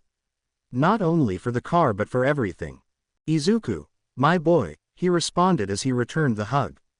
"I would do it all again 1,000 times over. You continue to amaze me with your dedication to Inari and your training and work. Most would have given up long ago and claimed the hardship was too much. But you rose to the occasion, and I know you will continue to do so." The weekend found Momo and Itsuka joined Toshi and Izuku as they went shopping for a tree and more gifts as Torino babysat Inari. The flurry of decorations and merriment was a great way to chase away the blues for some. When Izuku found out that Momo would be alone, he insisted that she join him for the day along with Vigo and Aoi. Momo tried listlessly to protest, but she knew she wanted to be there and agreed. Her only instance was that they would handle dinner that night. Izuku agreed and smiled, knowing that the house would be complete. Itsuka celebrated Christmas Eve with her family before coming over to be with Izuku and Inari. She wouldn't miss the experience of seeing the little girl on Christmas morning. It also helped to foster her romantic feelings. She knew it was her playing house. But she wouldn't deny herself this and instead just rolled with it. At the end of the evening, she found herself sitting with Izuku in a darkened living room, enjoying the fire and lights blinking on the tree. "Is that enough presents?" she asked, looking at the small mountain. "I think so, but Toshi and Torino will be over in the morning with, I am sure, a large mountain of their own, and Aoi told me that Momo has been rather busy at the shopping mall as well. Inari is going to make out like a bandit," he said, handing her a mug of hot chocolate. Itsuka saw him look at the shrine, and melancholy filled his eyes. "Izuku," she said, taking his hand and gently pulling him down to the couch. "I know it must be hard with Inko and Sujin being gone and how much you would want to share this moment with them. They are always with us and with you, so don't feel bad about looking forward to enjoying tomorrow. They wouldn't want that for you. I know that mentally, but I get lonely sometimes," he said, taking a seat next to her. "If I didn't have you, it would be too much. Toshi and Momo are great, don't get me wrong, but with you, I can be open. You won't judge or think less of me, which means much, Itsu," he said, looking at her. "I mean it from my heart, Itsu. Thank you." He put his arm around her and pulled her into a hug. Itsuka's heart pounded as she wanted to pull him into a key but not a hug, but she didn't want to break this moment. She just hoped that he didn't hear the pounding of her heart. They stayed like that for an hour, not talking, just cuddled together before he finally rose to head to bed. She watched him disappear down the hall before she went to the spare room, a longing in her heart that did not abate in the morning light. Christmas morning, Izuku and Itsuka woke early to set up the video camera and prepare breakfast. Toshi and Torino arrived early, bringing an overwhelming amount of presents. Toshi dressed as Santa Claus, which was a delightful surprise. When the guest of honor woke up, she wore matching pajamas with her daddy and auntie for Christmas morning. Then, chaos ensued, but in the best way possible. Inari was more interested in tearing open presents than what was inside, except for the toys. She was always satisfied. Unwrapping Inari's presents took so long that they had to take a break to eat before continuing. Meanwhile, the adults exchanged gifts and marveled at the joy of Christmas morning amidst the chaos. Inari was outside playing with her motorized car under the watchful supervision of her grandfathers while Itsuka and Izuku cleaned up some. Then, Izuku handed Itsu a small box he had kept hidden. When Itsuka opened it, her breath caught in her throat. It was a matching necklace to her favorite earrings. She noticed Inari's birthstone offset with the stone. She turned and lifted her hair for him to fasten it. The intimacy of the moment was not lost. Izuku had to stop himself when he almost impulsively keyed her neck after securing the clasp. When Itsuka turned, keying his cheek only took a supreme act of will. "Merry Christmas, Itsu," he said as they embraced. "Merry Christmas, Izuku," she said, snuggling in. It wasn't too far past noon when Momo arrived, and chaos erupted again. She made sure to gift the little girl some more toys and stuffed animals, but she also purchased Inari some adorable clothes. The house was filled with laughter and merriment as the groups intermingled, and Inari was basking in being the star of it all. Izuku looked at everything and joked about needing a new house for Inari's Christmas haul. Momo and Toshi blushed, admitting they may have gone a little overboard. For Izuku, when he got everyone together to take the holiday photo, which was his perfect moment. Him in the center with Inari on his lap, flanked by Momo and Itsuka, Toshi and Torin over the back, and Aoi and Vigo on the ends. It was perfect, the joy on everyone's faces and the bliss he felt. Dinner was terrific. Everyone leaned back on full bellies and just relaxed. When everyone departed, it was almost a sad feeling. Izuku hugged Momo and thanked her, making the heiress blush, but she returned the affection as it had been her best Christmas in years. Itsuka and Izuku ended the night watching an old pre-quirk movie, It's a Wonderful Life. It had been his mother's favorite.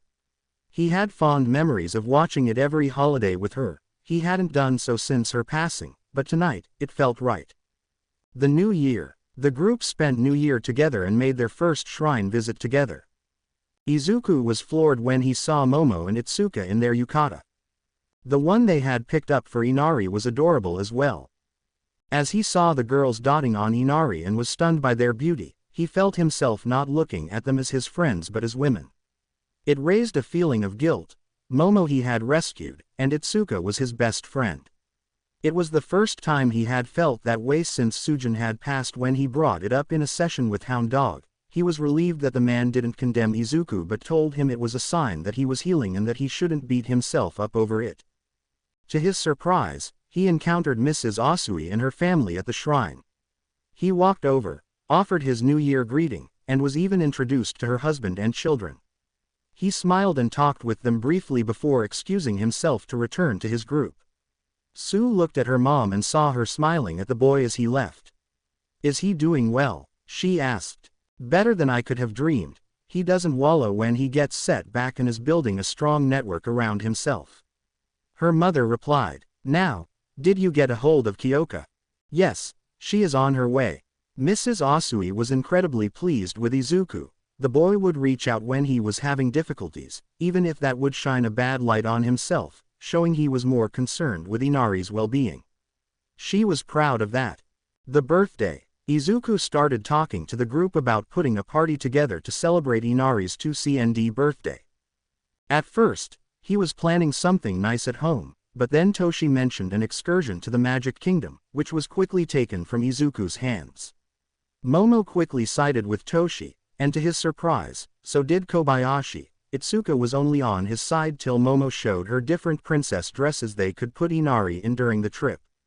Then he was alone trying to fight the tide, and he caved.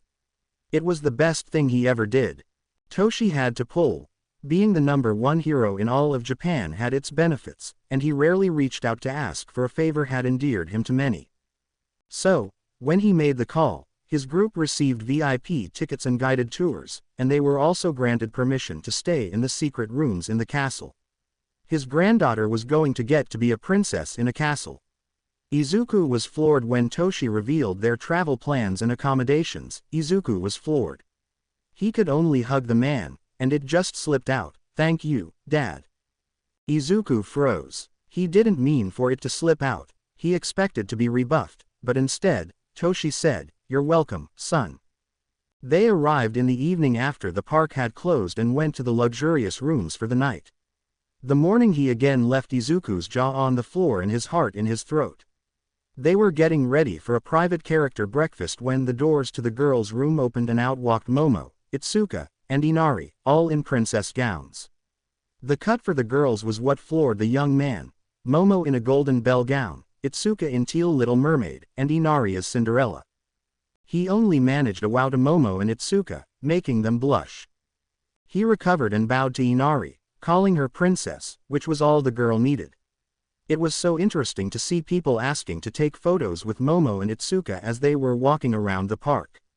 It was a trip filled with many memories. The shows and treatment they received were out of this world.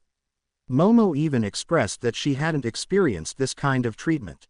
Toshi even gets the trio into a dance club to have fun while he and Torino pamper Inari a little more. It was a fantastic night as he danced with the girls, his eyes wandering to places on them that made him blush. He didn't know that they caught the looks he had given them, and it was welcomed. They also took the opportunity to admire his physique.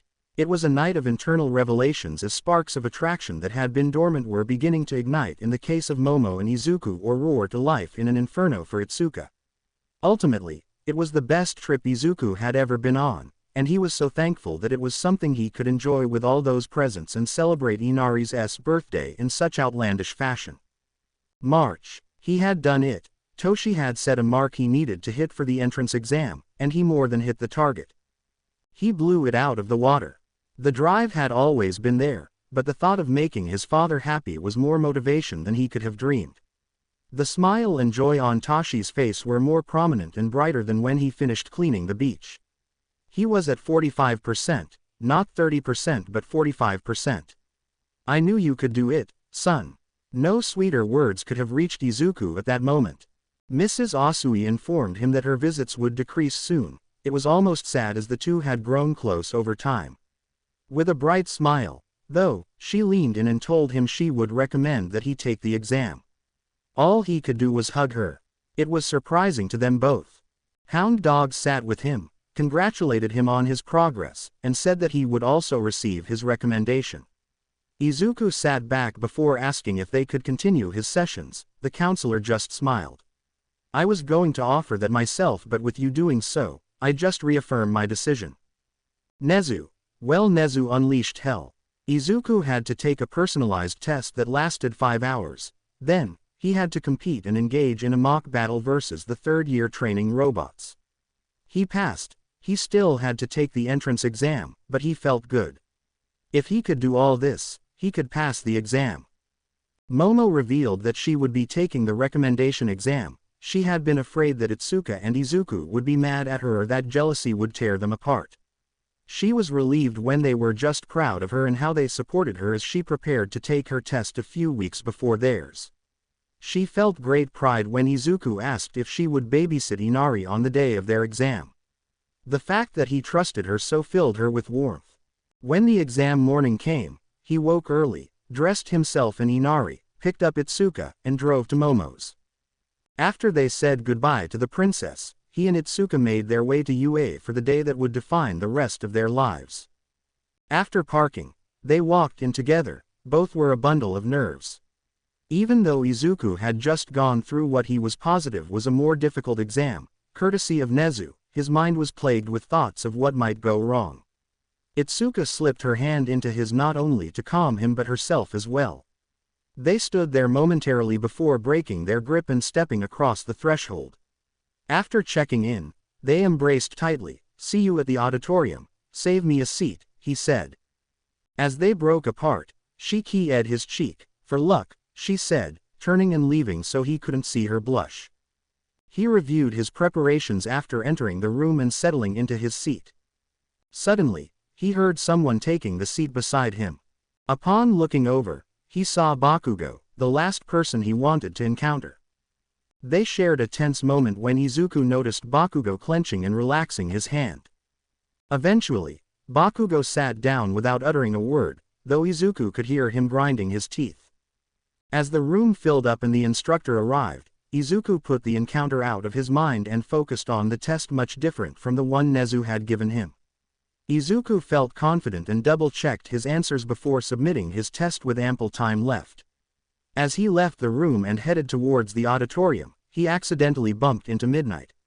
She smiled at him and handed him his favorite coffee drink, wishing him good luck. He took his seat and waited for Itsuka. She joined him in time, and they talked about the test.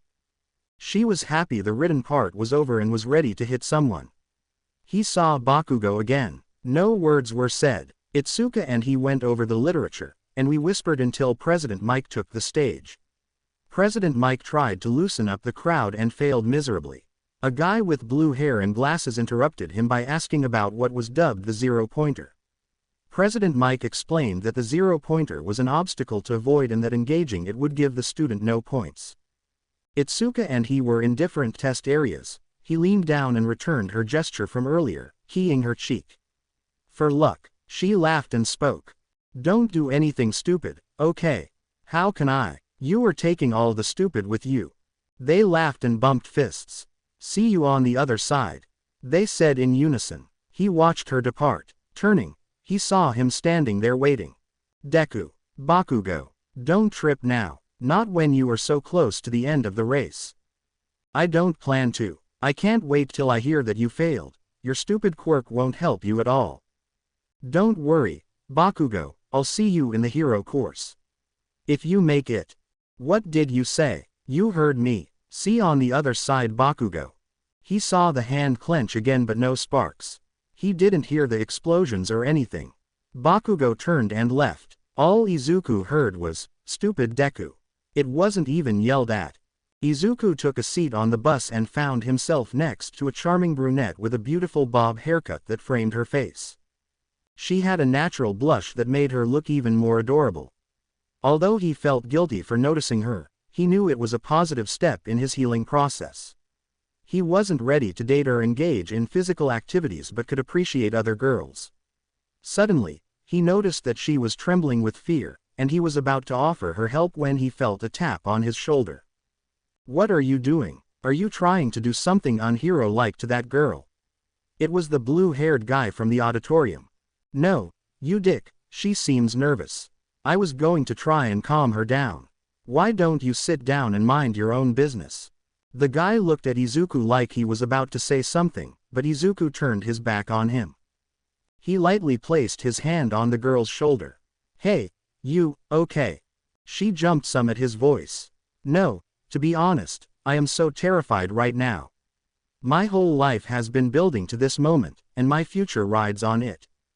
What's your name? Ochako Uraraka. Izuku Midoriya. Hey, Uraraka, just a question. Have you trained for this? Of course, I trained my whole life for this.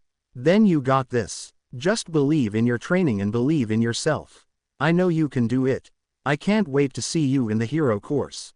You're right, Midoriya, I got this. I'll see you in the hero course. And thanks, she said, blushing a little. I needed that. No problem. He held his fist to her, and she returned the fist bump. See you in class. See you in class, Midoriya. They arrived at their training center and disembarked. They smiled at each other as they walked to the waiting area. He started stretching, pulling up his full cowl to 30%, his body giving off green lightning. It caught the attention of the other testers. He blocked them all out. He reached into his pocket and pulled a picture of Sujin and his mom. Keep watching me, watch over Inari. I love you both. The doors opened. Izuku raced into the battleground. He heard the announcement. There are no starting bells when fighting villains go. He tore into the plaza as many robots sprung up from behind some rubble. He didn't even use one for all. He just used his other quirk and ripped the optical circuits from all the robots, disabling them. He didn't stop. He raced off to find more targets. He did well. As far as he was concerned, he took out some robots and helped a few others. He wanted to succeed, but not at the cost of robbing others of a chance. A kid with sleepy eyes was having a terrible time. It is evident to Izuku that whatever the boy's quirk was, it wasn't suited to fight robots. Izuku gave him a makeshift bat and told him to aim for the neck. He had to several times bail out a kid with purple orbs for hair. He just pulled the missile off course for some of the others, some with this attraction quirk. Things seemed to move in slow motion for Izuku, not really, but after having to chase Torino around and dodge a punch from All Might, this was pretty easy.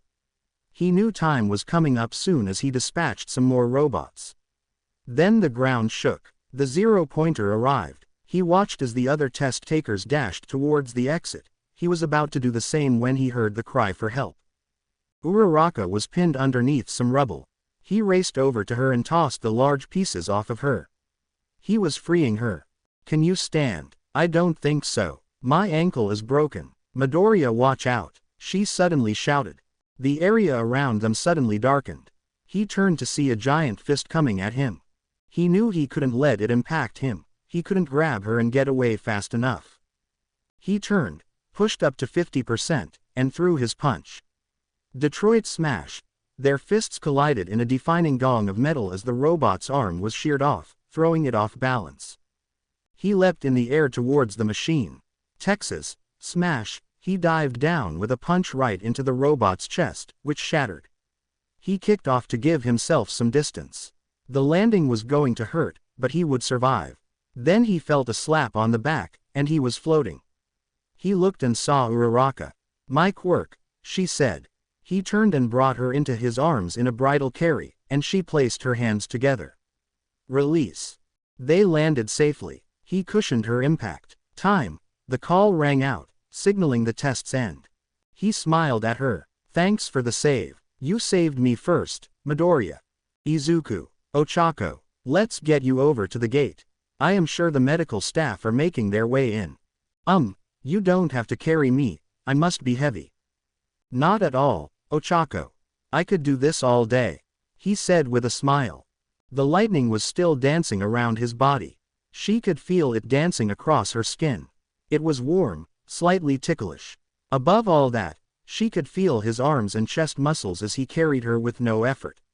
Sadly, for her, at least her ride ended as an older woman approached them. You okay there, Midoriya, she said. Yes, recovery girl. Ochako saved me from the worst, so besides my hand being bruised, I think I'm okay. Ochako may have broken her ankle, though. The woman had Izuku put Ochako down as she examined her. Yup, it's broken. The robot nurses placed Ochako on a stretcher. Ochako groaned. I definitely cannot afford this medical bill, she thought. She felt a key on her forehead and immediately started to feel better. Izuku squeezed her hand. Don't worry about it, Ochako, recovery girl is the best in the business. You will be on your way home soon. Now quit flirting with the patient, Midoriya, and get a move on so you don't miss your bus. Ochako's face went nuclear. Thankfully for her, Midoriya had turned away. How can you say you know I only have eyes for you? He playfully flirted with recovery girl. Now get going, you whippersnapper. She swung her can towards him, he skillfully dodged. He turned back to Ochako, who had managed to control herself and smiled. Get better, see you in the hero course. He held his fist out. She gave him a fist bump. See you there, Izuku. He gave a wave as he jogged off. Damn, that's a nice view. She blushed at her thought. She looked, and some other test takers were admiring the same thing. He returned to UA, showered and changed, then met Itsuka. He found her waiting by the car. They just hugged, and they both cried for a second. They had prepared so long for this moment. They looked up at the sky in silence, praying to the one they wanted to have been here with them more than anything. Itsuka saw him drying his eyes. Now come on, let's go get Inari and enjoy Momo's spread waiting for us. He smiled. He couldn't wait to see his little girl. The day of the entrance exam found the Yaoyorozu household abuzz with energy as the young heiress was checking over her list for the 10th time that morning and ensuring the staff understood the day's importance. The staff, of course, had answered her questions multiple times, but they kept their answers courteous and with any hint of emotional tone. Though quietly to themselves, they smiled and giggled at the heiress's frantic nature. Momo sat going through her list mentally again, running through every possible scenario that may occur and the proper response. Still worried that there was something she may have been overlooking, her attention was snapped back to the present by a polite knock at the door from one of the servants. Madam, they have arrived, she said politely. Momo scanned the room behind her, the field of battle that she had prepared and overseen. Stuffed animals. Check. Playmat. Check. Disney movies. Check. Toys. Check. Dress-up options. Check. Mini fridge fully stocked with approved drinks and snacks. Check. First aid kit. Check. Fire extinguisher. Check. Panic room. Check. She took a deep breath. Today, failure was not an option. Giving the servant a polite nod, she exited the room and entered the home's foyer. There, she took her position to await her opponent. The butler opened the door. It looked like her opponent was waking from a nap. Their eyes met. Momo. Inari squealed as she struggled to free herself from her captors, or Data as he was called. Once free, she ran toddled as fast as her legs would carry her into Momo's open arms. Momo snatched the little girl up and hugged her tightly, keying her as Inari giggled away. Inari. Her father was saying something, but she was too excited to listen. She would play with Momo today. Momo had promised they would play princess. Her excitement had overridden how early it was. She just turned and looked at her daddy. Bye-bye. She was ready to play. It was time to have fun. Then she felt her daddy key her cheek and tell her to be good. Then Auntie Itsu keyed her other cheek and told her to have fun. Oh, she was going to have so much fun. His daddy and Itsu were walking out when Momo whispered into her ear. Data, Itsa, Flus Ulta. She raised her fist. Plus, Ultra. They responded as they walked out the door. Izuku and Itsuka. Are you crying, Izuku? No, are you? No, just got some dust in my eye. Yaoyorozu household. The home was bustling with life, filled with the joyful sounds of laughter. A child's playful giggles echoed throughout as she played hide and seek with Momo and some of the housekeepers. Inari found the perfect hiding spot, a slightly open door, and darted inside to discover the most enormous bedroom she had ever seen. As she scanned the room, she caught sight of a woman who bore a striking resemblance to Momo. The woman met Inari's gaze. Well, hello, you must be Inari. Is everything okay? The woman was taken aback when Inari blinked at her and suddenly grabbed her hand. albeit with a few fingers. Inari urged her to hide, and the woman complied, curious about the child's actions. It had been a while since she had interacted with someone so young. The woman was surprised when the little girl led her into a dressing room and a closet that seemed to lead to a spare room. They kept going until they were hidden in the back. The woman found it amusing as Inari hid them, and they played a game of hide and seek, with Momo being it. Inari tugged the woman towards the ground to a sitting position. The woman obliged. She was surprised as Inari settled into the woman's lap and pulled her arms around her. Inari looked up at the woman who was smiling at her. Inari smiled and snuggled into the warm embrace. She heard the woman singing softly. Inari fell asleep. Gio, Momo's father, entered from his closet and looked around to try and locate his wife. As he entered her dressing area, he could hear her faintly singing. He recognized the tune immediately. It was the lullaby she would sing their daughter Momo. He quietly opened the door to her closet and found her standing up, holding a little girl in her arms. Kai looked like a goddess to him. She smiled at her husband and whispered, "We are playing hide and seek." They returned to the bedroom and sat beside each other on the bed while Kai held the sleeping girl. Momo was in a panic, the household was in a panic, and Inari was lost. The hide-and-seek game had turned into an all-out game of finding Inari at all costs. Maids and butlers were frantically searching for the best hider in the hide-and-seek history. Momo ran to her parents' room to enlist their aid. She was terrified that she had lost Izuku's child and that Izuku would never forgive her. Itsuka would never forgive her.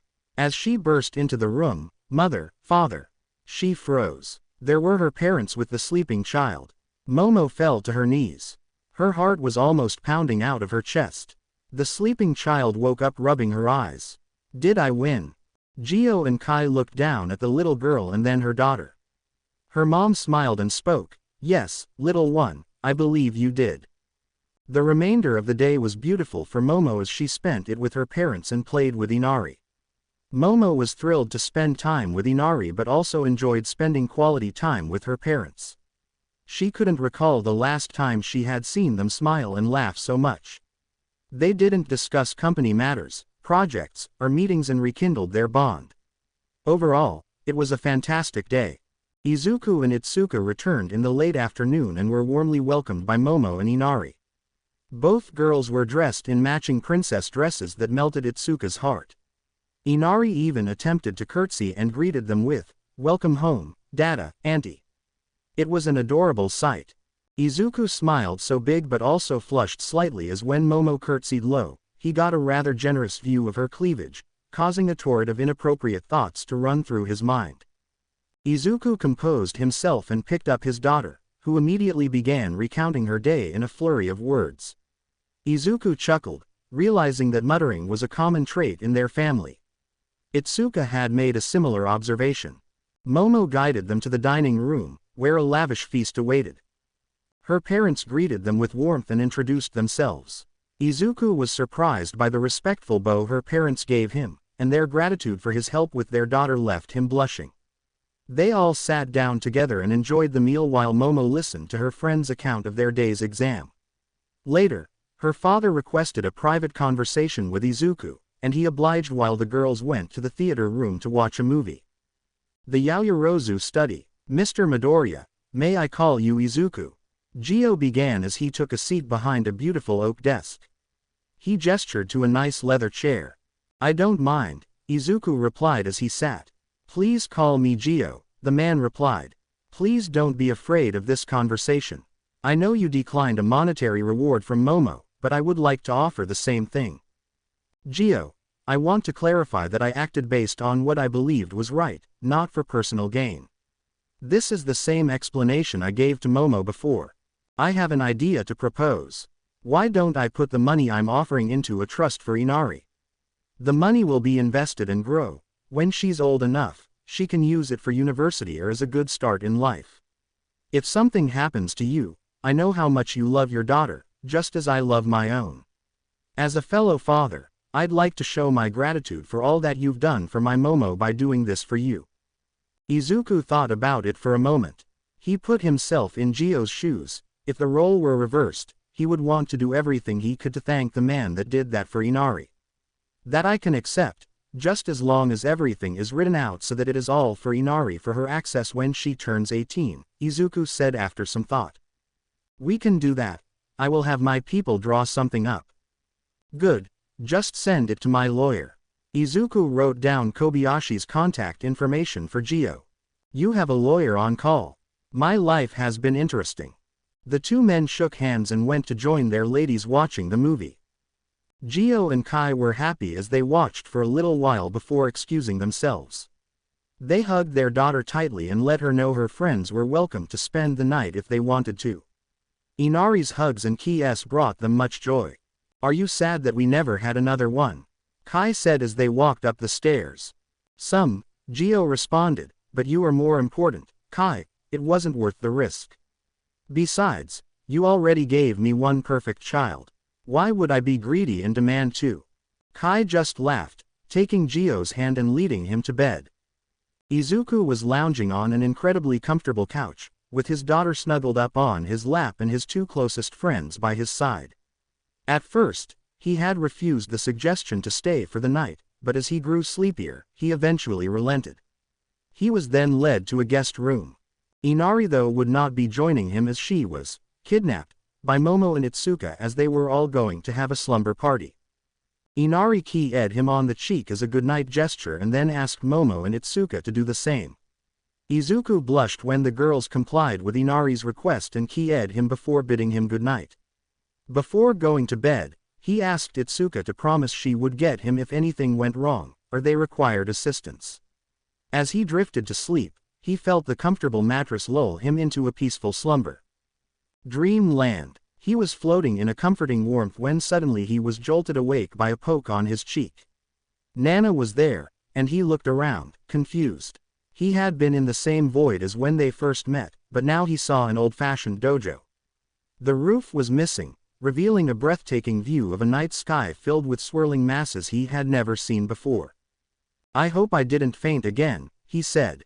The kisses on the cheek were unexpected, but I hope that didn't make me faint. No, you're asleep right now, Nana said, offering him a gentle smile. Before anything else, I want to say that I am immensely proud of you, Izuku, for what you have done with Inari and the steps you have taken. You have done great, but I am most proud you can ask others for help. It is not the easiest thing to do sometimes. It's not about what's easy, he responded. It is about what is best for Inari, but I have to ask, did I do something wrong? No, Izuku, you have done so much right. I and the others are so proud of you. Nana replied. Others. Looking past her around the room, he saw shadowy figures edged in different light colors. Yes, the other bearers of One for All, you will meet them in time, but since you and I have already spoken, it decided that I would go first. You are going to inherit my quirk. Wait, what? Izuku said, stunned. When you described One for All as a stockpiling quirk, you were not far off.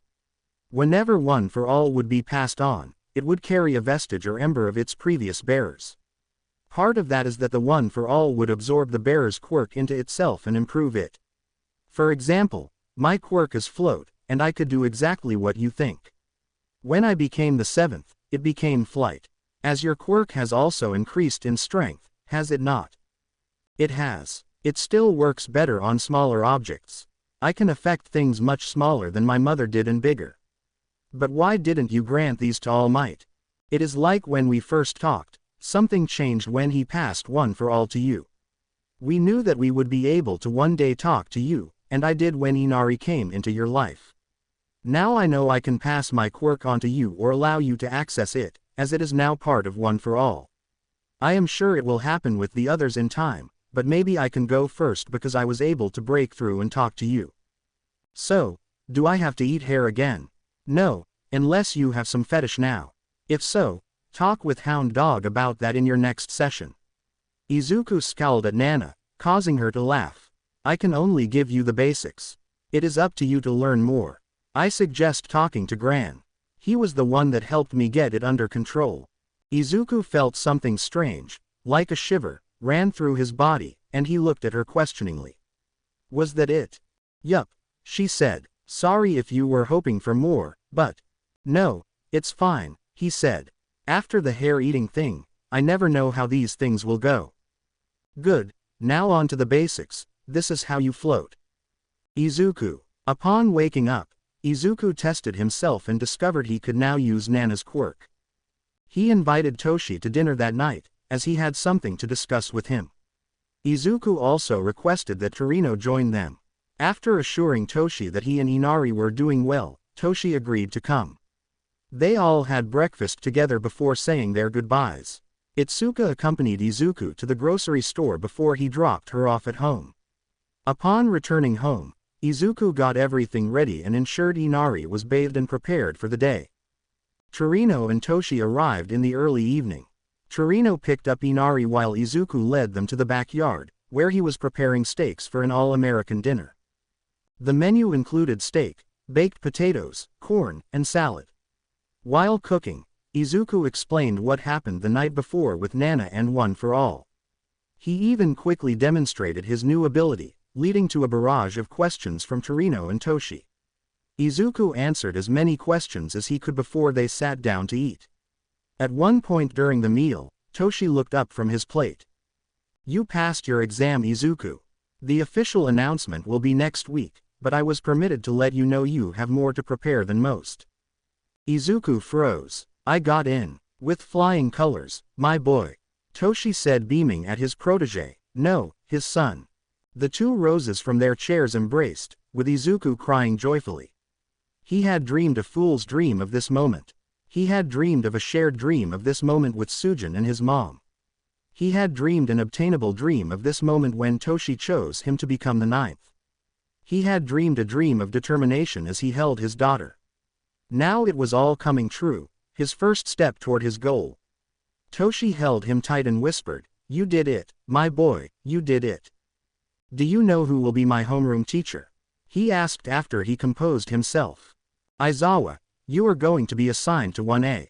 I don't know much about him, all he has ever told me at work was to, and I quote, leave him the hell alone. Didn't he expel his entire class last year? Izuku said, that seems a little extreme.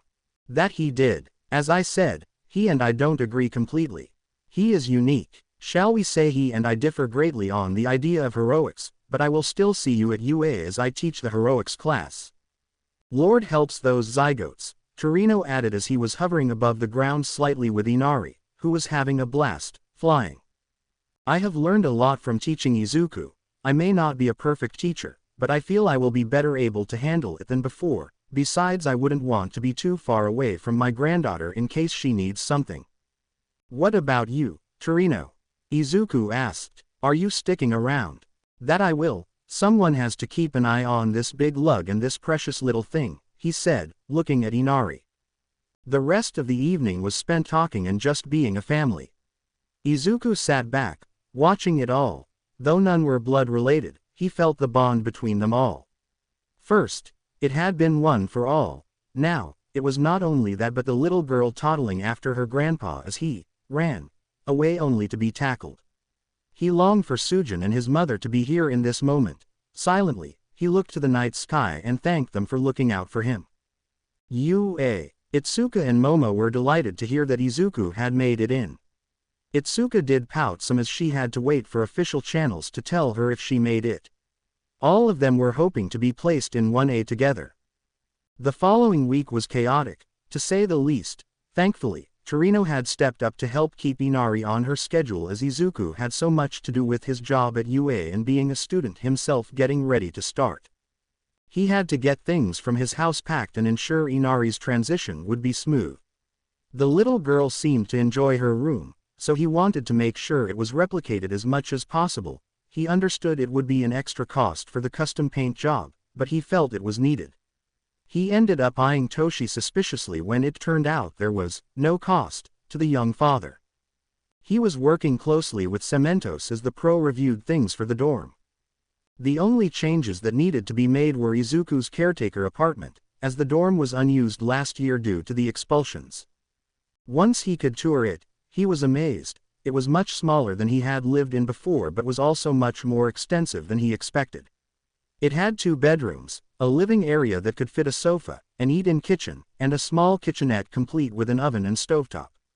Izuku thanked the pro for adding that extra touch so he could cook in his room for Inari and himself should the need arise. The most surprising part was the sliding door leading outside to a small patio with space for a couple of chairs and the small team of workers under the supervision of Midnight installing a child's play area. Midnight just smiled fondly at him and patted his cheek. "A gift from some of the faculty. We are rooting for you," she said. "Thank you, sensei," Izuku said, bowing to the heroine. "Please express my gratitude to all the others."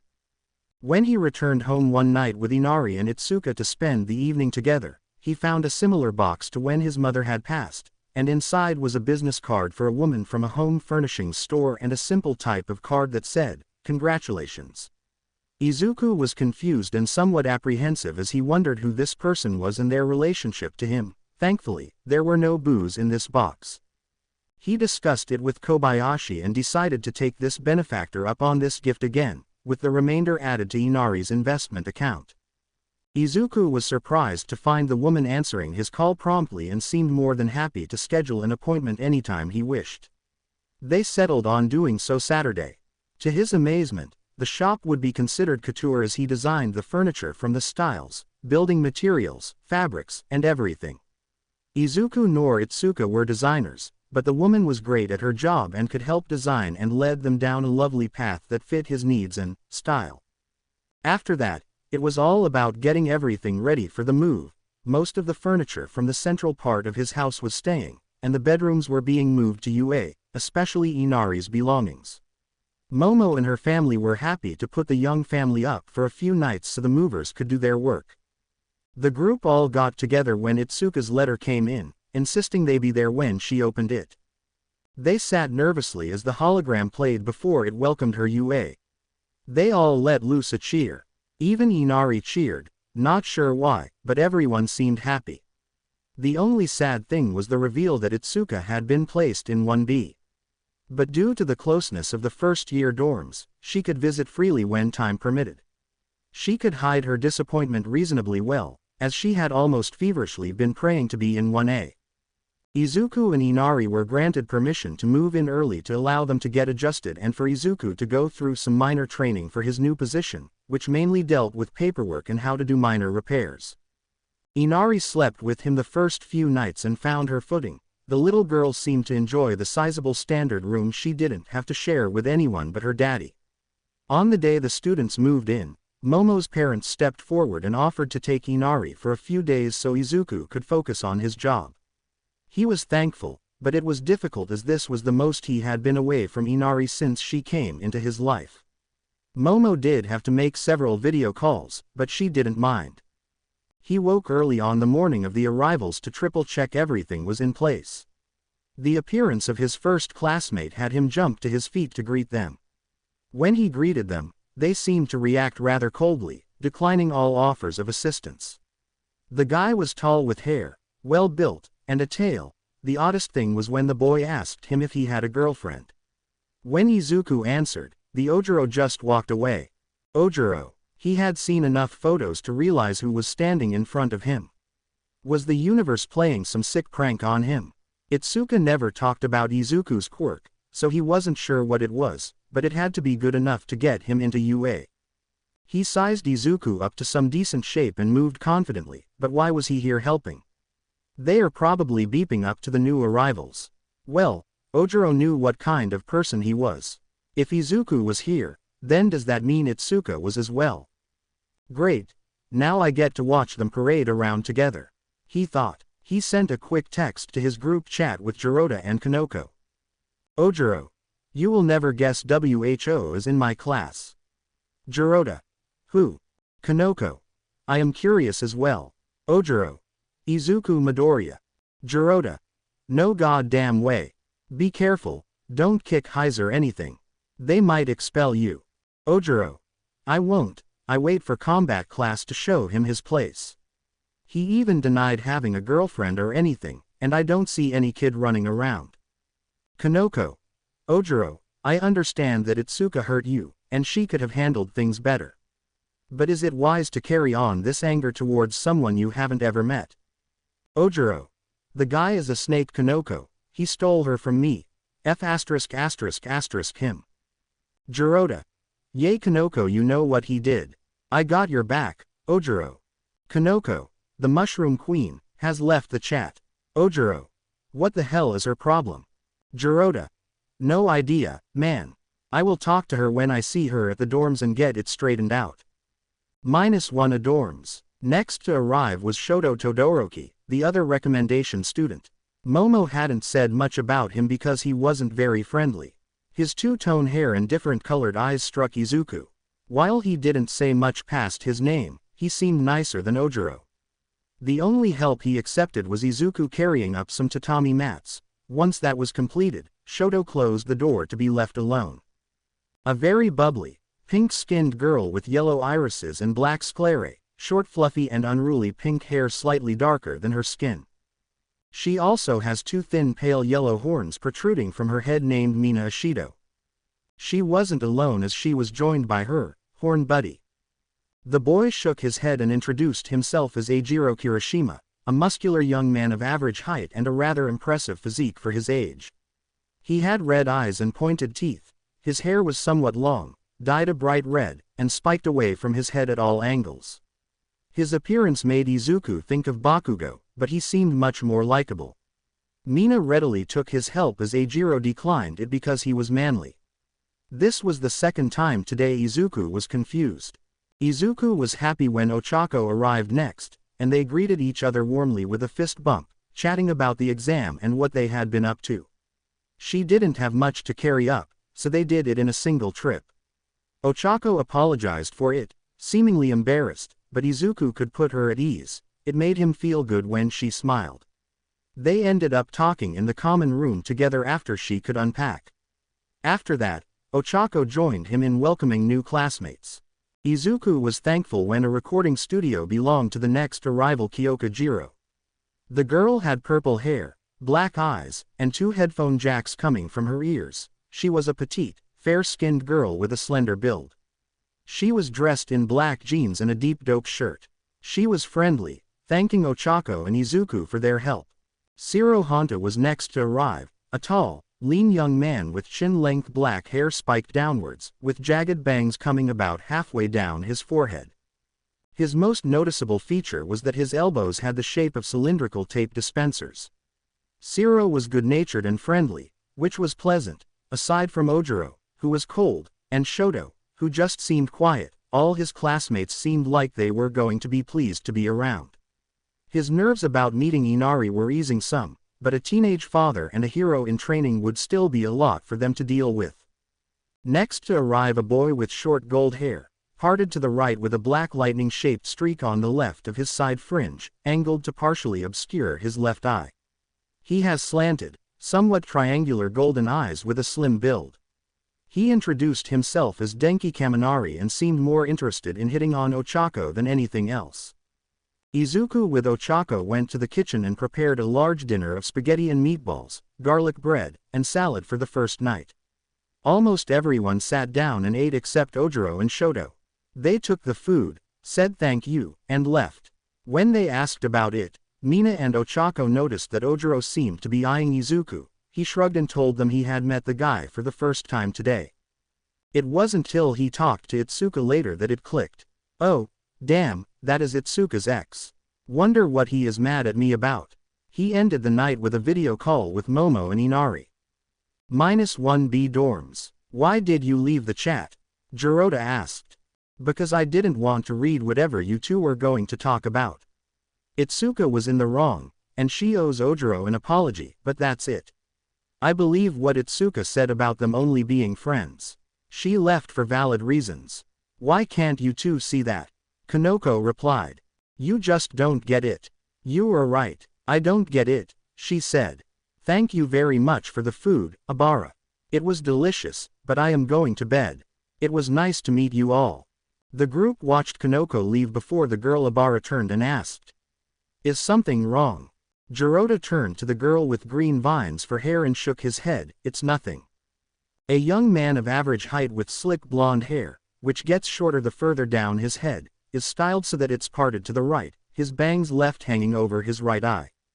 His irises are a periwinkle blue named Nieto. Monoma tilted his head and smirked. That doesn't seem like nothing. Yes, I must agree with Monoma, Abara said. If you wish to unburden yourself, I will listen. Yeah, dude, we don't want to start the year with bad feelings, Yosetsu Awase said, adjusting his headband to keep his long black hair out of his face. Do we need to beat someone down? Said the boy with a mantis quirk, Togaru Kamakiri. He took another bite of his food, waiting for Jirota to continue. I, like the others, am here if you wish to unburden yourself, though I do not know what help I can be. But I am willing to listen, Shishida, said the pale gray hair and blue eyes. Reiko tilted her head to the side. I did not mean to pry. Ditto, added Yui Kodai as she tucked her black hair behind her ear to take another bite of the curry. Kanoko and I have this friend Ojiro. The next day 1A dorms. Mornings would be a curse, or perhaps the first student he would meet daily would not like him. On the second day, bright and early, Izuku Midoriya was about to greet Katsuki Bakugo. Need some help, Izuku said. No, don't touch my stuff, and don't talk to me, Katsuki responded. Done and done, Izuku said. Katsuki just grabbed his boxes and walked off. When Ochako encountered him on the stairs offering her assistance, he responded with a curt no before moving past her. After he had moved all his boxes, he didn't come out of his room till the end of the day. Next was Yuga Aoyama, the Frenchman who sparkled his way in, by doing so, immediately hit it off with Mina, who, along with Eijiro and Kyoka, came down to join the welcoming committee. When Izuku commented about remembering him from the exam, the Yuga seemed to perk up even more. Of course, you did. Once I have twinkled into your life, none could ever hope to forget moi, he said as he kicked his leg behind himself, twirled, and winked. Today was going to be interesting. Thankfully, Momo was next, and thankfully Ochako was there to remove gravity on the piano for Momo's room. Momo blushed as Izuku teased her about the size of her bed concerning the room. Mina questioned Momo about how she knew Izuku. Momo responded that they had met by chance when she first moved to town and had become friends. Fumikage Tokiyami is a short young man with the head of a black bird, possibly that of a crow or a raven. He had a tan, yellowish beak, thin, red eyes with a small black pupil, and a red choker was next. Greetings, fellow travelers, he said, greeting the welcoming committee. It is pleasurable to meet you on this day. Please allow me to introduce myself. I am Fumikage Tokiyami. Hi, Izuku managed. We are the welcoming committee, and we just wanted to see if you needed any help with your bags. Yes, that would be most amenable. While Dark Shadow can carry some of the heavier objects, I fear I did bring quite a few tomes with me for this journey. Before anyone could say anything, a sentient shadow bird emerged from Fumikage. Hello, everyone, he is trying to say that he packed many books, so that any help would be great. Everyone was stunned. Izuku tried hard not to go into quirk mode. Ochako was the first to step forward. Are you sentient? I am, Dark Shadow responded. That is cool, she said. Reaching down, negating some gravity on some boxes as that seemed to kick everyone else back into gear. A short boy with purple orbs for hair arrived next and immediately made the girls uncomfortable with how he looked at them. It didn't help that he licked his lips, seductively, introducing himself as Minoru Mineta. He seemed upset when the boys volunteered to carry his stuff, as the girls felt that water might not be hot enough if they touched them. Izuku recognized him from the exam, but the boy just responded that it didn't matter as Izuku was a boy. The invisible girl in the floating clothes, Toru Hagakuri, was next and just a force of positive energy. Mina put his arm around her and declared dibs. It seemed to be a match made in heaven. Mezo Soji is a tall, muscular young man with pale gray hair swept forwards, covering most of his face. He has 6 arms attached by a web of skin. He was genuinely nice but declined all assistance as he could carry his items independently. Izuku was surprised when Suyu Asui, or Su as she, asked them to be called. He recognized her from the restaurant and her resemblance to Mrs. Asui. She and Kyoko seemed extremely excited to see each other. Kyoko revealed they had gone to high school together after Izuku dropped the last boxes in her room. Excuse me, Izuku, hero. She said. Is everything okay, Sue? Did I break something, or do you need something moved? No, thank you again for the help. I just wanted to tell you that I am glad to see you here. My mom was thrilled with how well you did. I was just wondering where your daughter was. She is with my friend's parents. With all the chaos of people moving in, we felt it would be easier if they watched for a few days. They will bring her later. I plan to tell everyone about her later. Would you mind keeping this to yourself for a bit? Of course, Izuku, ribbit. She said with a smile. I look forward to meeting her. My mom spoke kindly about her and you. Your mom is the best. She helped me so much, Izuku smiled. She is great, Sue said.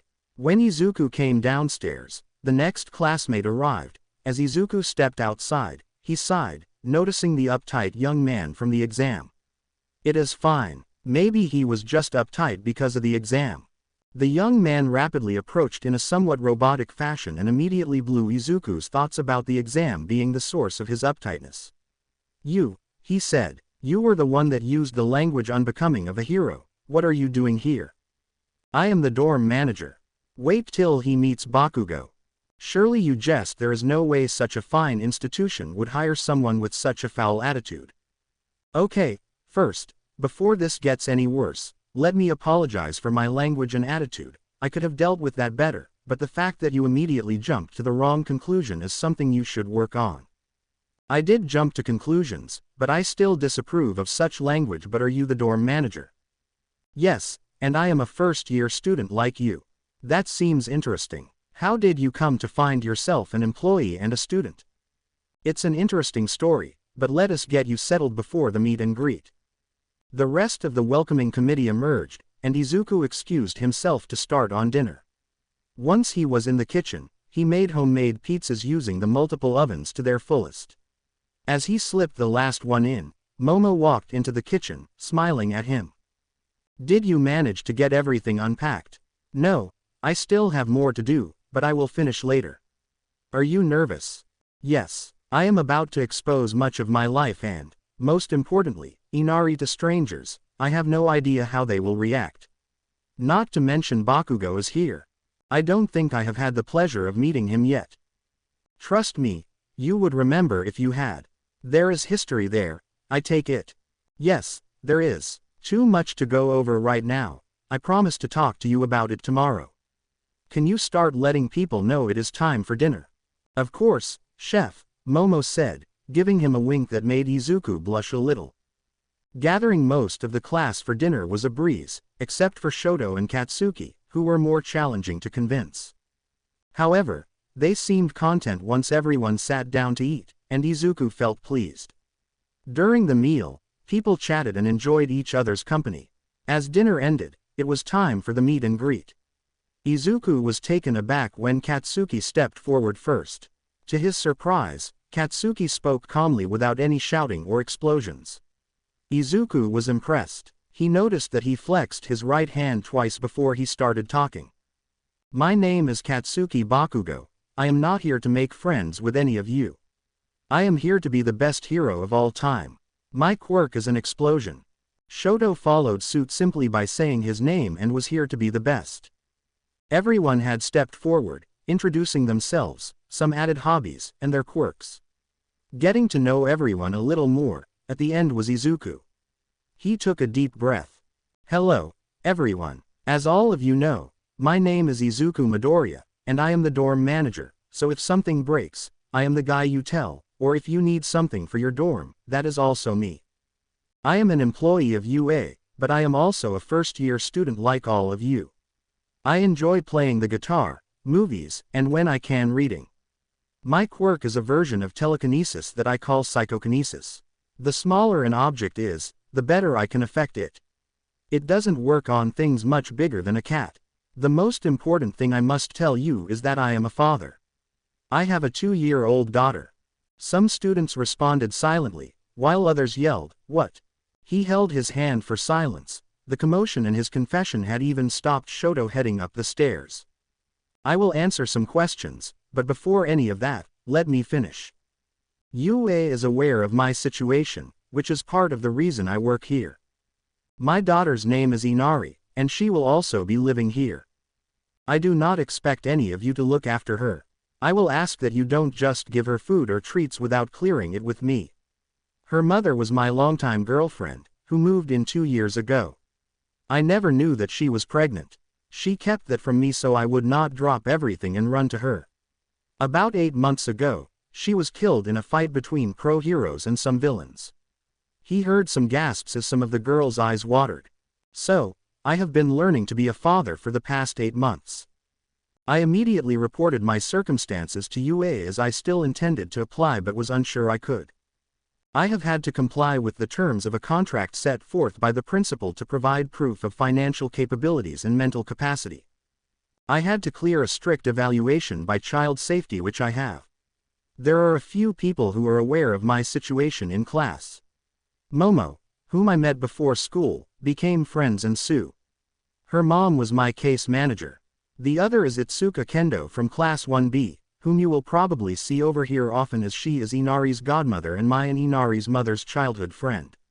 Inari should be here in. He looked to Momo, who held up 10 fingers. 10 minutes. I will answer any questions. Ida's hand went up. Don't you feel that this will be a distraction to yourself and our class? Honestly, I don't see how this will affect the class in any way. Simply put, this isn't your circus or your monkeys. I have a network set up to assist me. I have friends and mentors to do so, also. If you or someone else can't handle living in a dorm with a child, it is honestly not my problem. As I said, I am not asking you to look after her or care for her in any way. She is my daughter. Isn't pursuing being a hero dangerous when you have a kid? Zero asked. When will it not be? You mean to tell me that none of you will ever have a kid? Many of them looked away. Yes, the situation is not ideal, and I wish I were not having this conversation, but that is not an option.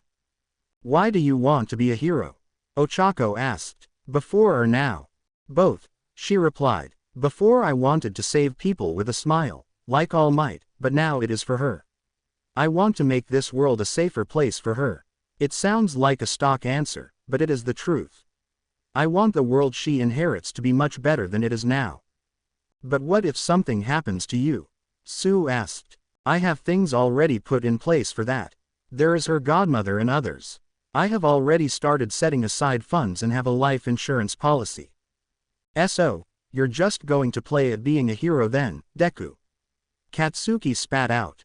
Make no mistake about it, Bakugo, there is no playing. I will reshape this world to make it a better place for my daughter and all those who will come after us. No one will stop me.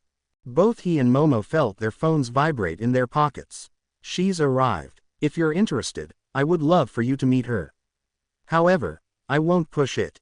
We'll spend the next 3 years together, so I hope to become friends with as many of you as possible. He nodded to Momo, and they walked out. Shoto walked upstairs. Katsuki muttered some stuff under his breath and headed upstairs as well.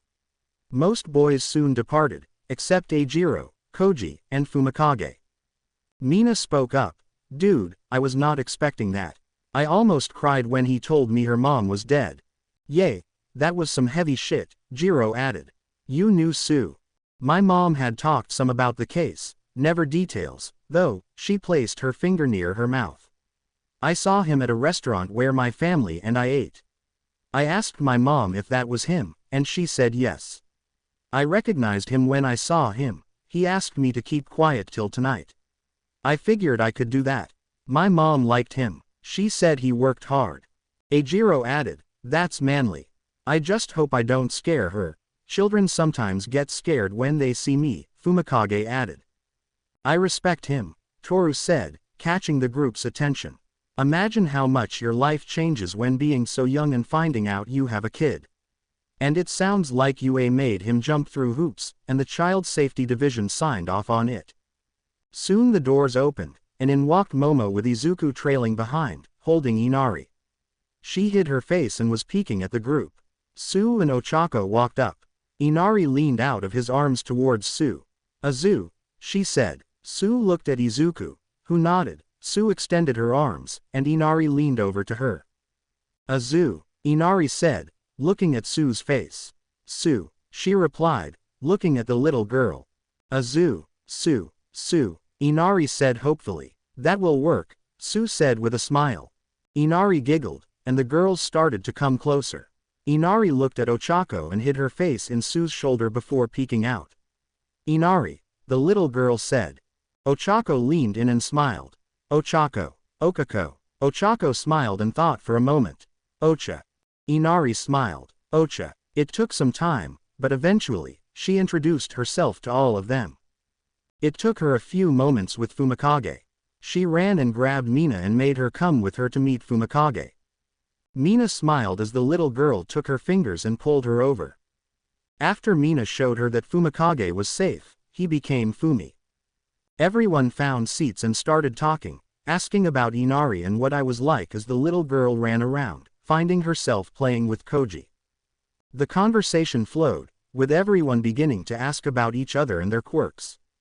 They expected Inari to be very afraid of Dark Shadow, but instead, her eyes widened, and she said, "Peter Pan," and started asking Fumi for Tinkerbell. This caused the class to get a good laugh. After that, she asked for dessert from her dad, and when he said yes, she ran to the bag to produce a very fancy pudding. She insisted that Momo feed her. After dessert, Izuku had her say goodnight and walked off to put her to bed. Most of everyone dispersed after leaving Ochako, Sue, and Momo in the common area. "You seem close," Sue asked. "I would not like to go into details, but I ended up in a precarious situation when I first moved here, but Izuku saved me. My family offered him a sizable cash reward, and he said no. He did not want anything. How could you not want to be a friend to someone like that? After that, we became friends, and Inari is adorable." "I get that," Ochako added. "He saved me at the entrance exam. He calmed me down before the practical, and when I was trapped, he smashed the 0-pointers and took me to get medical. He did not try anything or cop a feel. I was not expecting the kid thing. Do you know anything about the mom?" "Not I know her name and what she looks like. I have heard some stories from Itsuka. From what I can tell, she was rebellious and didn't take anyone's crap." Momo giggled. Izuku emerged from the room, carrying a monitor. "And how is the princess?" Momo asked. "Sleeping. She tried to hustle 2 songs but was asleep before the first one finished. I think your parents wore her out." "You sing to her?" Sue asked. "When my mother taught me how to handle her tantrums, she would sing to Inari, which always calmed her down. I realized that Inari's mother might have done this, so I made it a part of our nightly routine." Ochako giggled. "That is cute. So does she look like her mom?" Izuku pulled out his phone and pulled up a picture of Sujin. "The blue in Inari's hair, but Inari's eyes are like a mixture of mine." They talked for a little bit more before Izuku stood up. "I am going to head to bed. I just wanted to thank you all for being so cool with this and Inari. Let the other girls know for me, too, please. Honestly, I was terrified of how people would react." Sue and Ochako told him it was fun as they headed off. He motioned for Momo to linger for a second longer. "Itsuka will be by at 7 if you want to join us for breakfast." "Sounds good. Good night Izuku." "Good night, Momo." After he was alone, he proceeded to pick up the remaining bits of trash and walk the floors before returning to the common room. Making everything locked up, he turned off all the lights and headed to his apartment. He stopped and looked at his shrine. "Keep watching over us. We miss you." To be continued. I hope you enjoyed this story. Also remember to subscribe and like this video. See you in the next video.